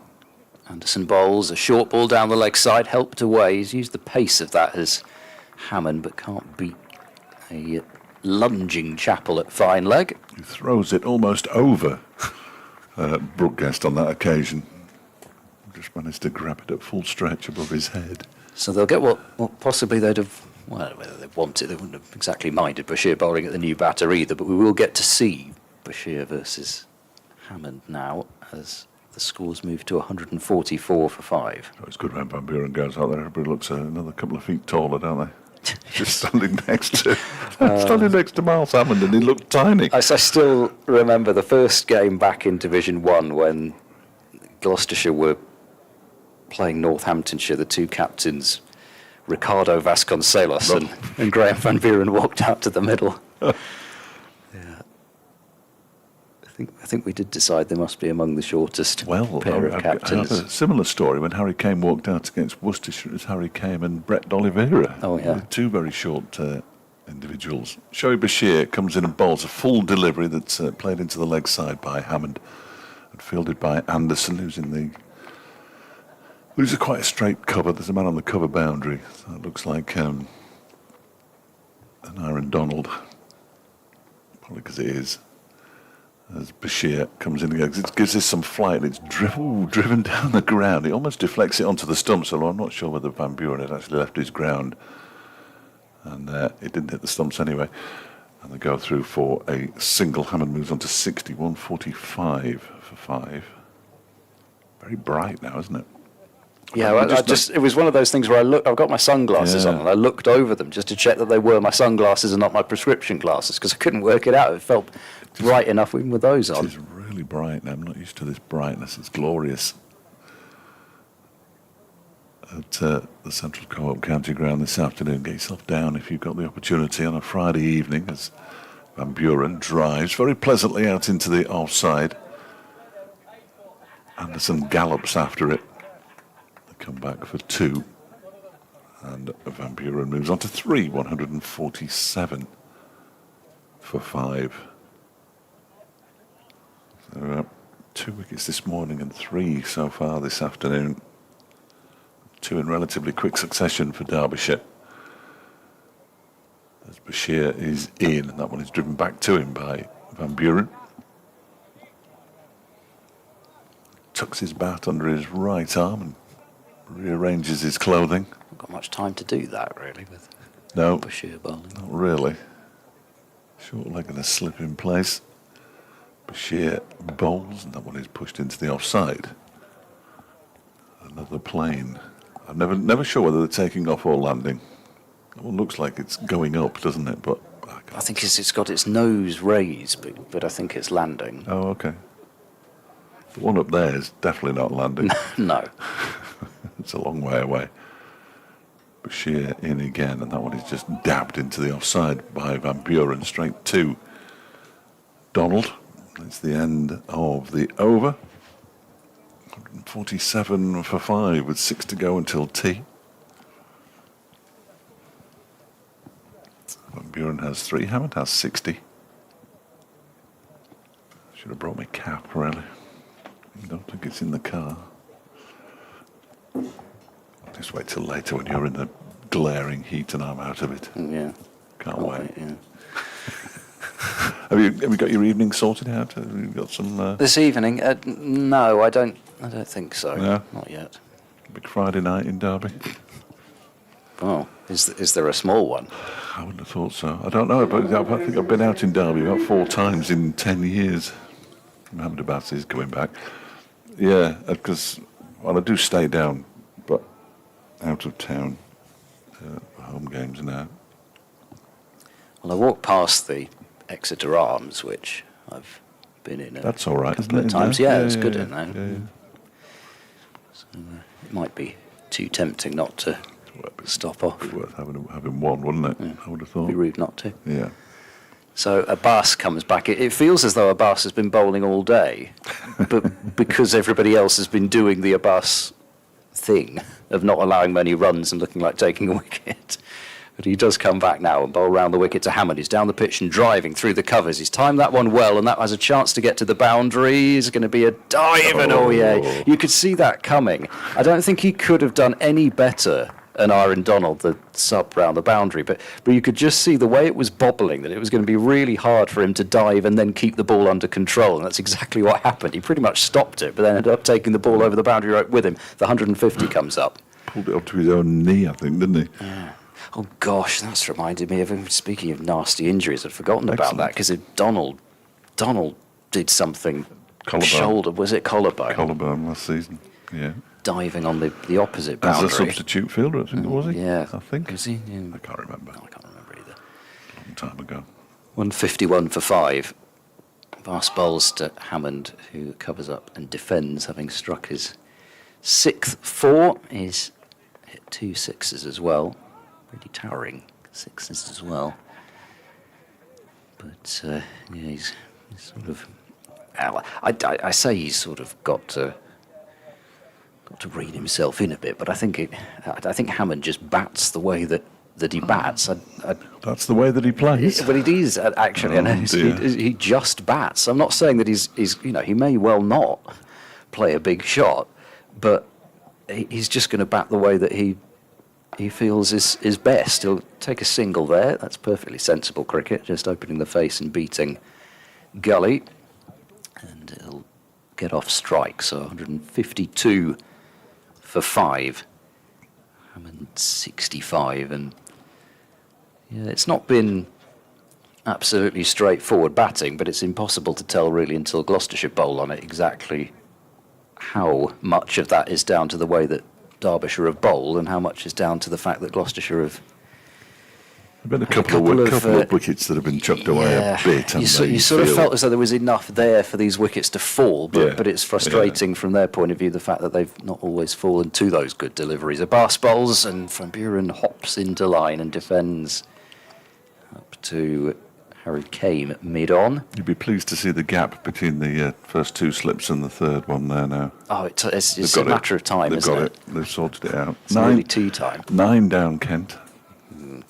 160 on the board. It could be a good score. You never know. You don't, yeah. Early season at New Road, sometimes it's a good score. Lancashire are 5 down as well. Up at Durham, 228 for 5. You really can hear how hard it is out there, can't you? I was noticing that with Bancroft earlier. He's not really a whacker of the bat into the ground. Abbas bowls full ball. Van Buren plays a very tidy-looking defence to mid-off. Yeah, we went out earlier on, and it was the one thing that John Lewis said to us, because it looked green. I said, I was just trying to locate the pitch, and he said, "Oh no, it looks all right to me. It's nice and hard." There was a bit of grass on it. It's actually getting lighter as the sun continues. So tomorrow could be the best day to bat. Yeah, but it won't deteriorate. That's the issue. No, and sometimes it depends, because you could get this really baked surface underneath, and it could get a little bit quicker, even though the grass goes. It depends how much grass was on there to start with. Abbas bowls, that's taken off, and Van Buren's left it, so he's probably not seen exactly how much that's flown through to the keeper, which might be a good thing. That's the end of Abbas's 13th over. He does get the odd one to fly through, doesn't he? And there's just nothing to his action. It's the same. I say it's what I was talking about with Anderson really earlier on, and he Abbas, that is, doesn't hoop the ball about like Anderson can do, but he doesn't need to. He's very good with the wobble ball that just moves a tiny amount off the seam, but even then it's exactly the kind of bowler we don't want to see playing first-class cricket. You ask anybody. Darren Stevens. In comes Shoaib Bashir around the wicket to bowl to Miles Hammond, who clips this one up towards the long on. Looks like Caleb Jewell it is. And they go through for a single. He moves to 66, 153 for 5. Imagine if everybody was 90 miles an hour. It'd be would be like that Perth test, wouldn't it? Pretty much. Probably a short game, certainly. This next delivery from Bashir is pushed by Van Buren to point. Wayne Madsen does the fielding. It's about the first time I've mentioned Madsen, other than to say he's having a chat with a bowler. It's pretty seldom the raw pace that does it anyway. No. Although that one is slightly flatter from Bashir, pushed into the offside again. England thought it was going to do it, didn't they, in the winter? It's unfortunate. It turns out you've got to bowl. I can't remember how quite that, accurately. I can't remember how that turned out for them as well. Bashir bowls edged and in between the wicketkeeper and slip and goes for 4. It's a slightly quicker delivery, I think. He went to cut it, Van Buren. He's edged it. And it's not been taken to his right, standing up by Brooke Guest, or to his left, standing back by Wayne Madsen at slip. 157 for 5, and Van Buren, slightly fortunately, moves on to 7. That seemed to bounce up almost about his shoulder. There's the one that does bounce. I mean, he's a tall man, is Shoaib Bashir. 7'3", I think. His official height. His official height is 6'2" or 6'8". He's taller than I am. He's taller than Neil Pratt, who's a he's an enormous human being. He had to duck to get through that door when we were doing the preview. Almost. He's in now around the wicket. Balls to Van Buren, who defends this one. Harry Kane picks it up. But I don't think either. I don't think any slips really catching that one. No, where it was bounces and flies, doesn't it? yeah, It's the Kane- hardest catch. I think he was protecting his teeth as much as anything, Wayne Madsen. This next one is driven into the offside. Not fielded cleanly by Martin Anderson, but takes enough of the power out of it to prevent the single from being taken, and the over comes to an end at 157 for 5, 4 till tea. Van Buren has 7, Hammond has 66, and Bashire's now bowled 9.5 overs, 2 maidens, 1 for 30. Bowled nicely. He had that 1 over which went for 11. He and Wayne Madsen have a little chuckle about that opportunity there, and they'll tap each other on the shoulder. One has to reach up to tap the other one on the shoulder. I'll leave it to you to decide which way round that was. But I don't think Shoaib Bashir has ever reached up to tap anyone on the shoulder. And if he has, Zach Crawley? would there be any need to tap Zach Crawley on the shoulder or to congratulate him for anything? I don't know. Possibly not. Keeper up for Hammond. Bass remorseless about the approach of his. They'll take a quick single to mid-on. That's a well-judged single because, I mean, once again, they haven't found it the easiest, these Derbyshire infielders, actually picking the ball up cleanly, but I think even then, I'm not quite sure what sort of a throw Jewell would have been able to effect to one stump and completely perpendicular to his body. So, well-judged single for Hammond, who's now stretching out his right leg. Perhaps he's pub suggestion for you after this delivery. 158 for 5. Bass bowls to Van Buren forward and quietly pushing to cover. No run. Mick's been on. He said, just heard you talking about pubs brackets again. The Exeter, he said, is more of a foodie pub. The nearby Smithfield's a great real ale pub on the other side of the railway bridge or around the Pentagon Island. Well, I think that's probably why I've ended up there a couple of times because, Yeah. you know, 2 birds with one. Oh, it's all right. You get a receipt. Well, I've been doing this long enough now. Yes, always get a receipt. The Bass approaches, bowls, full ball, and played respectfully back to him by Graham Van Buren. Yes. A couple of times. Earlier career, I think I forgot, and then there's that moment of, I can't go back. It's too late, but yeah, but no, it's always a good trip derby when it comes to pubs. The brewing industry around here is Yes. thankfully Alive and reviving. kicking. The Bass bowls, that's a ball which maybe doesn't get up quite so much, and Van Buren, who does have a tendency to sort of hang there anyways, he's not somebody that even at full flight tends to get a massive stride forward. I mean, he doesn't get a massive stride forward anyway, but he is somebody that occasionally you watch and think maybe the ball stayed a bit lower than it has, but it wouldn't be the first time that it has happened. Testing stuff. As Abbas continues, bowls to Van Buren, who tucks it away through square leg. They'll take one. Perhaps in another situation they might have sprinted back for a second, but certainly now is not the time for those sorts of risks. 159 for 5. Van Buren moves to 8. Yes, they're 3 overs away, 3 overs and 1 ball away from Oh, yes. tea. They won't want to. They want to go in 5 down at the worst, won't they? Yeah, they sort of need to really to give them hopes of.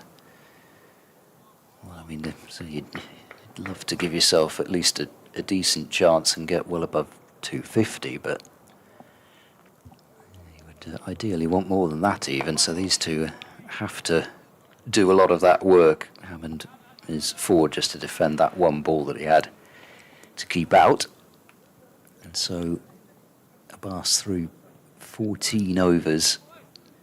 So he'll get a rest over tea, and then if it's needed, be there to take the second new ball, and possibly with Gloucestershire still only around about 200 in terms of score at that point. And then there's a chance of bowling at the lower order / maybe even tail with that second new ball as well. And potentially with a substitute, Oh yes, the substitute. which we're able to find out more about at tea. Here is Shoaib Bashir around the wicket to Van Buren, who defends that one straight back to him. I expect we'll have more news during the tea interval. But because it's an injury, the opposition have no say. It's down to the match referee, as I understand it, as Bashir's in, gives that one a bit more flight. Van Buren is equal to it, pushes it to Nye Donald. Extra cover. Still plenty of chat from the Derbyshire fielders out there. One more wicket before tea would be very handy. That one just keeps a bit low. Played off the back foot by Van Buren out into the offside. And there's no run.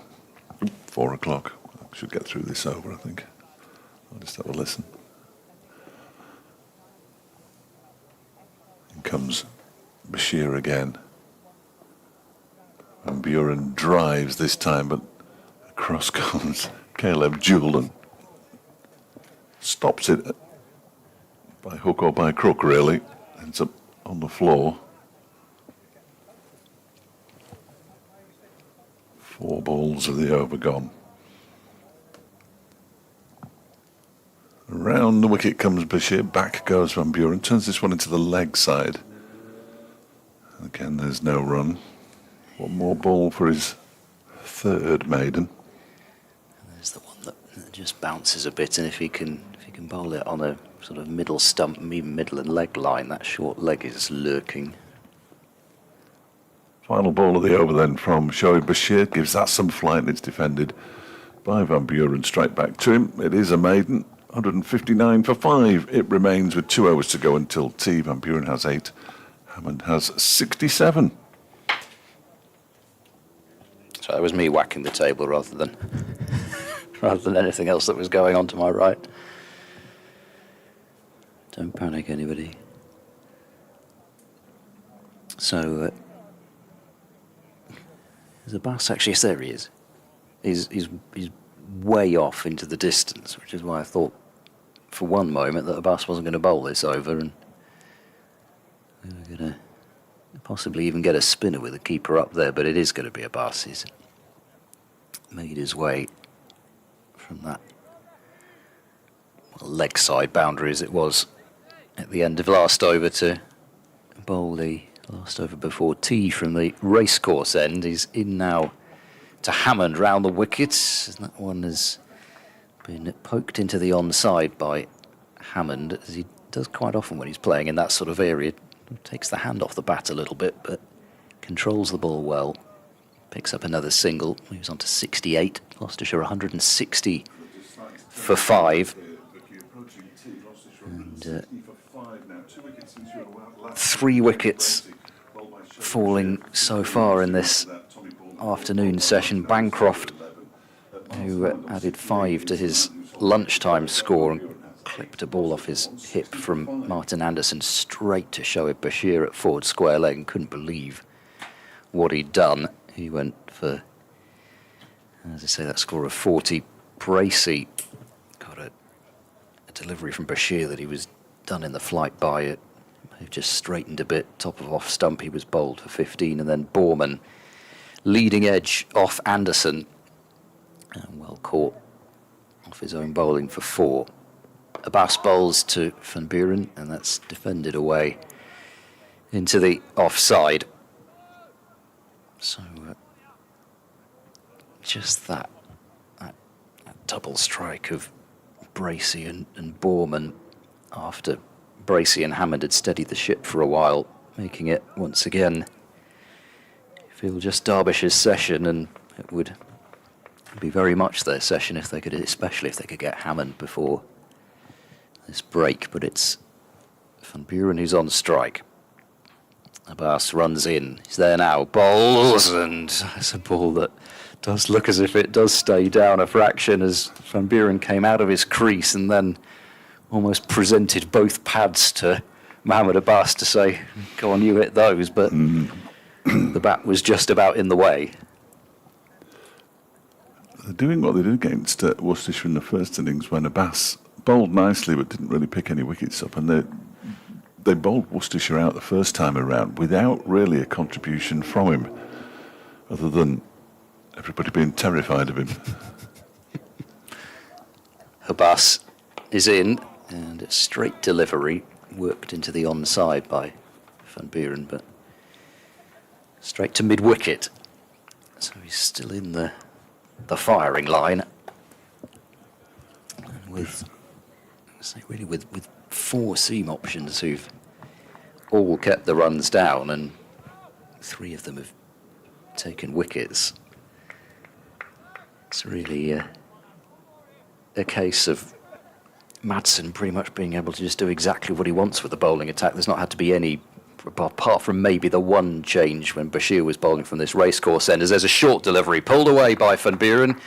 Maybe not absolutely middled it, but he certainly middled it well enough to get it over the mid-wicket boundary for 4. So Abbas trying something different and it getting put away. 164 for 5. Van Buren into double figures for 12. But other than that, and it was basically just a switch of ends anyway, so it was almost not as though, it wasn't as though he hit Bashir completely out of the attack.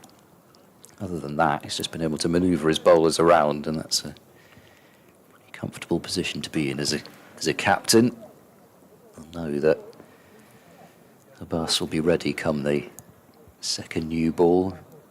Presumably want Aitchison to be that way as well.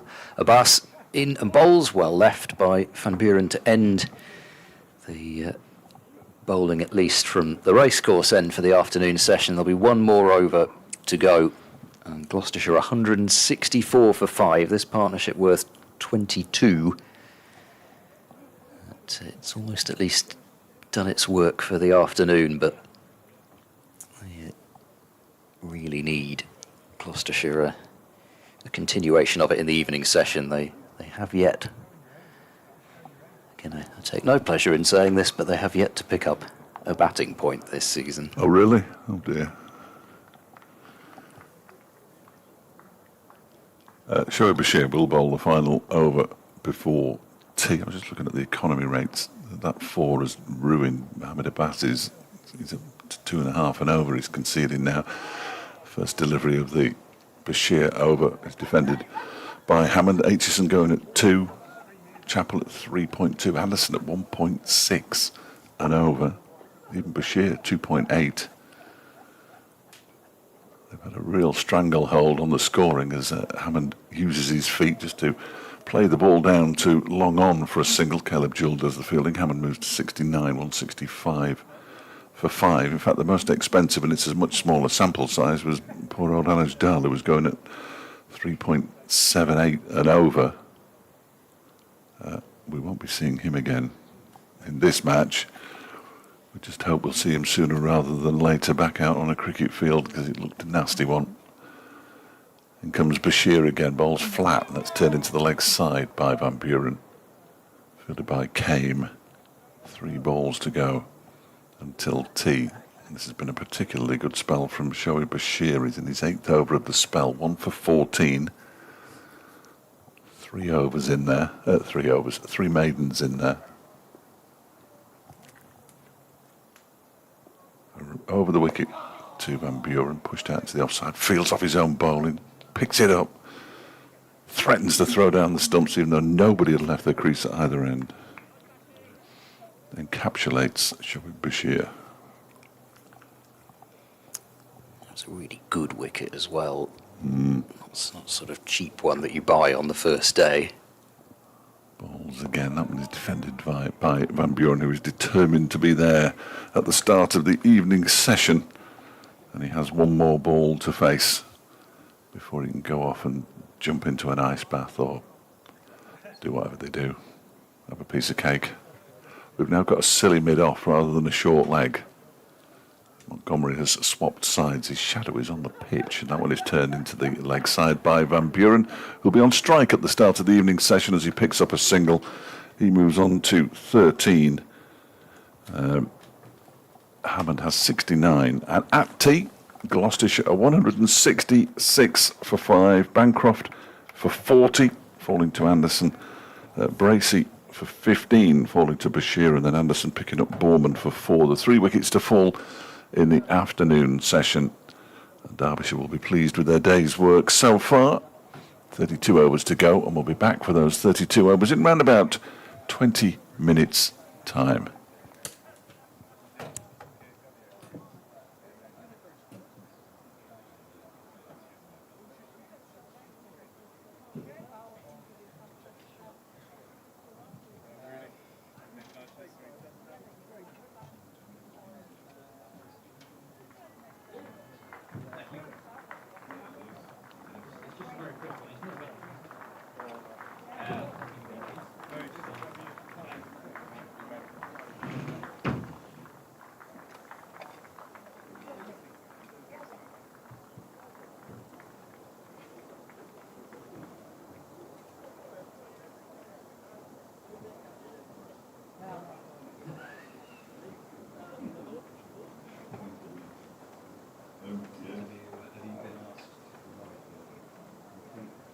No, so Mickey has been appointed to this board.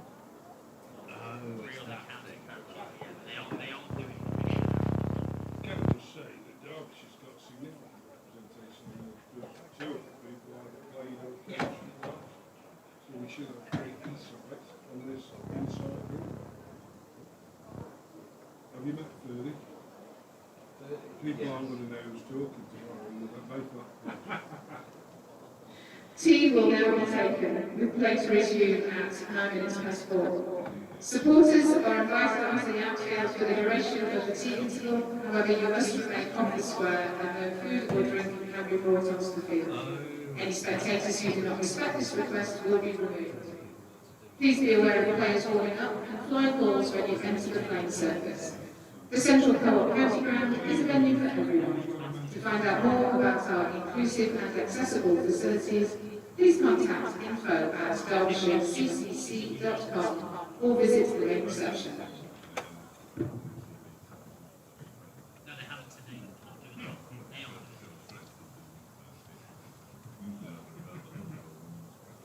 They'll discuss review the ICC schedule along with. But I'll probably be on that from the end of the season. I know the players that's dropping out to match up to it. And each player's current readiness and future potential for international cricket. Well, now I don't get big now for a T20 team. You'd have a will,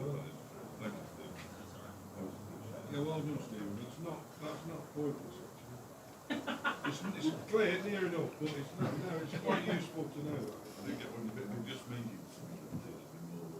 well, I did look at it. Like I say, it's just To none of it. it's just Something to mention to you with an ECB logo. that's right. It's just you turn up at the tent next week and you suddenly hear, oh, I'm here. If it was something that served the lunch, it'd be Tom. Exactly. Right. Thanks, All right, Stephen. mate. Thank you. Where are you next week then, Eduardo? No. Oh, you're blank week. Well, there is, but it's about, yeah. I don't know what I want, but I could probably, because he's plugged in. It might be last year's water and we're all going to get Legionnaires. We're not all going to get I decided to use the tap in that. Chief Executive.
Please welcome back the officials and players for the final session of the day.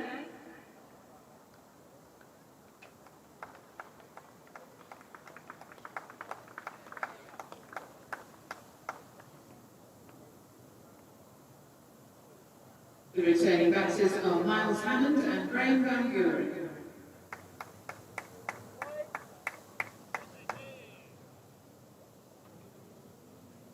To bowl for the racecourse end, Ben Aitchison.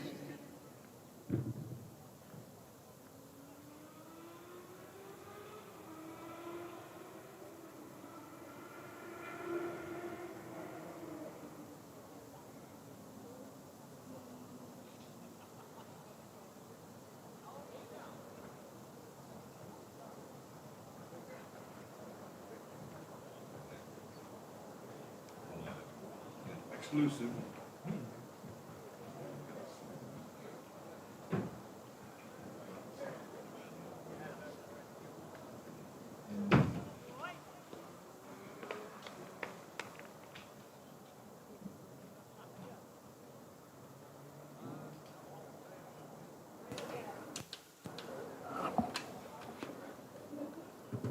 Welcome back to Central Co-op County Ground. It's the evening session of Derbyshire's County Championship match against Gloucestershire. About to get underway with Ben Aitchison bowling from the racecourse end, and Gloucestershire 166 for 5, and there's an appeal for leg before wicket, which was barely joined in by Aitchison himself. First ball. The news of the substitute has arrived, and Lewis Rees is going to replace Anuj Dal for the remainder of this game. Rees was up in the northeast on a personal matter. He won't bowl because of his ankle injury, but he will be able to bat, obviously, otherwise there'd be no point in him playing at all. That one's pushed out into the offside by Van Buren. So Lewis Rees will be the first non-concussion substitute used by Derbyshire, which is neither here nor there really, but and possibly the last if they do away with them at the end of this block of county championship matches, which they should. I'm not sure it's like for like, if I'm entirely honest with you. Especially if he can't bowl. Yeah, well, quite. This next delivery is. Why do I keep going funny? I don't know. It is a good question. I also don't. I'm not hearing you going funny. Well, as long as you're not hearing me go funny, then I'm probably not going funny, but I just went a bit funny. I'm back again. That ball was pushed out into the offside, I think. I didn't see it really. I don't think you missed one, did you? I thought I did, yeah. I think so. There's 3 gone now. I don't remember describing 2 as Aitchison bowls wide of the off stump. Van Buren allows it to pass through. I always think that the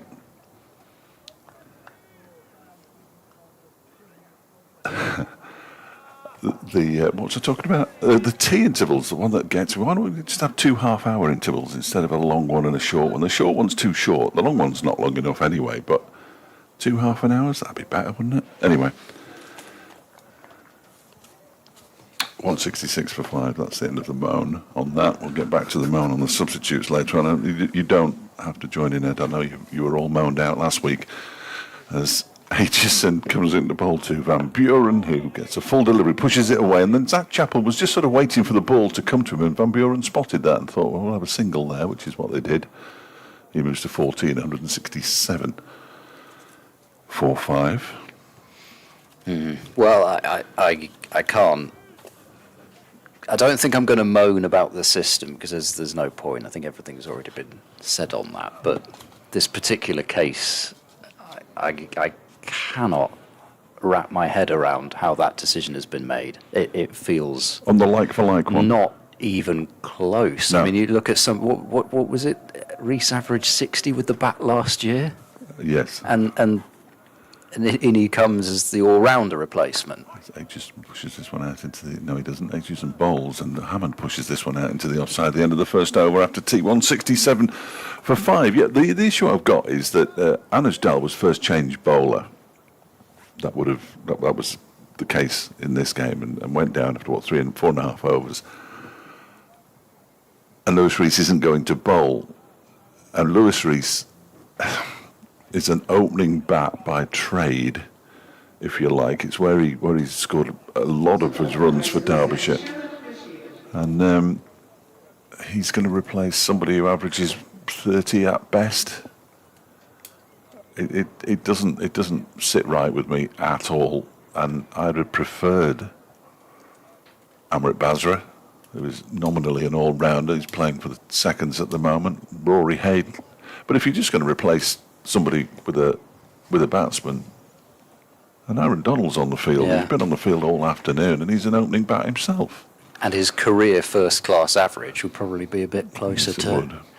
Right, Bashir bowling to Van Buren, and this is stroked away to extra cover, because I am not saying that this is what has happened by any means, but the danger is Derbyshire have seen, and I'm sure it hasn't happened this way, as there's a drag down from Bashir. Oh, wow. Somehow short leg has got it, and I'd have no idea how, because it was short. It was flogged by Van Buren, and somehow he's got caught at short leg. I can only say that I thought, hearing the crack of the ball hitting the bat, that I was staring off, peering round the monitor to try and work out where in the leg side it had gone, and all of a sudden they were all mobbing the short leg. Has he got a ball hidden in his pocket or something that he's just brought out? Because that is one of the most absurd dismissals I think I've seen. It's one of those that either stick somewhere upon the short legs person or not. And in this instance it has, and you see it so rarely. Poor old Graham Van Buren just dragging himself off the field. He's almost got to the boundary, which will be time to see a replay, which is good news, because we do really need to see that again, don't we? Did he trap it? Did it? It cannot have gone clean into his hand. If he's that's reactions that are superhuman. Here we go. Yeah, sort of. Well, he's got his head down. He's ended up clutching it to his body, hasn't he? He's sort of got his head down. It's almost rolled, like it's rolled up his arm. His arms. Remarkable. Sorry, I still can't work out exactly how No, that's happened. I I remember there was a season where we saw, I think it was 2021, saw two dismissals in the same season, one for Gloucestershire and one against Gloucestershire, where the ball was hit into short leg's helmet and popped up and was caught by somebody else. But I've not seen one quite like that for some time. I mean, he smacked it, didn't he? Yes, he did. I'm not seeing things. He smacked it. I have no idea how that's happened, and it's sort of, I'm afraid, sums up the way it's gone a bit for Gloucestershire this innings. They've just found ways of losing wickets, and now they're 167 for 6, and here comes Ed Middleton playing his first-class match since September of 2024. He's a tall man. He's got a leg slip and a short leg for company, and he comes forward and defends. Then he thinks there might be a single on offer, which Hammond's not interested in. So he made his first-class debut, did Middleton, against Derbyshire back in the 2023 season at Bristol. So he blocks that one out. This is his 7th first-class match overall. He has yet actually to play a white ball game, which is, I suppose it's unusual for somebody who plies their trade as a leg spinner these days, because that tends to be the only place that they can get in at all. Bashir bowls down the pitch, Middleton edging and wide of slip. He'll take 2 at least here. Can hear the hardness of the surface as the substitute Hayden comes across from backward point. Middleton gets underway, 169 for 6. He's been in good form with the second team as Middleton, and I'm just saying the second team have been playing university teams, but he has been getting wickets and he has been scoring runs. Bashir bowls, Middleton turns leg side, picks out mid-wicket, so there's no run. Bashir has 2 for 34 I say halfway through his 13th over, but it's at the end of it really, because he finished off Dull's over from earlier on. And Gloucestershire 169 for 6, as they were just hoping that they might have a little period here before that second new ball where Hammond and Van Buren might be able to get themselves set. But I mean, it was the first drag down I think Bashir has bowled in his entire spell, steering off into the distance, thinking that must have been smacked off onto the concrete somewhere, and short leg has taken the catch, which has diverted us rather nicely away from the discussion about the substitute. But the danger is, it sort of looks as though that Derbyshire have pretty much bowled Gloucestershire out once, so they've got rid of the top order. They've seen that Anderson has bowled 11 overs, 2 for 18, and thought, well, we don't really need an all-rounder, actually. Aitchison begins a new over ball into Hammond, pushes it back to the bowler. We've already got one, so why not ask if we can bring in somebody who is 8 points better in terms of their first-class average than the person who he's replacing. And I'm not saying that's what happened, because I've no idea when that decision was made or anything, but that is how this system Aitchison balls one down the leg side. Hammond tries to flick it away but can't make contact. is so open to both criticism and potential abuse. I don't think there's any doubt about that. I've had 2 messages on the matter. David McCardle says on the plus side it surely means Reese's son is okay, which is a huge plus, of course, but it doesn't sit with the spirit of the provision, even if it meets the letter, as Aitchison around the wicket to Hammond. That one is again down the leg side. He can't flick it away.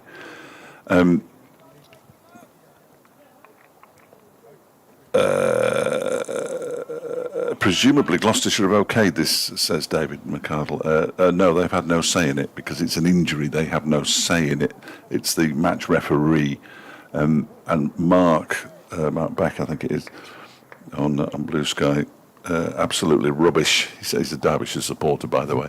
In comes Aitchison around the wicket and bowls, defended by Hammond straight back to Aitchison. Like for like, when injury happened, was to a bowler, so the replacement should be a bowler. Simple. That's quite an interesting one. Yes, well, he was injured while he was bowling, so he should be replaced by a bowler. They've got Rory Hayden here, who has done 12-man duties. He'd have been perfect. Has played first-class cricket. I just think you should not be gaining out of an injury replacement. No, absolutely not. And that's the issue. Which isn't. It's not what it's for, is it? This one is always chopped it into the ground, but it's actually chopped into the ground away from the stumps. As Hammond, and it's been fielded by Jewell at slip. 169 for 6. Derbyshire will be wanting to bat tonight at some point, you would have thought. Or want to be batting tonight. They might not want to bat tonight if it's 4 overs, but they'll have to do it. There's a huge gaggle of chaps over there by the dugouts. I don't know what they're up to. There's Aitchison bowls. That one is clipped up to mid-on this time by Hammond, and the over comes to an end. Another maiden for Ben Aitchison. His 5th, 15 overs, 5 maidens, 1 for 28. He's bowled superbly once again, Ben Aitchison. And Gloucestershire remain 169 for 6. So I was slightly distracted, and it's very rude of me. You know, when you start, I had to try and sort somebody out to replace me at Kent on the Saturday in case Burton were going to go down at Port Vale, or not Port Vale, Lane Orient. But now they can stay up tomorrow. Matt Cole's gone and arranged all sorts of things. I thought he'd completely forgotten about it. So I've had to reply to Matt. Here's Bashir into Middleton. Again, he comes charging at him, but just knocks the ball into the onside. There's no run.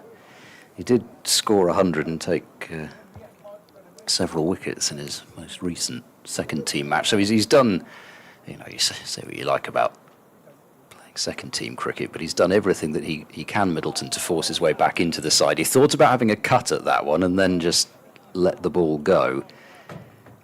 And taken through behind the stumps. Devonian. Ed Middleton, born in Exeter, and also I think he one of those that played for the University of Exeter against Gloucestershire a few years ago. Again, he comes charging at Bashir and just blocks the ball back. Bashir's having a stare off at him, but I think Middleton's very interested. He has the most extraordinary hair at the moment, as Middleton. He's splashed a bottle of bleach over the top of it, I think. Must have fallen off the shelf. Bashir bowls left alone by Middleton. And, his current highest first-class score is unbeaten 39, which Gloucestershire would probably take at this stage, and that came in the second innings against Derbyshire on his debut, when Derbyshire were threatening a win on the final day of that match. Middleton helped to bat out for the draw. Always beaten, as Bashir was wheeling away thinking he'd got his wicket, and then just decides to high-five. Martin Anderson is the recipient of the high five. Why not? Over at cover, but he went stretching after it, Middleton. He's a tall man, so he can get a big stride in, but didn't come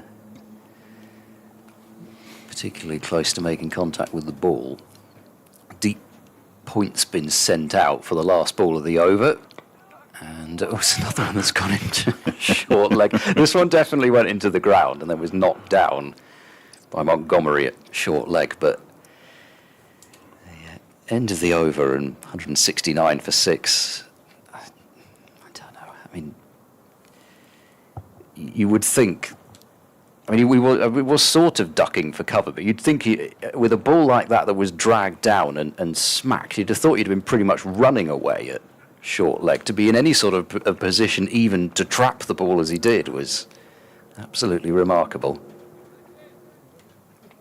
Ooh, we're getting all sorts of suggestions in at the moment. The club's at great pains to point out that Rees was nominated immediately. Aitchison bowls around the wicket and it's pushed by Hammond into the offside. No, absolutely, as they should be. As I wasn't suggesting that's what happened. Neither was I. And Anderson's bowling, and it's been exemplary, 11 overs, 2 for 18. But that's how the system could get Hasn't abused. influenced the decision. So because you can nominate it at any time. Yeah.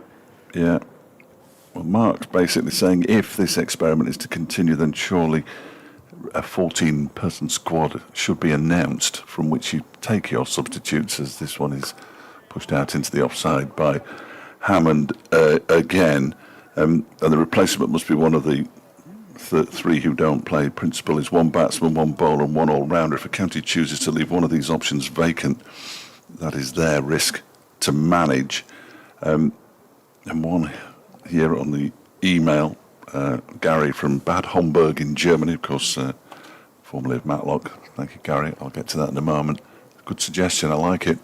In comes Aitchison and bowls. That one's flicked away into the leg side. There's going to be runs here. Will it be 4 of them? Bashir is herring around the boundary and will get there. Oh, slips awkwardly and stays down. He's going to get back up again. No, that's okay. Every time somebody falls over now. Gosh, yeah. They haven't got another off spinner anywhere. They've got a left arm spinner though. Well, we'll just put him in. Well, that'll be fine. I mean, after what happened last round with Sutton replacing Singh Dale. 172 that for doesn't 6. matter. Gary's suggesting, he says, at the beginning of each game, the teams exchange team sheets with 11 players listed. How about then? Also, they hand in a list with a substitute name for each of the 11. Doesn't need to be a different 11 different names, of course. To be agreed with the opposition before the game starts, avoids all discussion once a problem occurs with the player, and would still have to be signed off by the doctor/medical/physio staff. Brackets of both teams, question mark. It's another way of doing it. There's a lot going on there, Gary. It's not a bad idea. Certainly it's better than the one that the ECB have come up with.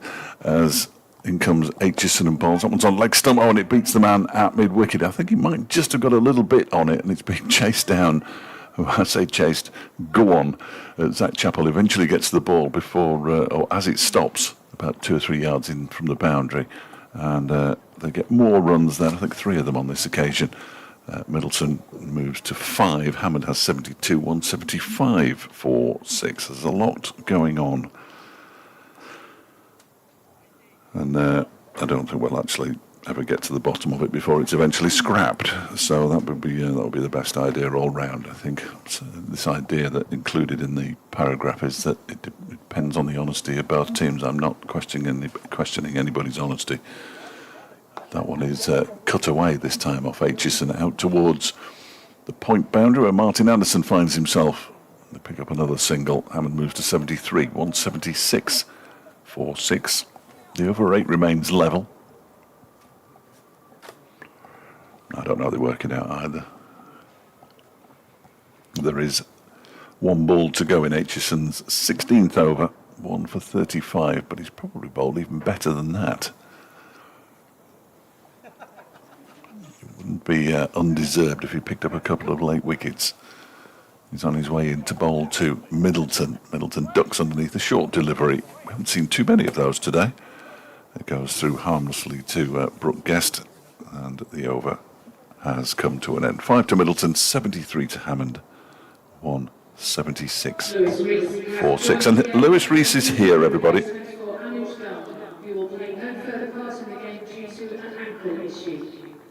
Who replaces Rory Hayden, who leaves the field, having been a sub-fielder, and Lewis Rees is an actual substitute. We're told that he won't bowl because of the injury to his ankle, but he will bat.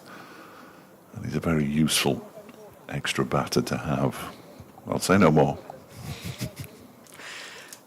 Well, we haven't had too many short deliveries, but the ones that we have taken wickets.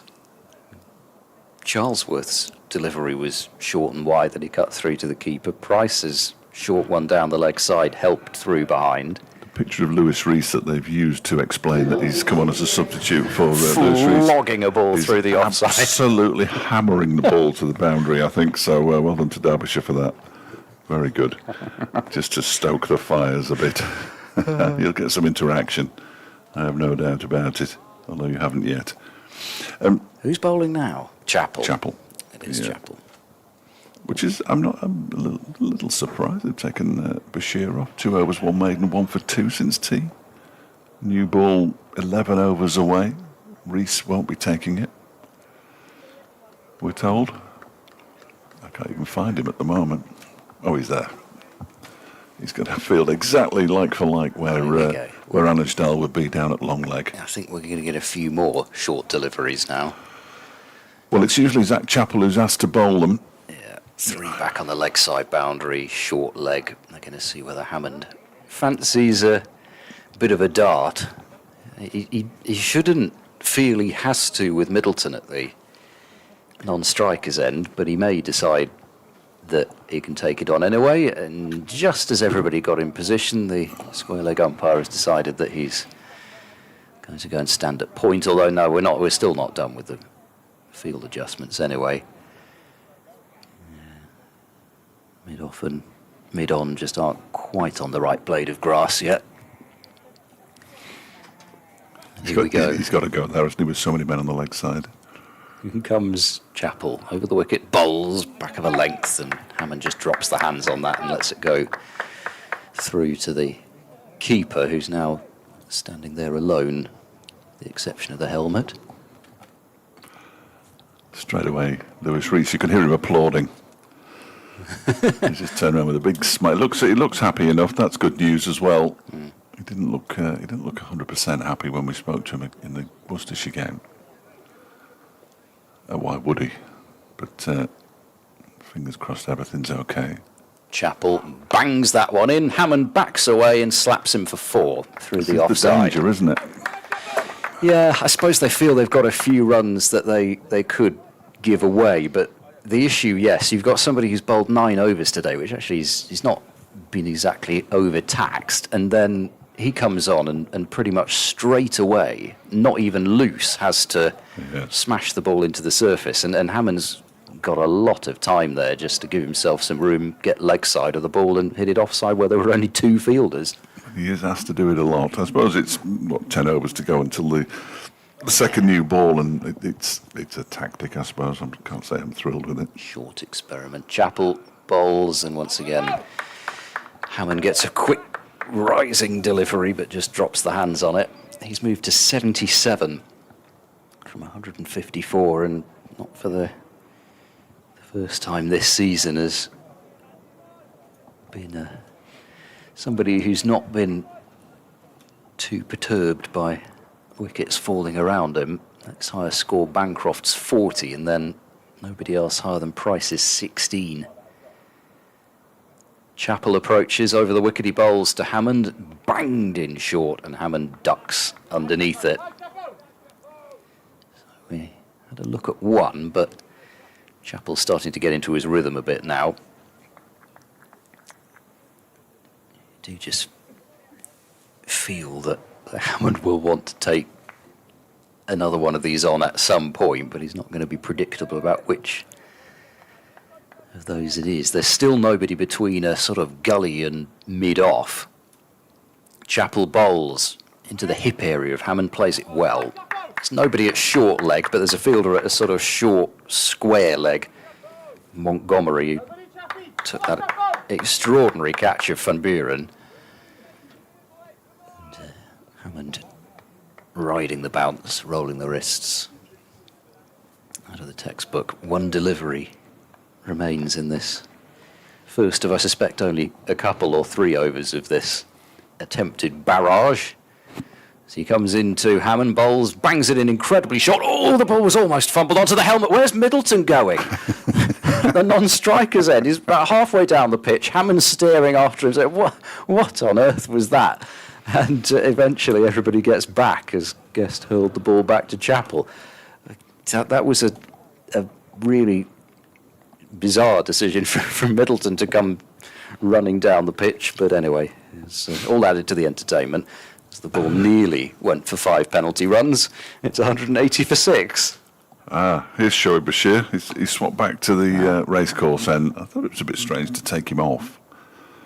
So Ben Aitchison 3 overs for 8, but I want to keep him for the new ball, of course. Thinking about it logically, it makes perfect sense again, doesn't it? Everything makes sense when you think about it. It's just a question of whether they were going to go back to Anderson or not. But they'll, I think you'd imagine they'd want at least 3 options while the ball's still fairly new, because Chappell's going to take a fair amount out of himself with this spell. Yes, I don't think he's going to bowl with a new ball necessarily. So Shoaib Bashir, Lewis Rees doesn't know where he is, or where he should be. Don't blame him. He wasn't go forward again. Yeah, that'll do. He's sort of halfway back, as is Ben Aitchison. He's at mid-on. Is Rees, and mid-off Ben Aitchison halfway back. The short leg's in place. They've got 2 close catches either side, as well as Bashir bowls and Middleton defends into the onside, where it's fielded by Harry Kame. Lewis Rees has got a lot of energy because he's applauding every single delivery at the moment. Here he comes again, Bashir, and bowls. That one is again played to Harry Kame. He doesn't have to move this time. I just wonder if his kit was ready for him when he arrived, or if he's had to scrabble about at home. It might have been in the wash, just get in the tumble dryer quickly, make sure it's okay. He's been about a fortnight nearly. Here comes Bashir, bowls, and Middleton uses his feet, plays it down to Lewis Rees, who picks up but doesn't have a shy at any stumps. He just throws it back to put Guest behind the stumps and go through for a single. Sorry, Fletcher, I just wonder if Bashir might fire one at some point, either fire it incredibly wide of off stump, because Middleton is basically charging at him, even when he's only defending. Sure. Has he got a signal, has he? And they need a signal, don't they? You should just make it really obvious and it sort of hit his ear or something, and then not do it. Scratch the nose. In comes Bashir to bowl to Hammond. Thank you, Luke. I can't do anything about this. He's right underneath our effects microphone. He's fielding right in front of us, Lewis, at the moment. Because he hasn't been out there for 2 sessions prior to this either, so he has been driving, of course. That one is driven down the ground by Hammond and fielded by Aitchison. Bashir, 2 for 35 from his 14 overs and 2 balls.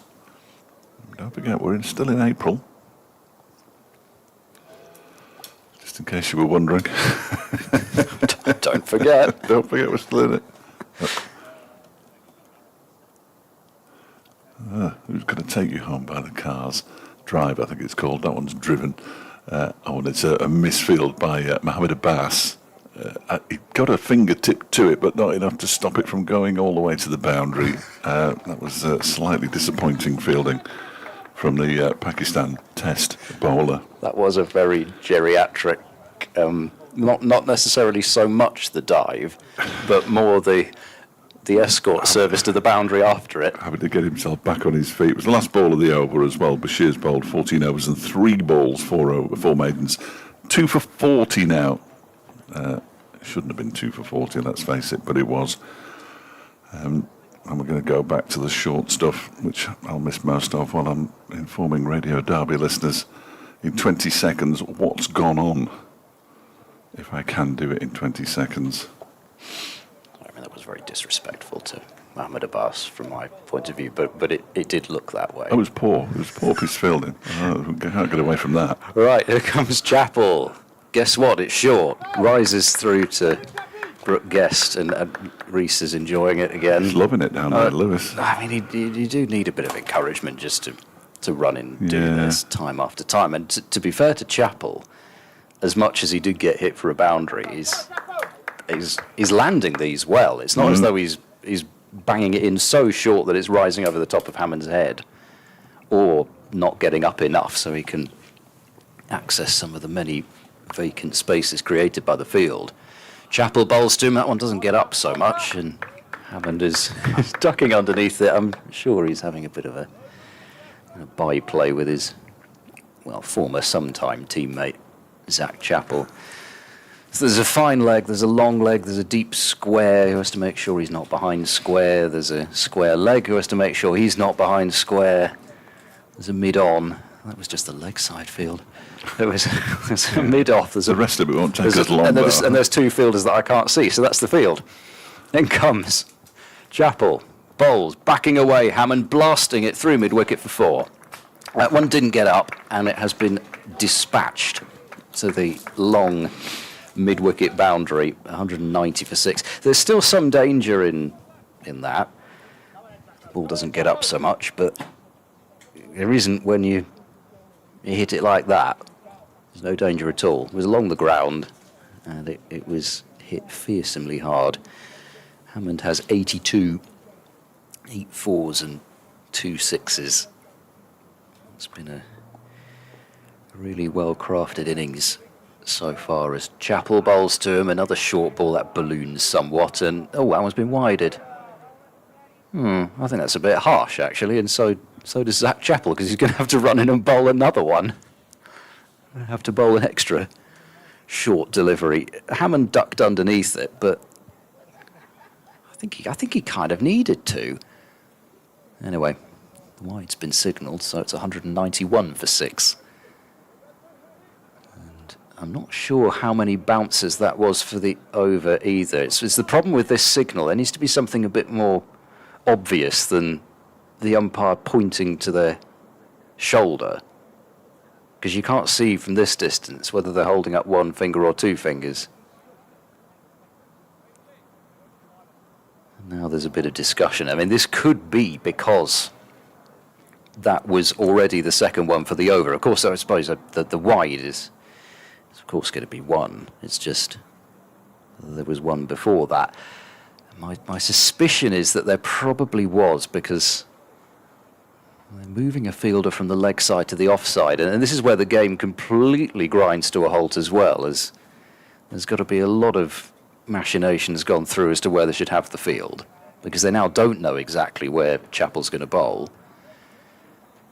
He's going to switch to round the wicket. I can tell you there's going to be a slip, that much is obvious. Deep squares coming up, but going to mid-on, and that allows Madsen to... Oh, goodness me.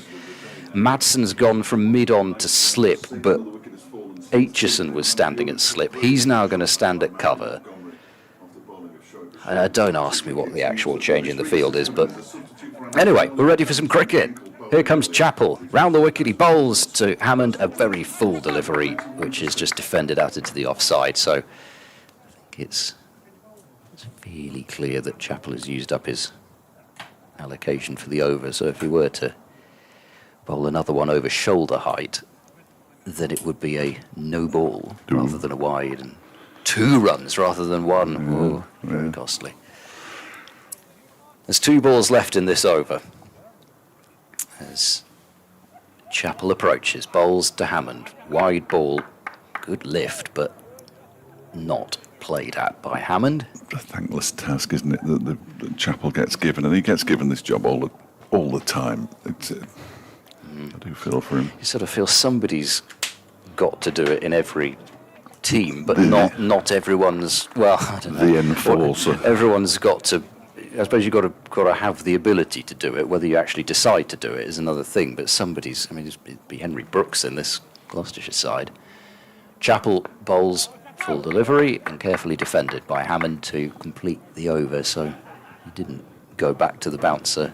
Even the sort of rib cage height back of a length delivery in that over. Gloucestershire 191 for 6, Hammond 82, Middleton 10.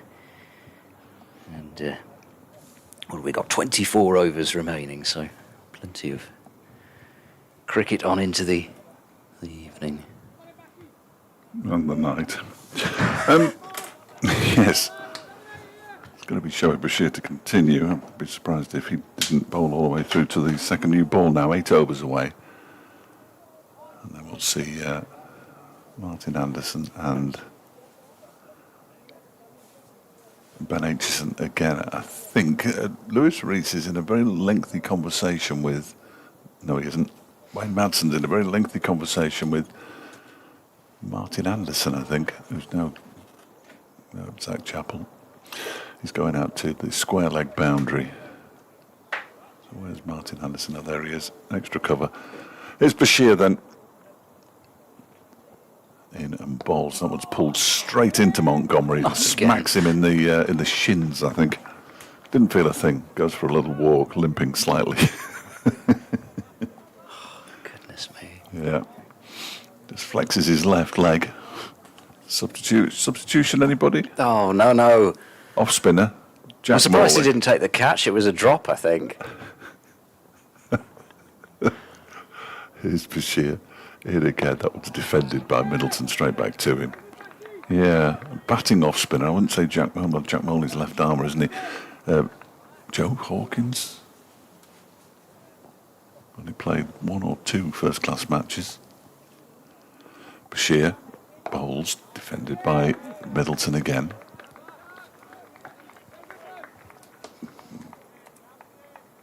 There hasn't been much loose bowling at all today, which has been very gratifying. There's nothing worse than watching a team go around the park.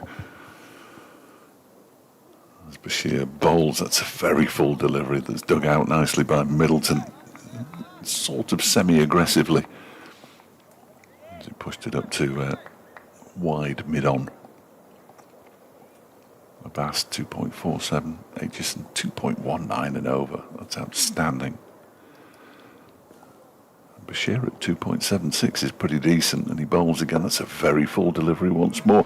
He's giving that one the flight, hoping that it dips underneath the bat, isn't he? But Middleton's up to it, and almost acknowledges it there, Bashir. Yeah, well done. It would have done me, I think, because I thought, that's going to be a full toss. Could be able to drive that, and actually Straight over the top of it. Was very well bowled and played. To 1 ball left of Bashir's. Because of the numbers, it's really complicated. Last ball of the over.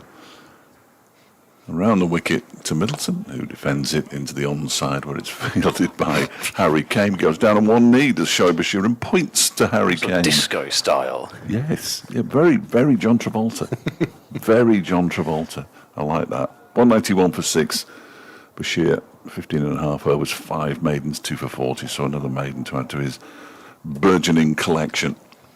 So how many is that? 5, 10, 14, 18 maidens today, which is almost unprecedented in recent Derbyshire times, I would suggest. Is it overheating? Well, I remember what happened to my old laptop in a similar situation. Yeah, So melted. this one's, it did. The battery melted, Yeah. swelled up. That's the one, and it was still usable for actually quite a few years after it, which was quite good. But it just never sat flat on a table anymore. after the battery was replaced. And now, yeah, now the new laptop has had to be bought, so rather it lasted longer than a month. Here's Chappell bowling to Hammond, who strokes that one out through the covers, but there's protection on the deep point boundary, so he will only add 1 to his total. 83 that is now, Gloucestershire to 192 for 6. Middleton's in the firing line potentially for this short ball plan. He says peering away to see if he can see how many are on the leg side. In fact, I'm not sure Chappell's going to do that. I wondered whether when they started this strategy, whether it was with Hammond or Middleton in mind, or whether it was both. But it seems as if it's more of a strategy that they've wanted for Hammond, because they've tried a few things, and he's getting late on into his innings, so he might have a lapse in concentration, but not yet. And for Middleton, it's a much more conventional field, but they still have some protection on the offside and leg side boundaries. Chappell bowls to Middleton, who blocks that one straight down the ground, and it hits the stumps at the non-striker's end. Off go the bails. Nobody was anywhere near it. But for some reason, it's quite satisfying when that happens. It is. But very irritating for the batter, I would have thought. Yeah, he might have got a single, but I think Chappell realised that the ball was going to hit the stumps. So he didn't run after it. Chappell in grunt of effort, but he sees it blocked seemingly effortlessly by Middleton into the offside. It's reached that time when you're bowling with a very old ball. Yes, it's not been changed at all, has it? We're still using the original ball. It can feel as though you're sort of sending them down for the batter to defend, but equally the batter feels, well, I mean, there's nothing for me to use here. Army hearties. He's got his monocular out again next to me. Dinky little thing. Marvellous. 2 slips. Chappell bowls to Middleton, wide of off stump, and he leaves it alone. So I don't know. It looks almost like, because I probably shouldn't admit to this. Oh, this is going to be good. Excellent. Well, I don't know, but I do. Settle down, I do everybody. have a telescope. Oh dear. It looks a bit like one of the lenses that you use for that. You just, I don't know. You Yes. can't see. Obviously, you can't see anything if you peer yourself with it. But No, that's good. that's what it looks like. I've never seen one of these. That's for looking at celestial binoculars bodies, is it? Okay. Chappell is in short ball, and ducking underneath it is Middleton. Yes, examine the surface of the moon. Excellent. Yeah. It's particularly good with it. Yeah. Of course, they could have done that without going, couldn't they, really? Oh yeah. Well, what do you expect is round the other side of the moon? Some more rocky stuff. It's pretty much the same as this side, isn't it? Yeah. Yeah, I thought that. What do you expect? Although now we know we can't call it the dark side of the moon, which is a real shame for prog rockers The everywhere. dark side. Chappell bowls, and that's left by Middleton. There were a few extremely theatrical oohs behind the stumps, but I don't know how close that really was. And that over is done with Hammond adding 1 more. There are 6 overs to go until the second new ball would become available. And Gloucestershire are 192 for 6. Yeah.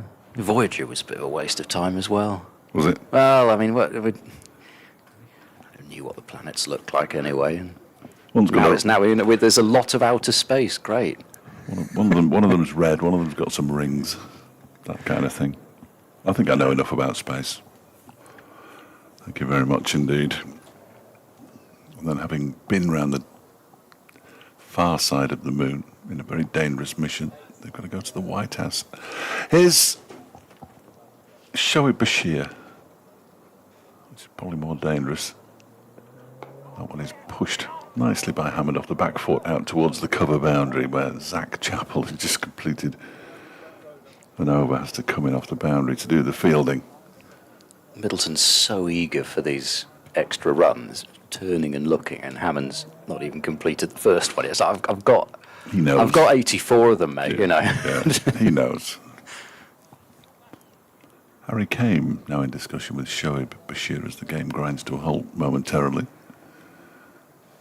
Down on the floor, Martin Anderson doing some stretches to keep his back loose.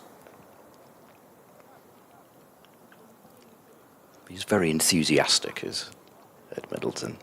I'm sure we'll see when he comes on to bowl as well. He waits now as Bashir bowls to him, but he takes a step down the track and goes for the single without even calling Hammond, really, because he was already halfway down by the time he'd played the shot. Lewis Rees does the fielding and everybody spreads again for Hammond. 11 to Middleton now, 194 for 6.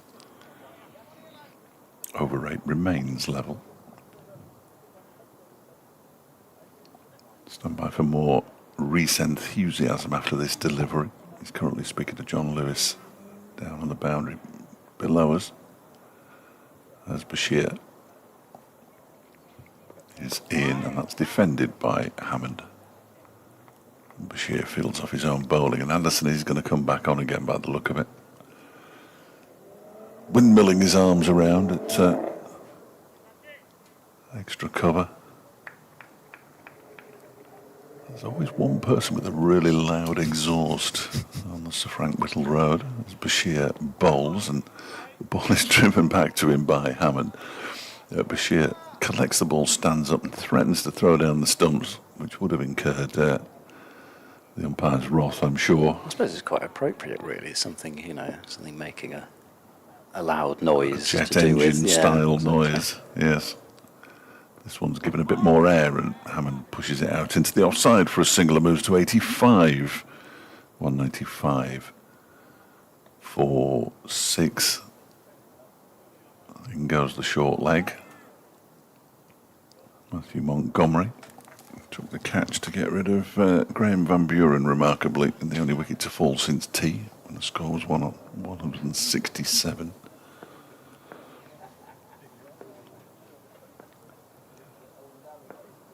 The hop at the start of the run-up, if it is a run-up, and that's defended by Middleton.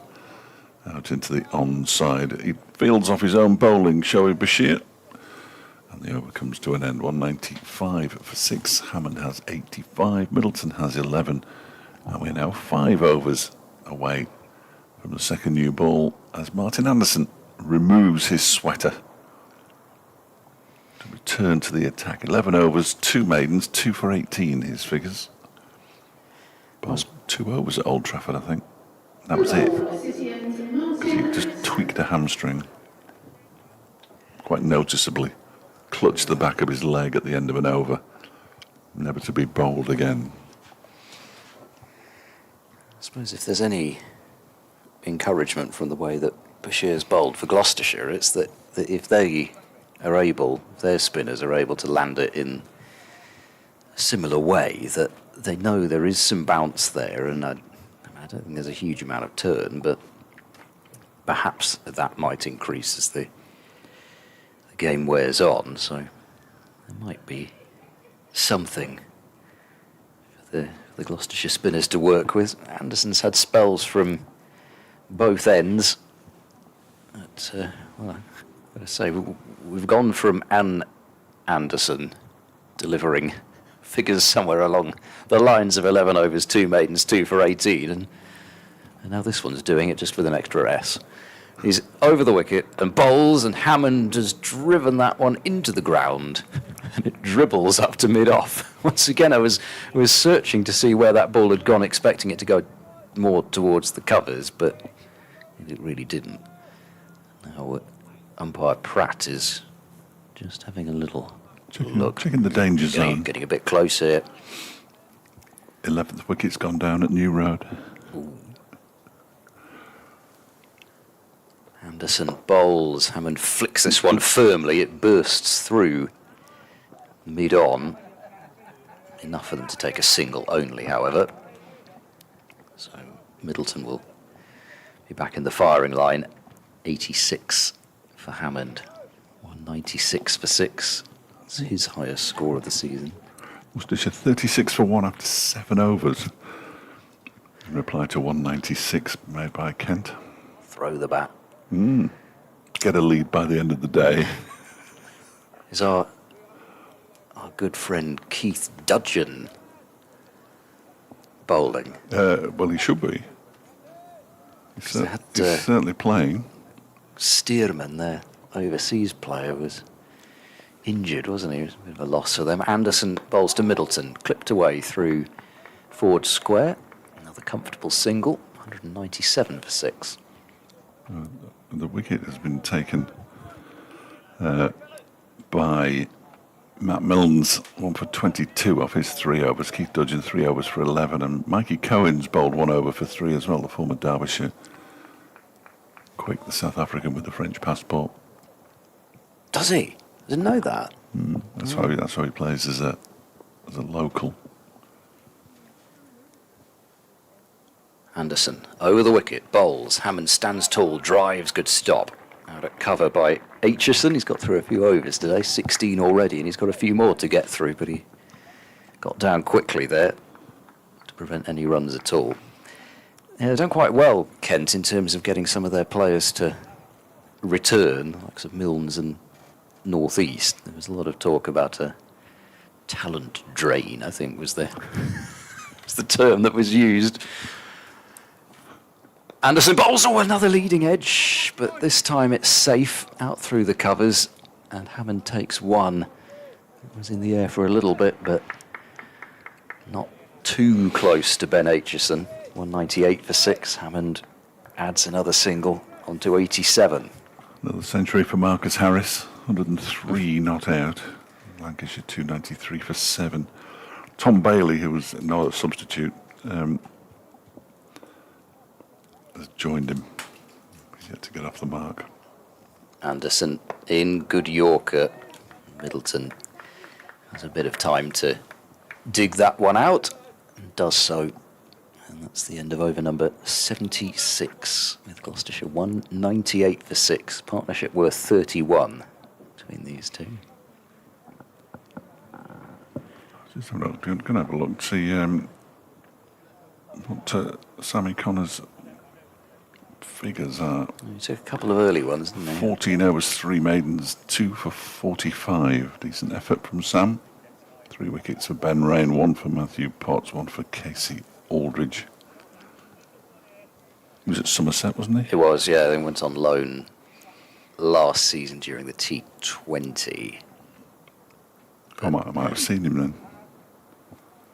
Shoaib Bashir from the racecourse then, bowls to Hammond, who drives down the ground to Lewis Rees, who watches the bounce very carefully over the slightly up and down outfield. He does right to watch it carefully as well. So much young bowling at Durham that's currently not getting into their team. Strange club. 199 for 6. Chief Executive called supporters Luddites. I'm sure that's a good idea. I'm not sure it's the right phrase either, but there we go. 199 for 6. When we go up there, we'll tell him what a Luddite is. Here comes Bashir. Bowls to Middleton, who gets a full delivery and defends it. There's an appeal from the man at sort of deep gully. I think that's Caleb Jewell. I've no idea what he was appealing for. Did he mean troglodyte? He could have done, actually. Perhaps. That's a good shout. He certainly didn't mean Luddite. There's a reverse sweep coming out here from Middleton, which fails dismally and dribbles towards Caleb Jewell. There is something, unfortunately, quite comical about a reverse sweep that doesn't succeed. It just doesn't look good. One that succeeds is magnificent, isn't it? Especially if it goes over the boundary on the full. Bashir bowls pushed to backward point. Middleton looks keen for a single that wasn't there. In that game at New Road's the only one that's gone into the second innings. It's this sunshine. It's brought the best out in the batters, clearly. April's a good time to bat. So they say. Do they? Yeah. Okay. Statistics bear it out. Derbyshire bowls. That's pushed back to him by Middleton. Picks it up and then puts his hands on his knees. And now the long on and long off go back. Happy to offer Middleton the single of the final ball of the over. So to the man at point. He's gone all the way back to within about 10 yards of the boundary. Derbyshire's final ball of this over is pushed into the offside. Anderson picks it up and keeps it because he's going to be bowling. 199 for 6 then, Hammond 88, Middleton 12. Yeah, looking at those first division scores. Sussex 299 for 5 against Yorkshire at Leeds. Warwickshire 289 for 6 against Nottinghamshire at Trent Bridge. Essex 271 for 5 at the Oval. And Glamorgan 285 for 7 in Cardiff against Leicestershire. So they're all going to top 300, you would have thought. That's a particularly good recovery from Glamorgan. They seem to have made a business of that, not just already this season, but last season as well. Dixon got 90, having dropped down the order. And Van der Guchten and Crane, the awkward customers down there. Anderson bowls to Hammond, who tries to swing that one away as it's shortened down the leg side. We've seen one wicket rather like that today, and this time Hammond missed it. Beautiful work on the Van der Guchten pronunciation, by the way. I don't know, it's just what I've been No, I going like with it. for a bit. I like it. Van der Guchten, as it's sometimes I guess. said. Yeah. We anglicise most things, don't we?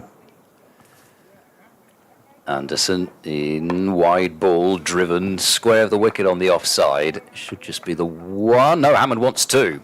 He hasn't been particularly keen for too many extra sprinted runs of late, but he wanted two there and he got it as the throw ends up hitting Ed Middleton as he was running through to the non-striker's end, and that is the 200 up for Gloucestershire, 201 for 6.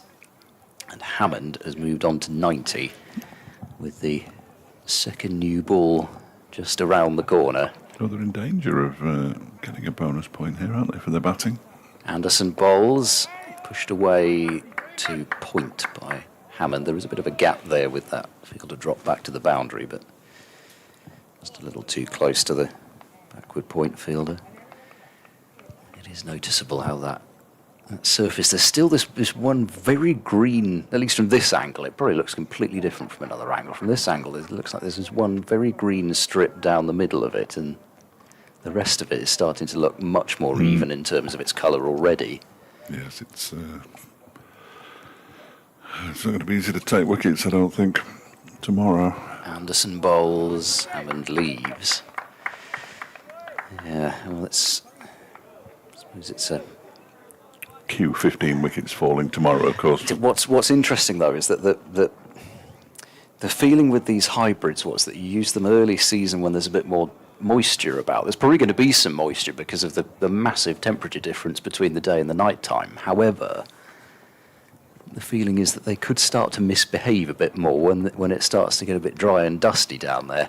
Anderson bowls, Hammond gives him the charge and drives and will not beat mid-off. Is that a bus getting down? Yes, it was. And he's saved 3 runs that time. A good dive, especially considering he'd have been thinking, well, I'm probably only a couple of overs away from actually bowling again, so it doesn't really matter. But no, 91 for Hammond and 1 delivery remaining in this Anderson over for Middleton. Good from a bass. Really good from a bass, that. I like it. I think he perhaps felt a few eyes boring into the back of his head after the last one. Perhaps better get down for this one. There's a short mid-wicket in place. Anderson bowls to Middleton. That's dropped into the offside. And good alert running there with more of a gully than a backward point. So Middleton, having seen Hammond almost contrive to pinch the strike, has nicked it himself. Middleton moves on to 13. Gloucestershire 203 for 6. So an over from each end to go, and then the brand new cherry will be coming out. What do you think it would be? Yes, I'd expect so.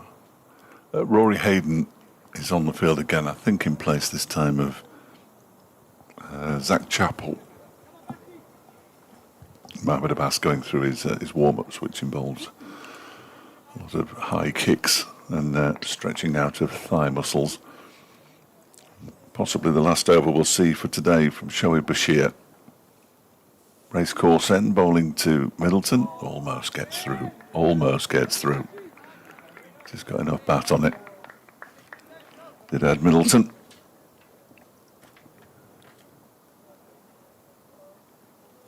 So he goes back to his mark. Slipping a short leg. There's a man at backward point. A couple of close catches either side of the pitch, and that one is defended into the ground back to him. And Bashir does release the ball this time, but underarm throws it to Brooke Guest behind the stumps. He's looked, well, put the kiss of death on him with a couple of balls to go, but he's looked relatively comfortable in terms of how he's going about playing the spin. Absolutely. Middleton so far.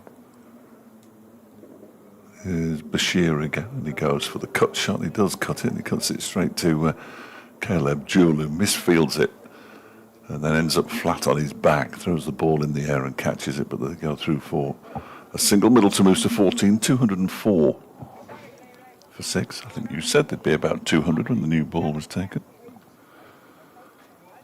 You might have done, I can't really remember. I think so. We say a lot of things, don't we? But I think so, yeah. If I don't write stuff down, I tend to forget it.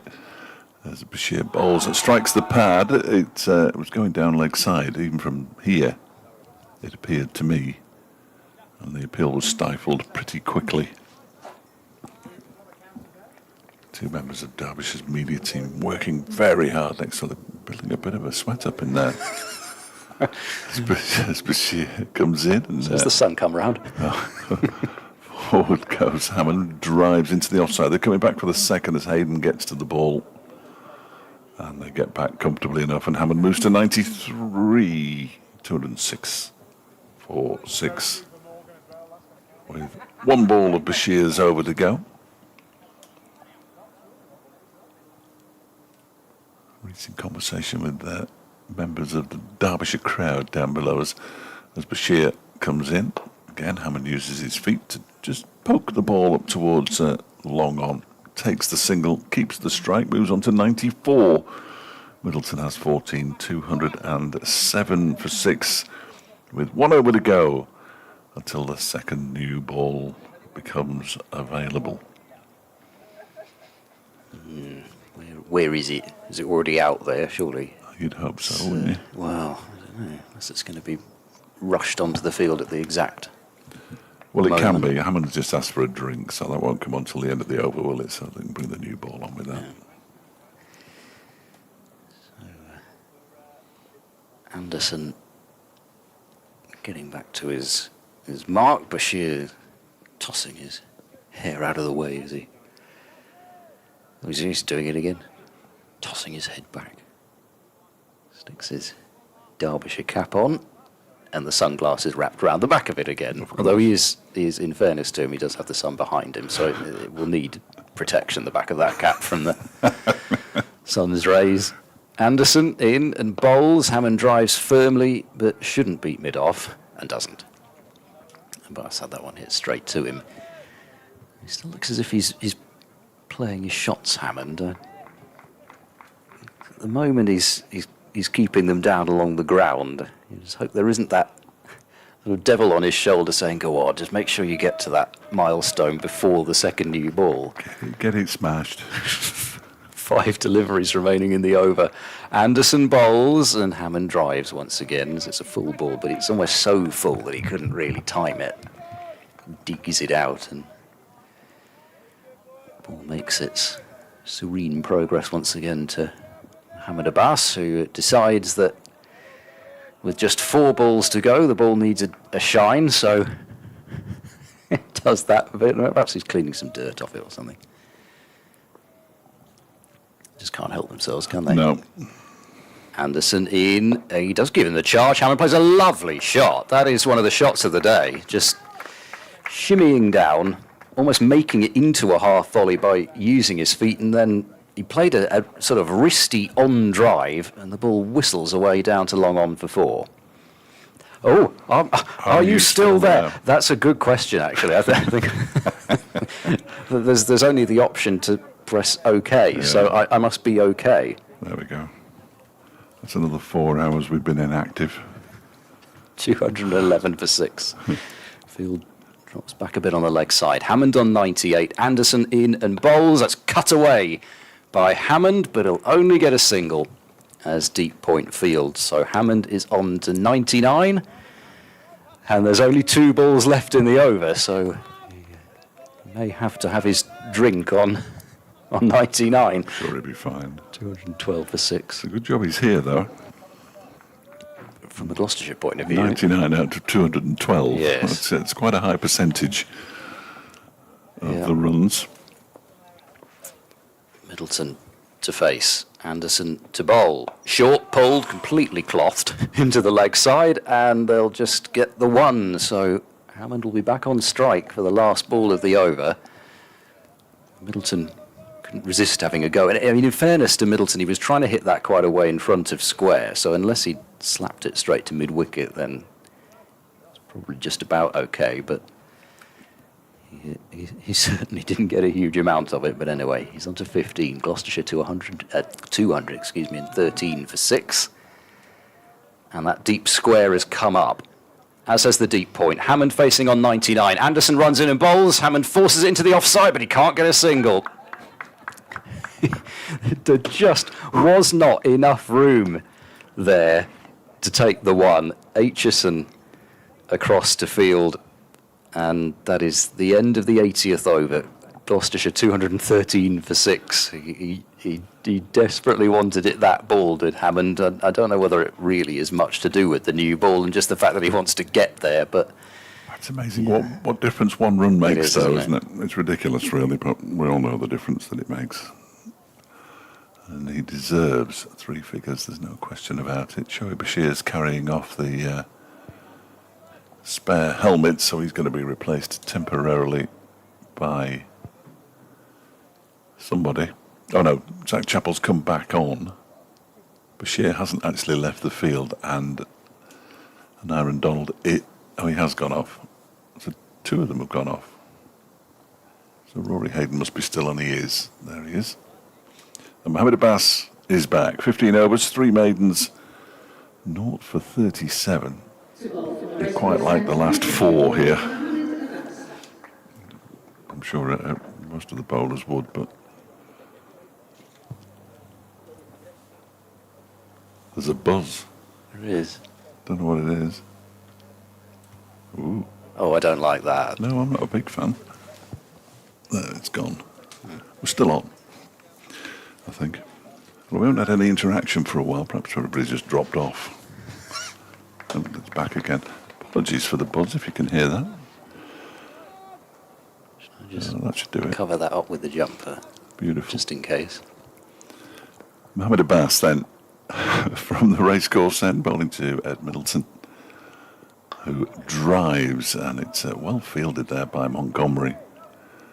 Tumbling away to his left-hand side at backward point. There are 2 slips, and that man at backward point. Cover mid-off, mid-on who's slightly deeper, mid-wicket, long leg. That's it. In fact, there are 3 slips. That's why I thought that I was missing somebody. I got accused in the last match of not being able to count to 4 when they had 4 slips. Here's Abbas, bowls inside half of his bat as he drives there. Middleton. Ball goes out to the mid-wicket. Harry Kane. This is where you've...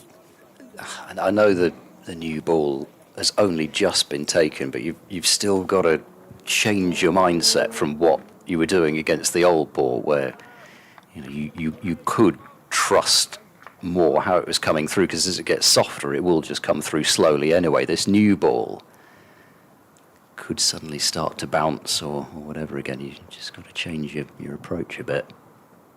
Next delivery from Abbas, and he has a flash at that one, Middleton, as he goes past his bat. His bat was at sort of 45 degrees to the ground, not an ideal position for a cricket bat. Either parallel or indeed 90 degrees to the ground is best. halfway between is not. Yes, that's the slip catching practice angle. Yeah, it's not ideal, but he's got away with it. The ball went through to Brooke Guest. He's just trying to torment Mohamed Abbas, I think. He's been tormented plenty over the years. I would imagine this next delivery is turned into the leg side by Middleton. I think quite correctly Hammond says wait, because he's on 99 from 188 deliveries, 214 for 6. Ed will call him home. I don't like calling other people's centuries. If indeed they get there. He thought about coming round, I think, to Abbas, but he's going to stay over for Hammond. 3 slips, cover a mid-wicket in place, saving the single. Abbas bowls to him, he's struck on the body as Hammond. That was an opportunity, and he knows it, just to look up at the heavens as if to say, just a little glove or something, because they'd have probably been able to sprint through, as there's nobody between mid-wicket and fine leg, so even just the tiniest of flicks of glove, and Abbas did give him one on the hip that he could get away, and now there's only 1 ball left in this over, so the wait may continue. Abbas just slows this down a little bit, not too much actually. Here he comes. In and bowls, and Hammond edges, and he's dropped at second slip. Goodness me! That's Aitchison. If you don't think Hammond's nervous, I certainly am, because that was it was full enough that Hammond thought he could drive it, but again maybe that's just the difference with this second new ball, and it flew a little bit quicker to Aitchison at second slip. It looked like a fairly decent height, but maybe just done for the pace of the new ball. And Abbas remains wicketless. Hammond still there on 99, and I sort of hope that he's able to tell the tale later of what it felt like when that ball left his bat and he saw the catch go down. But he's still got to get that run. 214 for 6. And Aitchison on with the new ball from the city end. But he's bowling at Middleton, and you sort of hope that's a moment where it almost relaxes you a little bit, because you sort of think, well, It's my day. Yeah. Aitchison to Middleton. Middleton drives. He'll bounce a few times up to mid-on. Good work there to prevent a run of any kind. So is that one taking off or landing? It's going the other way. Yeah, I see what you mean now. Yeah. I can't tell. And I'm not getting the app before anybody messages me. I still think that might be. Is it making it's not making a turn, is it? I don't know. It's just cruising about. Aitchison into Middleton, defended to mid-on. He's still looking for these. And I think he wants to make sure that he gets Hammond on strike, but he could be a little bit too eager in that regard, as we welcome in listeners to Sports Extra. With Gloucestershire having battled away at 214 for 6, they decided to bat first this morning as Aitchison bowls to Middleton, pushed to me. Go on. He's pushed the ball right at Hammond's feet at the non-striker's end and wants a single for that. This cannot be settling you as the non-striker. They could have had a run there as if Hammond actually kicks it away from the field. Oh, what have I done there? Accidentally. That would be good. Mind you, some of the things we've seen today for our listeners to Sports Extra, Graham van Buren was the 6th Gloucestershire wicket to fall this evening. It was a drag down from Shoaib Bashir, which was slammed into Matthew Montgomery at short leg, and somehow the catch was taken. Aitchison into Middleton, and that's nicely guided just backward of square on the offside, and he'll take a single, so 215 for 6. Middleton playing his first-class match for, basically a year and a half, keeping Hammond company on 17, and Gloucestershire have needed this just to think about possibly getting a a batting bonus point at 215 for 6. It was looking very troublesome when Van Buren was out. Derbyshire have stuck to their task. Abbas and Aitchison, the opening bowlers, but Chappell and Anderson backing them up, and Bashir has bowled beautifully, 2 for 48 halfway through his 19th over. In comes Aitchison, bowls to Hammond, who is defending straight back up the pitch, remains on 99. From a Derbyshire perspective, they've used a substitute for the first time, a non-concussion substitute for the first time in their history. Farcical. Anuj Dal went over on his ankle as he delivered the 4th ball of his 5th over this morning. He's been replaced by Lewis Rees, who was left out of the original squad for personal reasons. Aitchison to complete the over. He bowls to Hammond, who drives into the offside. They want a single. Middleton's going to come through, and Hammond is there.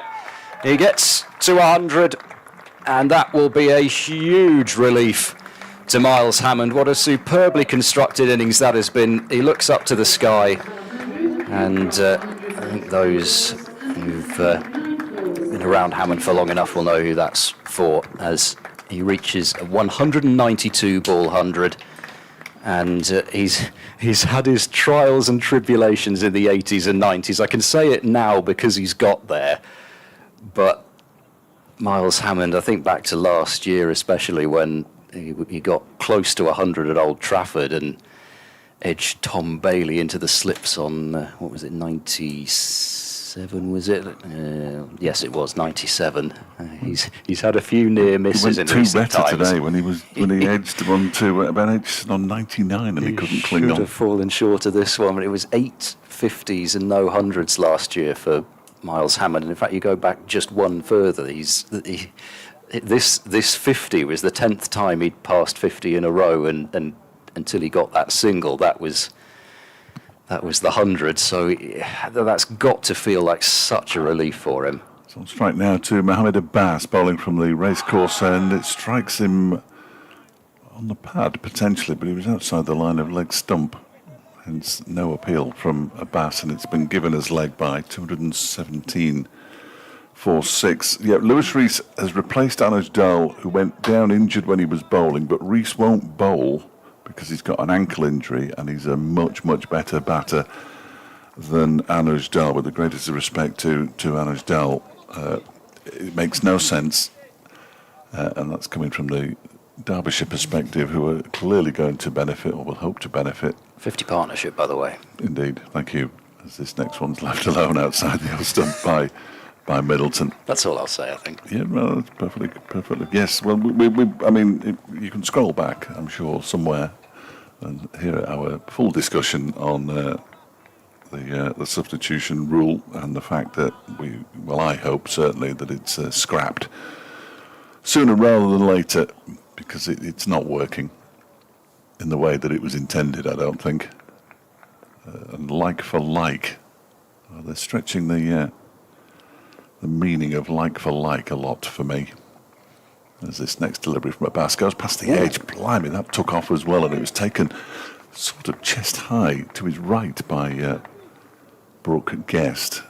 Abbas wicketless halfway through his 17th over. He's only conceded 38 runs though. Ben Aitchison's bowled beautifully. 1 for 37. Zach Chappell was asked to be the enforcer and bowl some short deliveries as the first ball neared the end of its useful life. He's got 1 for 39. Martin Anderson's been exceptional as this next one from Abbas again goes past the edge of Middleton's bat. I'm not entirely sure he knows where the ball is at the moment, Ed Middleton. And Shoaib Bashir, who's attracted the attention of many over the course of the season so far, living up to his reputation. Well, no, perhaps not living up to his reputation. 2 for 48 off 18 and a half overs. There's been an absolute live wire in the field as per usual. 217 for 6. Halfway, no, 2 balls left of Mohammed Abbas's over. This time Middleton gets bat on ball after taking a couple of steps into the offside.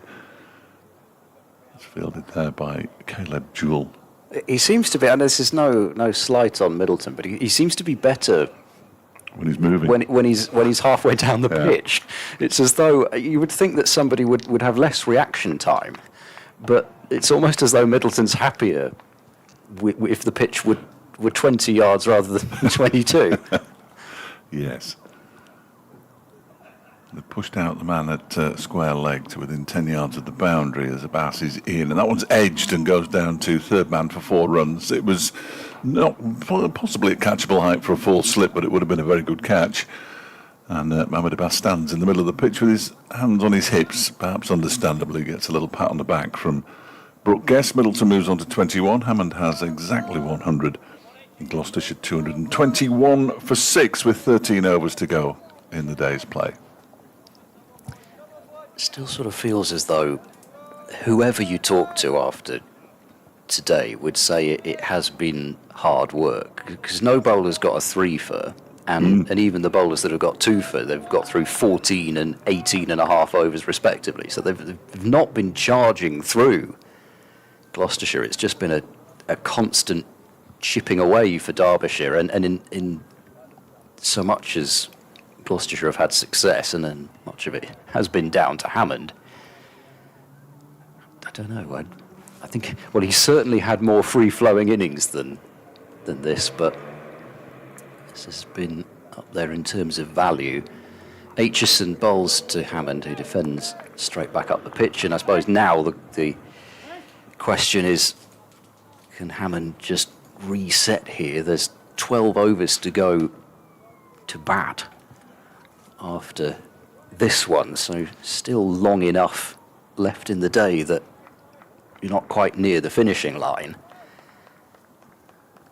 And they dearly love still for Hammond to be there tomorrow.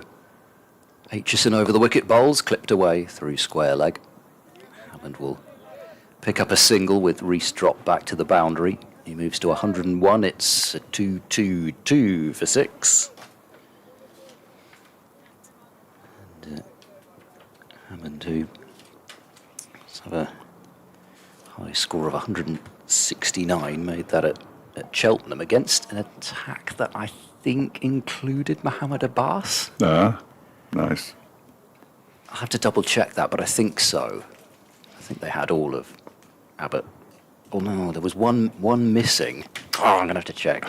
Aitchison bowls to Middleton. That's clipped down to fine leg. And straight to Derbyshire down there. So just a single.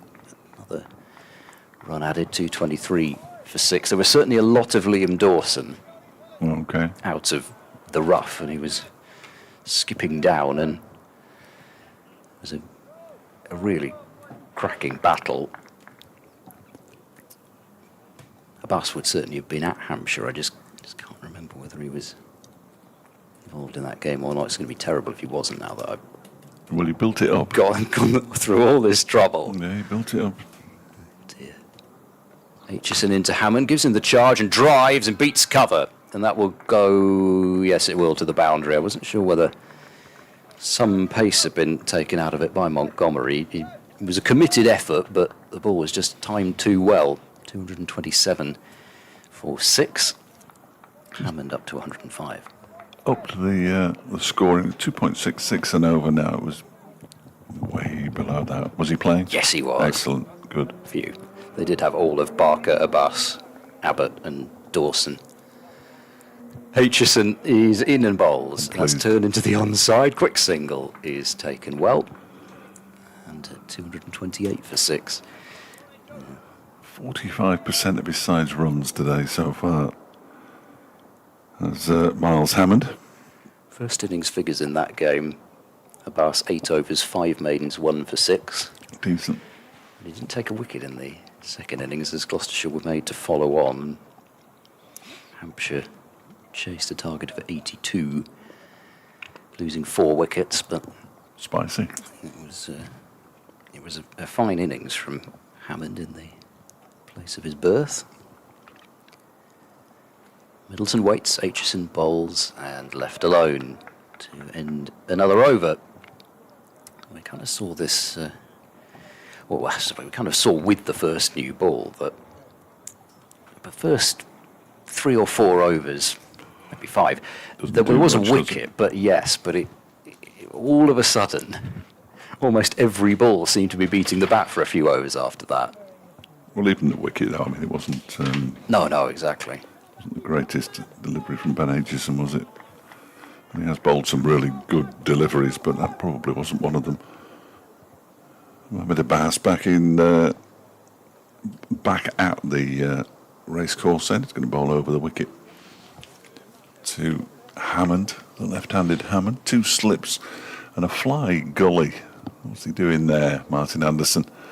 In comes Abbas and bowls. And that one is clipped nicely into the leg side. There's going to be at least 1 here, probably 2. There will be. Been chased there by. It was chased by Matthew Montgomery, and it was sort of cheered on by Zach Chappell, who didn't really look like he was. Oh, he'd be one of those sort of Go on, Sonny. trainer types that's Yeah. constantly behind you, shouting at you and encouraging He's you. on the bike while you're doing the run. Oh no. Keep going, keep going. You call that running? 230 for 6, Hammond up to 108. Goes Abbas again, and that one's left alone outside the off stump to go through to Guest. I must say, I didn't see that ball at all. That one? Previous one. Well, not that one. Oh, okay. I saw that one. The previous one, I was admittedly there was the There's a very large wall in front wall of you in there. front of me, but even before that, I could not see it at all. You've hit the wall. Don't hit it. Whatever you do. It's a fairly sturdy thing. I think it's holding up the entire building, that wall. Here comes Abbas. Once more. Bowl to Hammond takes a little tiny step towards the bowl and then clips it out into the leg side for a single. 231 for 6. I said there were teams who were going to get past 300. Lancashire have done that. 332 for 7. So Glamorgan 315 for 7. Warwickshire 331 for 7 against Notts. Sussex 324 for 6 against Yorkshire. They're all doing it. Basically, well, unless Essex lose 5 wickets for no runs. They're on 299 for 5, absolutely. Worcestershire still 1 down. 67 for 1 after 16 overs. In goes Abbas and bowls wide of the off stump, left alone by Middleton to go through to the keeper. So they'll probably have as many overs left as we do, which is 11 and 2 balls, I would imagine. No, they've only got 8 overs remaining there, so they're not going to be level by the end of the day, but they won't be far off. Jake Libby's going along nicely on 35. But I assume they put Kent in. You can assume what you like. My scoring system's being a little slow again. This one's pushed out into the offside. It's beaten the man at backward point, and so there's a bit of a chase on there for Montgomery, but you can give up now, Matthew, because that ball's raced into the boundary. And Middleton picks up another 4, moves on to 26, 235 for 6. The buzz is back. With apologies, I don't think the sweater's got anything to do with it. No. I just think there's a buzz on the line, and it'll come and go. It won't spoil anybody's listening too much. Might mask some of the waffle.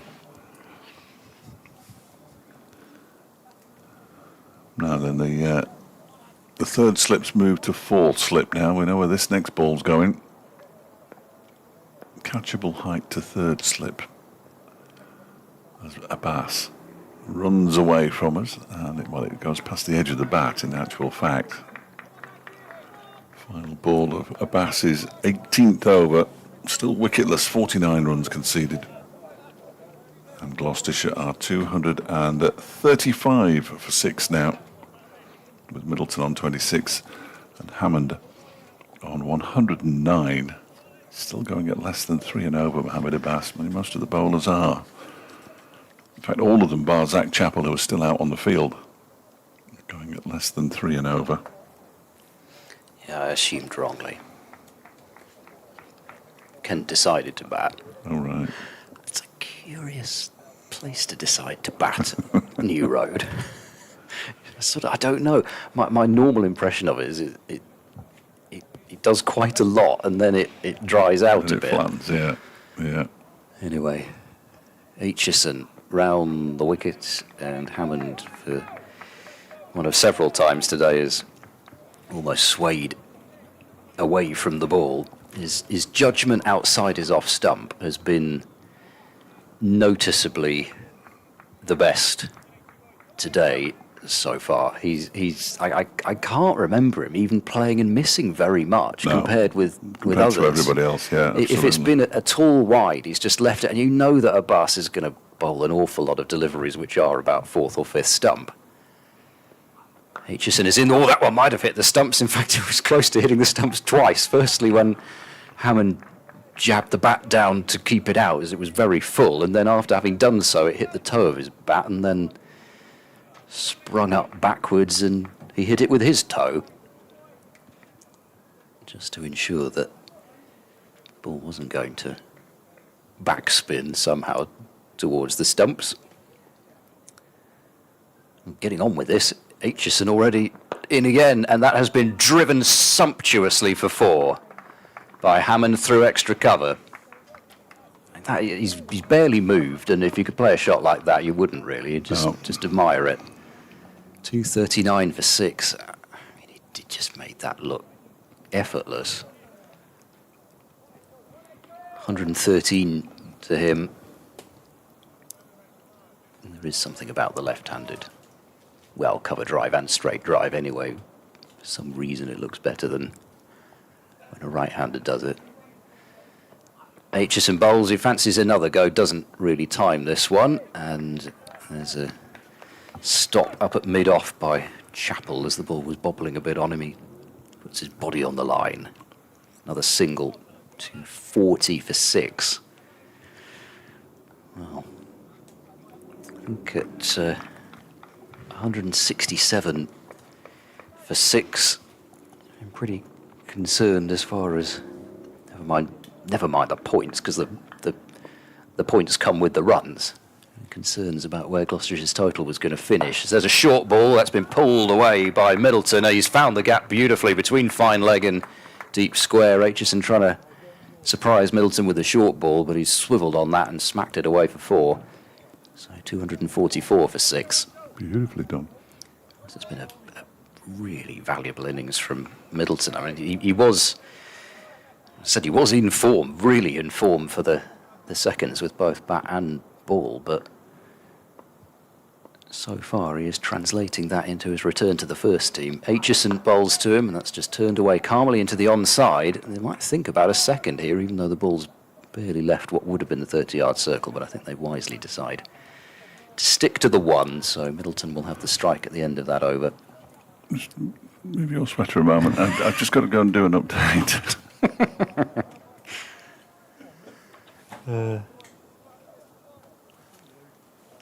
245 for 6. Nothing if not high tech on the BBC cricket commentary, where a jumper plays some sort of a part in or coverage. It probably should be okay now. Some of the heat's gone out of the sun and it's making its way round away from the box. Zach Chappell, his boots appear to be falling apart at mid-off. He's just tucked the shoelace in. It almost looked like they were Velcro shoes, but I don't, surely they weren't Velcro shoes. It looks like Chappell's shoes were Velcro there. Here comes Abbas and bowls, and Middleton leaves it alone. I mean, for a bowler that's been really... Well, it's not been Abbas's day anyway. He's bowled countless deliveries that have beaten the edge. He's found the edge a couple of times. One of them has gone for 4.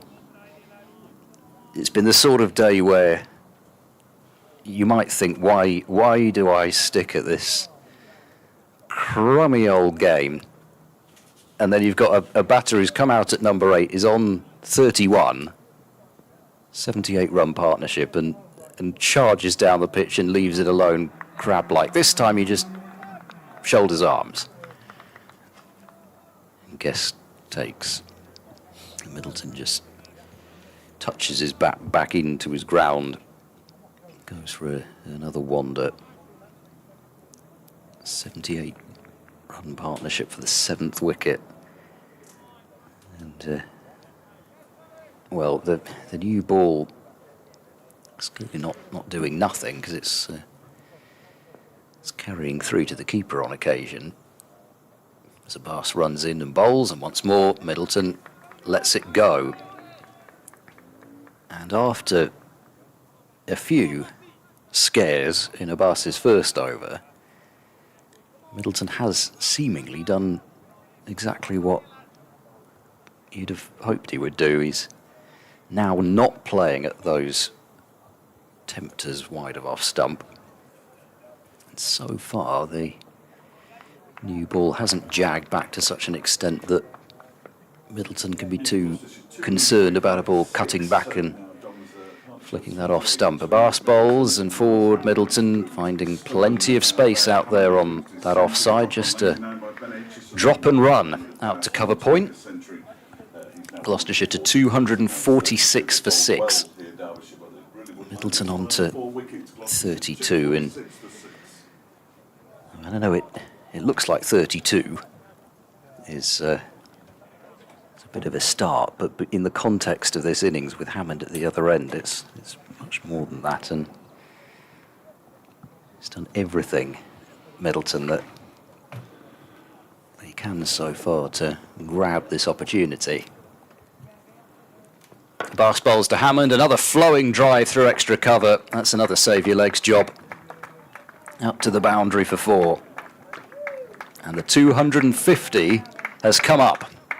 And Gloucestershire have their first batting point of 2026. It's come up in some style. 83 runs the partnership now. I just described it to Dominic, our presenter, as stubborn. It's been slightly better than stubborn, really, but that's shorthand, isn't it, really? It's been a very good partnership between Middleton, who's got 32 of them, and Hammond, who has dominated the day's play for Gloucestershire. Abbas bowls a short ball. Oh, that's hit. It's hit his Hammond, helmet. and the ball's going down to the boundary, and it'll go for 4. So because he was taking evasive action, those runs will count, and he's headed it to the boundary.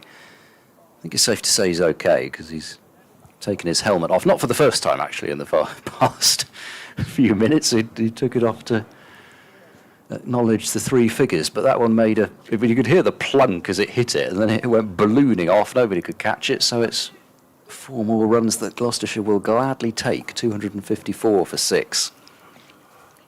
Just seeing who was on the sports team preview.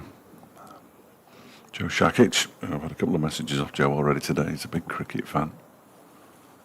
Mitch, who's a big Derby County fan, works for Radio Derby, and Darren Robinson, who runs marathons. He does a lot of other things as well, but not heading to London this weekend. It'd be asked Gosh, is that this weekend? Yeah, Sunday. Yeah, same day as one of the FA Cup semi-finals that I've got absolutely no idea who's playing in.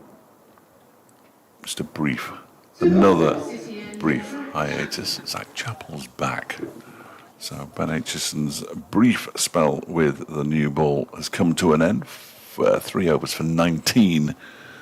Just spoiling his figures a little bit.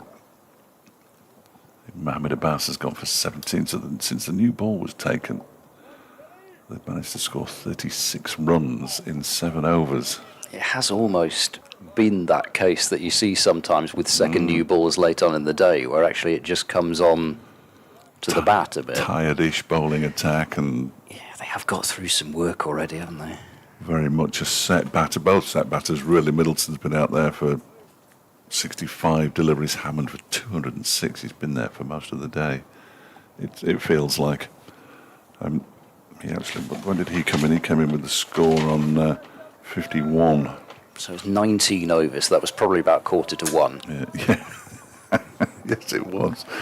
Yeah, had a very truncated morning session. That's why we've still got 9 overs to go at 6:10. I suggested they might be finished in 40 minutes' time 5 minutes ago. I'm going to change that to 50 minutes time. Here comes Zach Chappell then from the city end and bowls to Middleton. You heard the grunt of effort from Zach Chappell, but he bowled it far too wide of the off stump, and it goes through to wicketkeeper Brooke Guest. Does always have one of those walks, Chappell, where It looks weary, doesn't you it? would, yes, you wouldn't think he had a bye week and was in his 13th over compared with Abbas and Aitchison who've had 19, but it doesn't affect what he does when he runs in. Well, at least he's not still carrying those carpets, which he looks like he is. As Chappell comes in and bowls again, just slightly wide of the off stump this time, and Middleton shows good judgment, leaves it alone. He's got that walk where he sort of sways from side to side. You wouldn't be surprised to see him outside a nightclub in a suit. We've had him in a lot of situations today. At 11 o'clock at night, kicking people out, or indeed kicking people in to the nightclub. He has that kind of physique, does Zach. He's a top man. He's slightly mad. As he comes in and bowls, again wide of the off stump, again it's left alone by Middleton.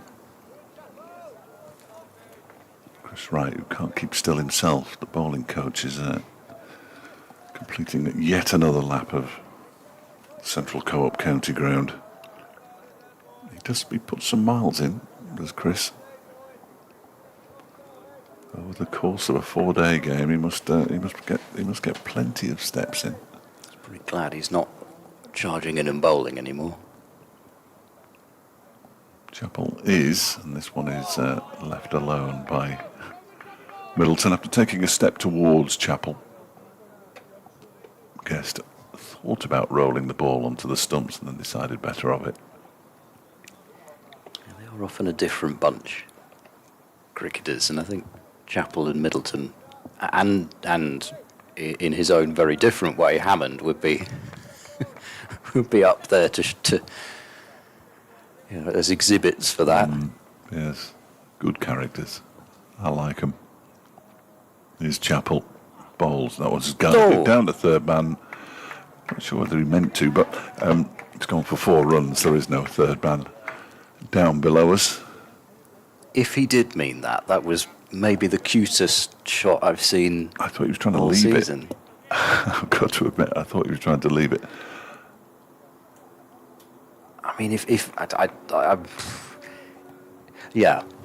he did mean that, that was a spectacular piece of control, but perhaps he didn't. It went in the gap that we've been talking about there between the 2 slips and the effectively gully. As Chappell is in again, this one's left alone by Middleton. That was the final ball of Zach Chappell's 13th over, 1 for 43. His figures. Middleton has 36. Hammond has 118. The partnership is already now 91. 2:58 for 6 with 8 overs to go. So around about half an hour from now. They won't be far off. I don't think we'll see any spin between now and the close. I'd be surprised if we saw any spin. I mean, I don't know if they get close to the end of the day, Bashir with a harder ball, maybe a bit of bounce. I could maybe see it, but it depends whether they're taking a wicket or not. If they're taking a wicket, then I would think Possibly not. But No, yeah, especially if it's Hammond. yes. He's only shown once a sign of potentially getting out. Derbyshire put it down. Tough chance. Went quickly. Aitchison couldn't hold on. Abbas in bowls, and Hammond has nothing to do with that. I've no idea what he was signalling there. We've actually had some flies in front of his. Oh, was that what it was? It was He did that. It looked like he was wafting away a cloud of gnats or something in front of his head. Suggesting some swing. Yeah. But we can't tell from here. I've just spotted there's a cloud over there. Look. First one I've seen all day. It's the smallest cloud you've ever seen. And you can barely see it, but it's definitely a cloud. I wouldn't have seen it without my sunglasses on. Abbas is into Hammond, who fiddles that one through point, trots through and completes his 119th run 259 for 6. The partnership ticks up to 92. They're both avid gardeners, clearly. Middleton and Hammond, there's been an awful lot of pitch prodding. I mean, if you don't, actually, when you have 259 runs on the board and you've got a partnership of 92, don't prod it. You know, if it's doing it, exactly. Yeah, leave it as it is. Leave it alone. Yeah, perfect. Nothing wrong with this pitch. Gully is in so close, even for this new ball. Abbas bowls and beats Middleton, who's, in fairness, again, he's not. It's not as though he's really following the ball. No, it's just he's that not- he's barely playing at it, is he? Really? thinks that the ball might come into him and hit his off stump, and then I'd be so interested to know, as terrific a bowler as Abbas is, what proportion of his deliveries hit the stumps. But he's just got this way of making you play at those balls that you don't have to. Abbas bowls.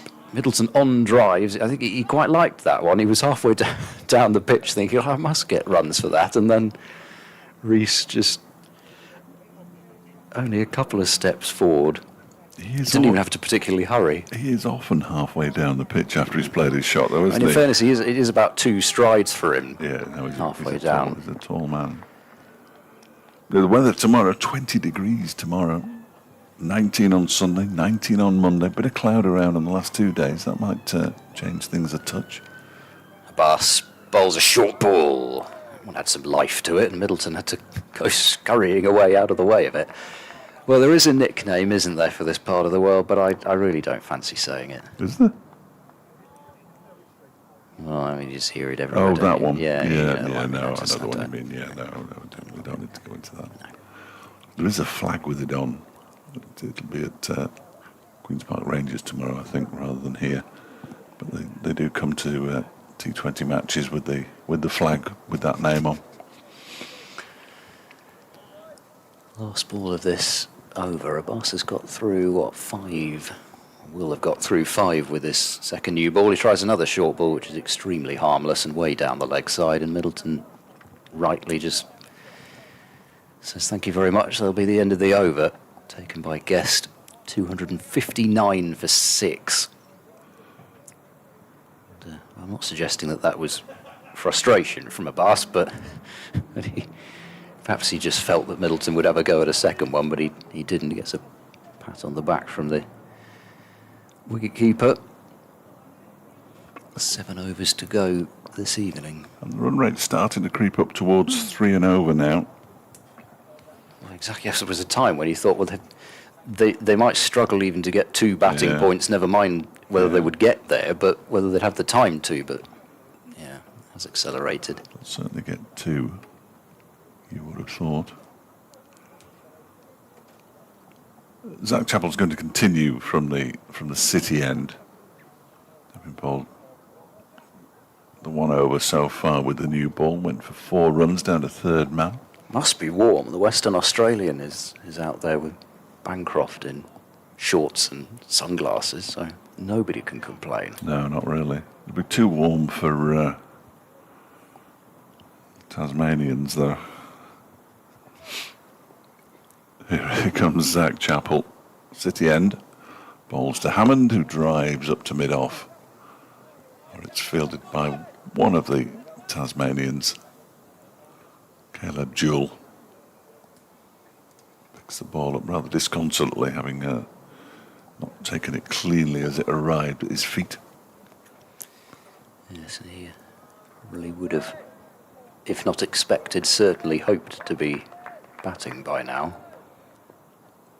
Well, certainly would have done it 167 for 6. 92 the partnership. Chappell is in. That one just hurries Hammond a touch.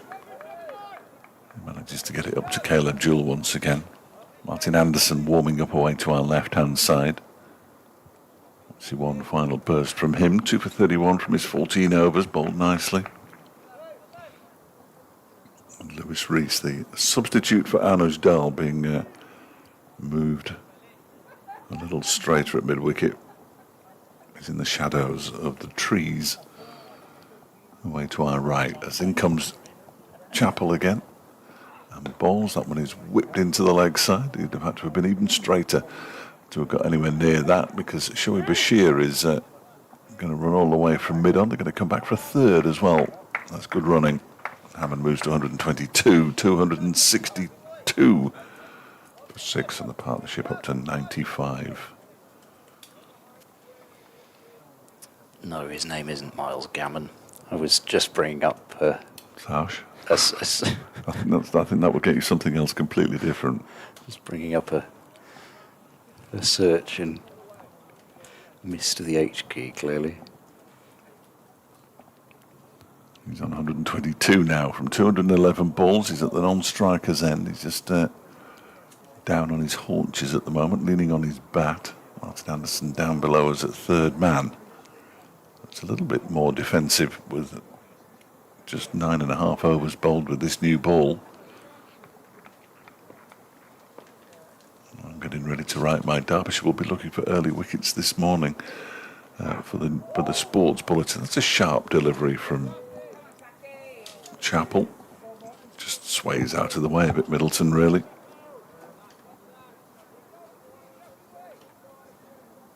I've got to remember that they were asked to field or to bowl first. Gloucestershire decided they have a bat, and at one point they had them in a bit of trouble. Well, it's still not a position that, having been stuck in the field, especially if they can take another wicket or two this evening, it's still pretty decent. Chappell bowls full delivery, dug out by Middleton up towards mid-on. Again, there's no run. There goes Anderson through his bowling action. I'll still keep them to under 300 during the day, and if they can do that and mop up the remaining Gloucestershire Bat for 4 2 wickets tomorrow. 2 days. Well, Job's done. It's a simple game, isn't it?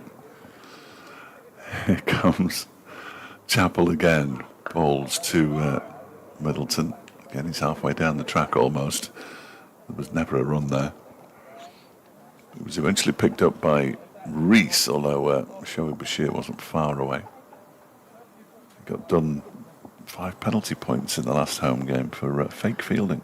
oh, fake fielding. I don't think I've covered a game where that's happened. I've seen 5 penalty runs for the unnecessary throw at the batter. Yeah, no, this was he was.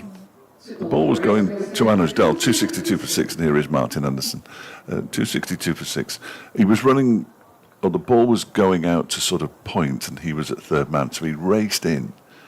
He jumped over the ball and did a throwing motion, although the ball was actually picked up by Anuj Dal, and the umpires decided that was fake fielding.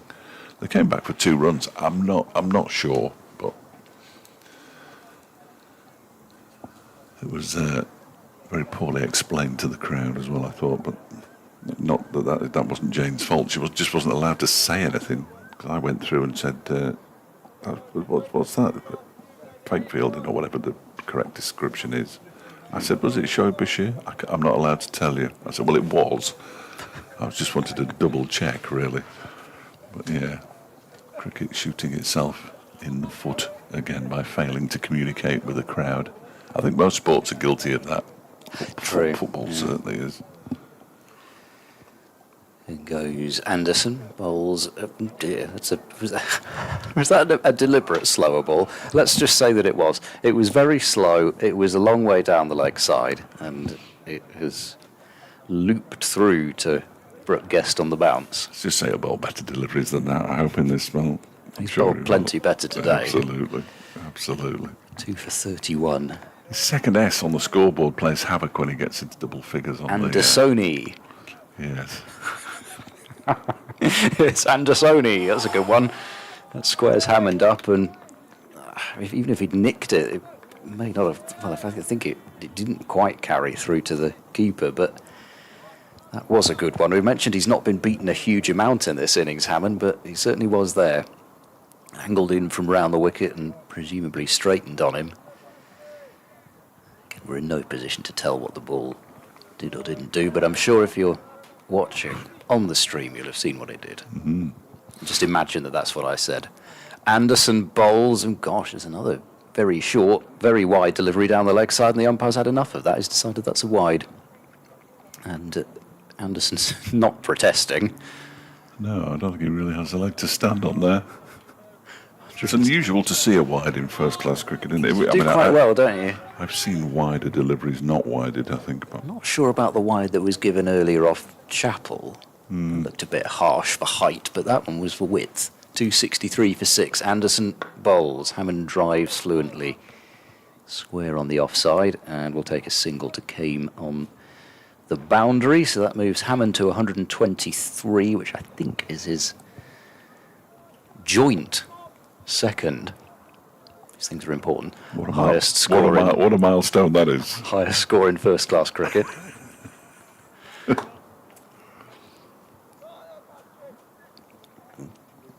Somebody's getting very excited down there. 264 for 6 as Middleton, who has been prone to the odd moment of excitement in his innings, not necessarily when any excitement looked to be on. They've gone for this deep gully again now. Yeah. 2 slips in the deep gully. Anderson in and bowls, and that stays down a bit on Middleton, or at least he plays it like he did, but then he is, as you would say, 7'2", so he does have a long way down to reach the ball, and he keeps it out anyway. Might be taller than that. See, Zach Chappell's the man at Deep Gully. I reckon Chappell's maybe just a bit taller than Middleton, but it's not too far. Anderson in now, and a square of the wicket defensive shot, square enough that cover can't get there. And for once, Middleton, having hit the ball, he can sprint through for the quick single, to his, I'm sure, great delight. He's on to 37. And that, he says, stalling for time, Confidently. is his 37th run. Oh, right. Because I've misremembered it. Oh, wow. Here comes Anderson, wide of the crease, short down the leg side, helped away and for 4 by Miles Hammond. This has been a curious over from Martin Anderson. I hope he's all right, because been 3 deliveries that have been speared short and slow and down leg side, and that one was a fairly straightforward pickup shot from Hammond. There's plenty of space between the 2 fielders deep on the onside. So he has moved on to 127, and that brings up the 100-run partnership for the 7th wicket. There we go.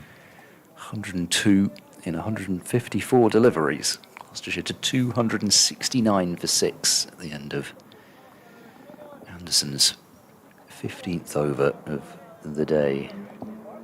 2 for 38 figures still look good despite their runs in that over.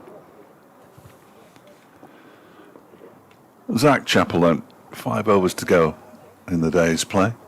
Bowls to Middleton, who tries to flick this one away down the leg side, and this is taken, moving to his left by Guest. Just trying to get some energy into themselves out there. I think they are flagging here.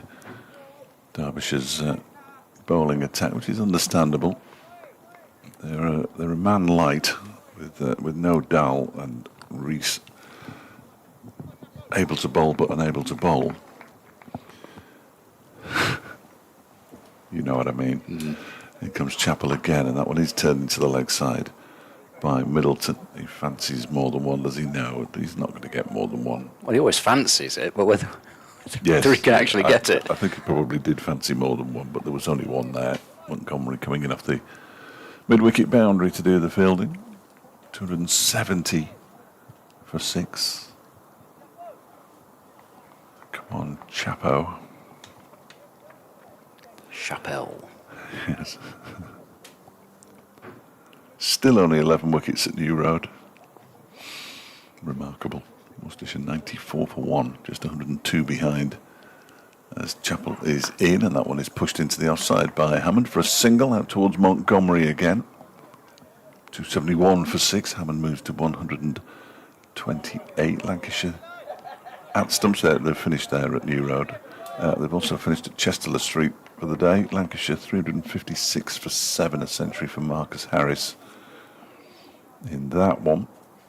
All the games in the First Division are still in play, and all the batting sides have gone past 300, most of them comfortably. As Chappell is in, and that one he almost gets past the inside edge of his bat, but he manages to squeeze it into the leg side for a single as Middleton to move to 39, 272 for 6. Equals, sorry, I was going to say equals his previous first-class best, Yeah. 39. Well done to him. With a The shot- drinks are on him, as they say. with a shot that will live long in the memory. He won't care. They all count. Oh, Yeah. absolutely. They're approaching the close in the First Division of all the games, as you would expect, at 6:30. As Chappell is in, and that's a short delivery, and it's not been taken by Brooke Guest, who was at full stretch and leaping. Got a paw on it, keeps them down to 1 by. That's harsh on Guest. He had a good go with the old ball a couple of times. It was the one that went off the gloves and nearly hit the helmet Yes. that Middleton thought he could come through for a bye on. Thought there but was 2 there. I think Hammond think there was 2 there for a moment. I think he was doing a Middleton at the non-strikers. Perhaps he was so Come on, settle down, everybody. tired of watching Middleton come at him, he thought, let's do the same to him. See how you like it. No, they've done superb work together.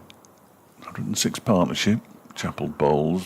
Middleton tries to flick it away down the leg side. There's a mock appeal. You don't get any penalty runs for that, but it was a mock appeal.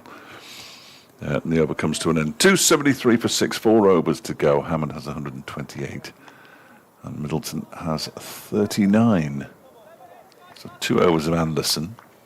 We get a couple of overs of Bash at the far end.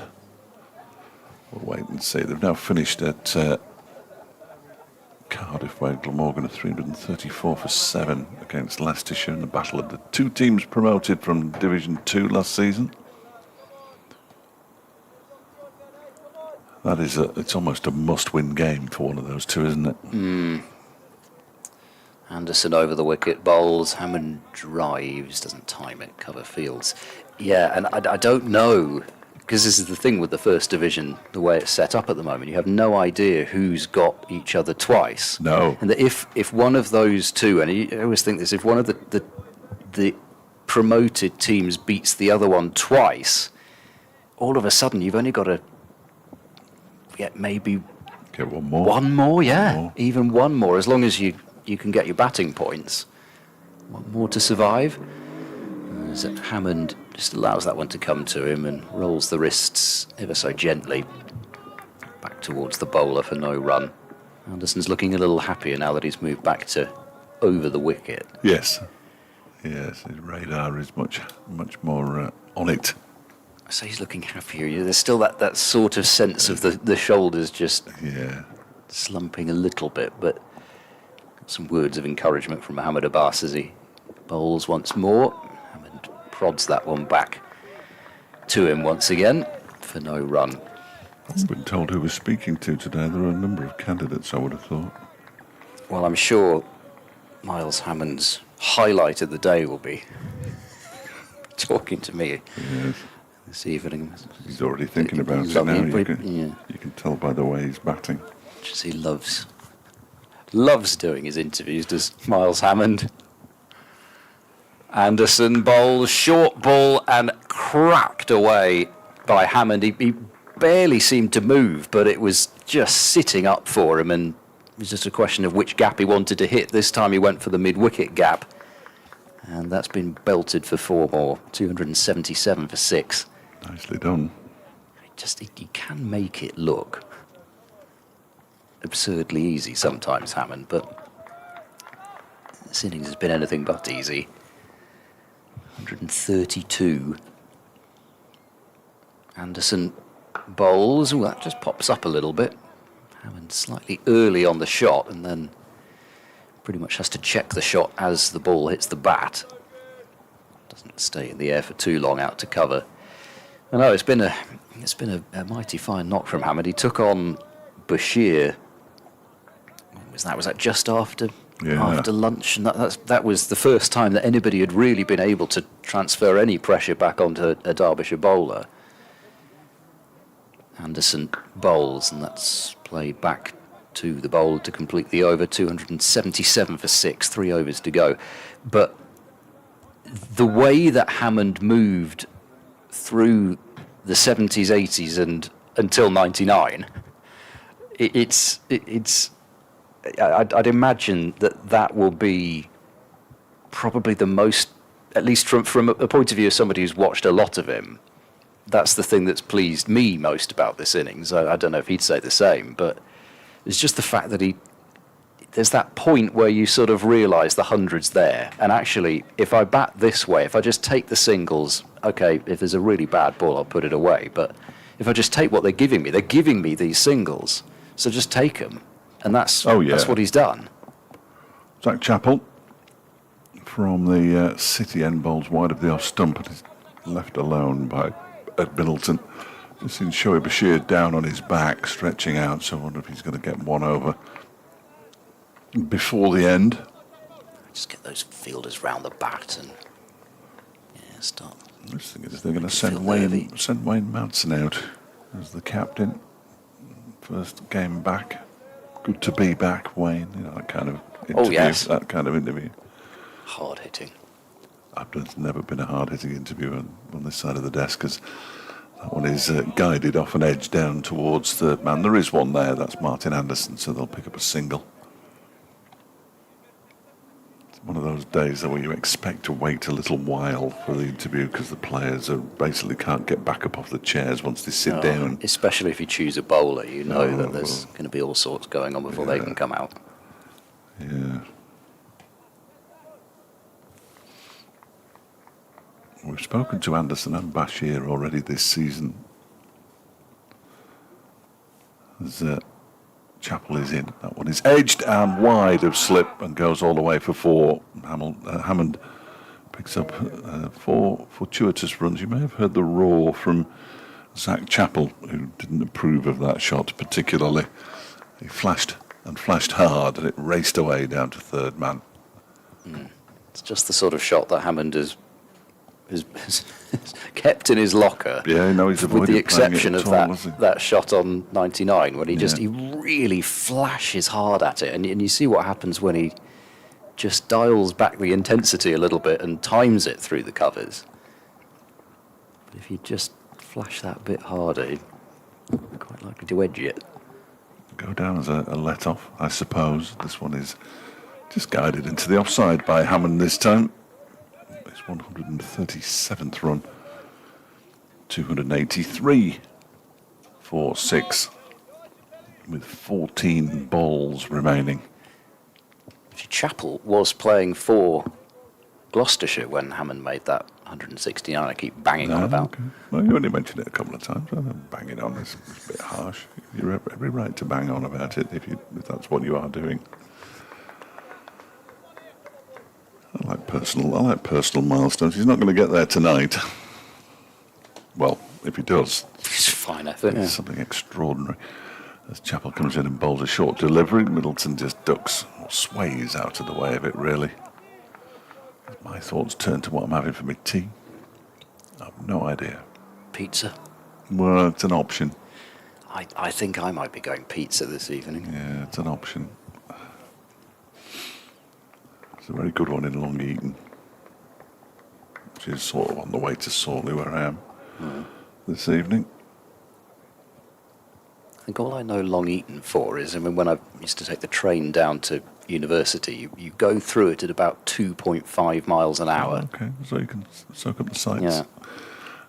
That one is edged out. Has he been caught? No, the umpire immediately, Mr. Pratt, bows the head. So it must have come off his thigh pad. Yeah. It didn't sound particularly woody, I have to say. Shoaib Bashir is going to bowl the last over from the City end, from the racecourse end. 283 for 6 at the end of that over. 2 to go. Middleton has 40. Hammond has 137. The partnership up to 116 now. And these two would do well not to take too many risks and come back tomorrow morning, I would have thought. But Derbyshire will be hoping that they take the odd risk or two. Well, so you always expect the unexpected with Hammond, but I don't know. I wouldn't say you wouldn't say he's quite earned the right just to exactly dance past one at this point, but you would forgive him more on 137 for doing so than say on 37. Yeah. However, you would hope from a Gloucestershire perspective, because you even never mind the runs that could be added. It's as much of it is about getting these bowlers back out and having to bowl tomorrow. Well, I think that's a certainty, unless Shoaib Bashir takes a hat-trick, because, of course, true. you can only take one wicket in the last over. That's going to change in September, after a million years of it being entirely wrong. It's going to be put right. Change for the better. I couldn't agree more. Yeah. Couldn't agree more. Punished for... Well, it's like when you were punished for taking a wicket by then having the established batter on strike in white ball cricket. The only law change that was any good that came out of that competition, I would say. Right, Bashir, just the slip, no short leg. Hammond comes forward and taps it back to Bashir. I'm not even sure why Martin Anderson bothered moving there, because nobody else was going to field that ball other than Bashir. Ben Aitchison is our victim tonight. It's good, Ben. I spoke to him on Wednesday for the show. Bashir bowls. He has advanced as Hammond on driven it back to Bashir, who couldn't quite field it cleanly, or might have got up and hurled the ball back at Hammond, who thought he'd done enough to beat Bashir for the single. No such luck for him. Every ball, Middleton goes down and taps the ground at the non-striker's end. I'm really not quite sure why he does that. Getting but ready for the next over. it's defended by Hammond again. Bashir will pick up. There's been some good-natured stuff between Bashir and Middleton a few times. Bashir's clapped Middleton on the back, and He's a very friendly young man. yeah. He's only 21, you know. Bashir bowls. Use of the feet from Hammond. He'll get his single this time as he drills it along the ground, or roughly along the ground, to long off. And Rees watches it into his hands. Just the addition of a single. 284 for 6. Hammond to 138. And Middleton is going to take his time, although actually, no, Derbyshire are setting the field. Deep square's just been moved a little bit more to a, well, pretty much actually dead on deep square. It's more of a forward square before. Middleton's still not ready because Derbyshire is still tinkering. Come on, boys. Nearly there. 20-7. Well, they want a leg slip. Bashir does like a leg slip, doesn't he? From his England days. So 3 round the bat. Hop, skip and a jump. Bashir is in. Full ball. Middleton wants a single. I'm not sure that's exactly what Hammond wanted after being out there most of the day, but in the end he persuaded those legs to start running. It woke him up. If it had been the last ball of the over, I'd understand it, because Middleton's sort of thinking, well, I'll protect Hammond, he'll come back tomorrow, but that might have been on his mind. Probably ought to be what's done here. 285 for 6. Middleton has 41. Last ball of the penultimate over of the day is quite short. Hammond rocks onto the back foot. No, he wants the single. Would have been forgiven just for patting it away, but forces it down to long on and keeps the strike at the end of over number 95. So presumably Henry Brooks has got the, well, at least for now, he's got the ability just to take his pads Well, off and nobody won't have they can all relax. won't have to come out. Beating a hasty retreat in case you want to interview any of them. They'll all be dressed in their civvies and making it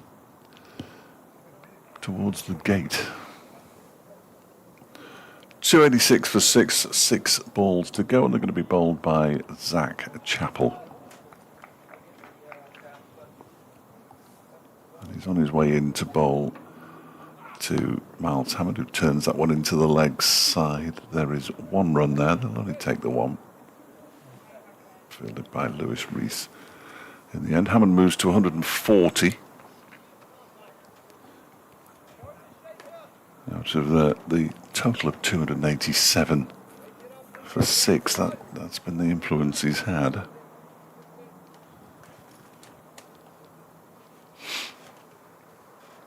Now Derbyshire fiddling with the field again. Going to have a short leg in or a leg slip close. It's one or the other. It's going to be it's going to be the deep short leg. They seem to favour. He's at least 2 pitches away. There's Matthew Montgomery with the helmet on and the fielding pads and various other bits of protection. As Chappell comes into bowl to Middleton, wide of the off stump. It's allowed to go through to the keeper. And there is no run. If the first 2 sessions were Derbyshire's, this one has definitely been Gloucestershire's 70 for 2 at lunch. Ollie Price out for 16 after Ben Charlesworth went for 3. 166 for 5 at tea. Bancroft for 40, Bracey for 15, and Borman for 4. The men out in the afternoon session as Chappell is on his way in again. That one's left alone outside the off stump by Middleton when Graham Van Buren was caught spectacularly. How much he knew about it, I have no idea. By Matthew Montgomery off Shoaib Bashir soon after tea. There were 167 for 6, and dare I use the phrase staring down the barrel again. But Ed Middleton and Miles Hammond have put on 120 since then. Hammond dropped on 99, got to his century for 192 balls, 9 4s and 2 6s. Chappell is in again, that's left alone. Goes through to Guest. There's a pattern developing here. They went past the 250 to pick up their first batting bonus point of the season. Gloucestershire. 100 partnership came up off 154 balls. It's now worth 120, this partnership for the 7th wicket. Hammond has batted superbly in the circumstances, and even without the circumstances, as Chappell bowls a short delivery, ducked underneath by Middleton, who has kept him company well for his high score in first-class cricket, a 41 not out, with power to add. 1 more ball to face this evening. Yeah, as you say, I mean, the circumstances of this match, but also the pressure of what's come before, knowing that 160 odd for 6, you've not got a batting point yet. Well, yeah, he stood up and was counted for 82 in the last innings against Lancashire. He's done more than that here. Last ball of the day, bowled by Chappell, defended by Hammond just about, and that is the end of the day's play, with Gloucestershire closing on 287 for 6. Hammond, magnificent, 140 off 231 balls. Jane thanks everybody for coming. Middleton unbeaten on 41 off 94. The partnership 120, with power to add in the morning when Ed Seaborn will return alongside Freddie Cardy, making his BBC cricket commentary debut. Very exciting for Freddie. I'm going to make him feel as nervous as possible. Well, I'll be here as well. So if you do, I should be leaning on you. That's it from us. Thank you very much for your company. If you've listened for the entirety of the day, your medal is at the gate. Otherwise, we'll be back tomorrow morning just before 11 o'clock.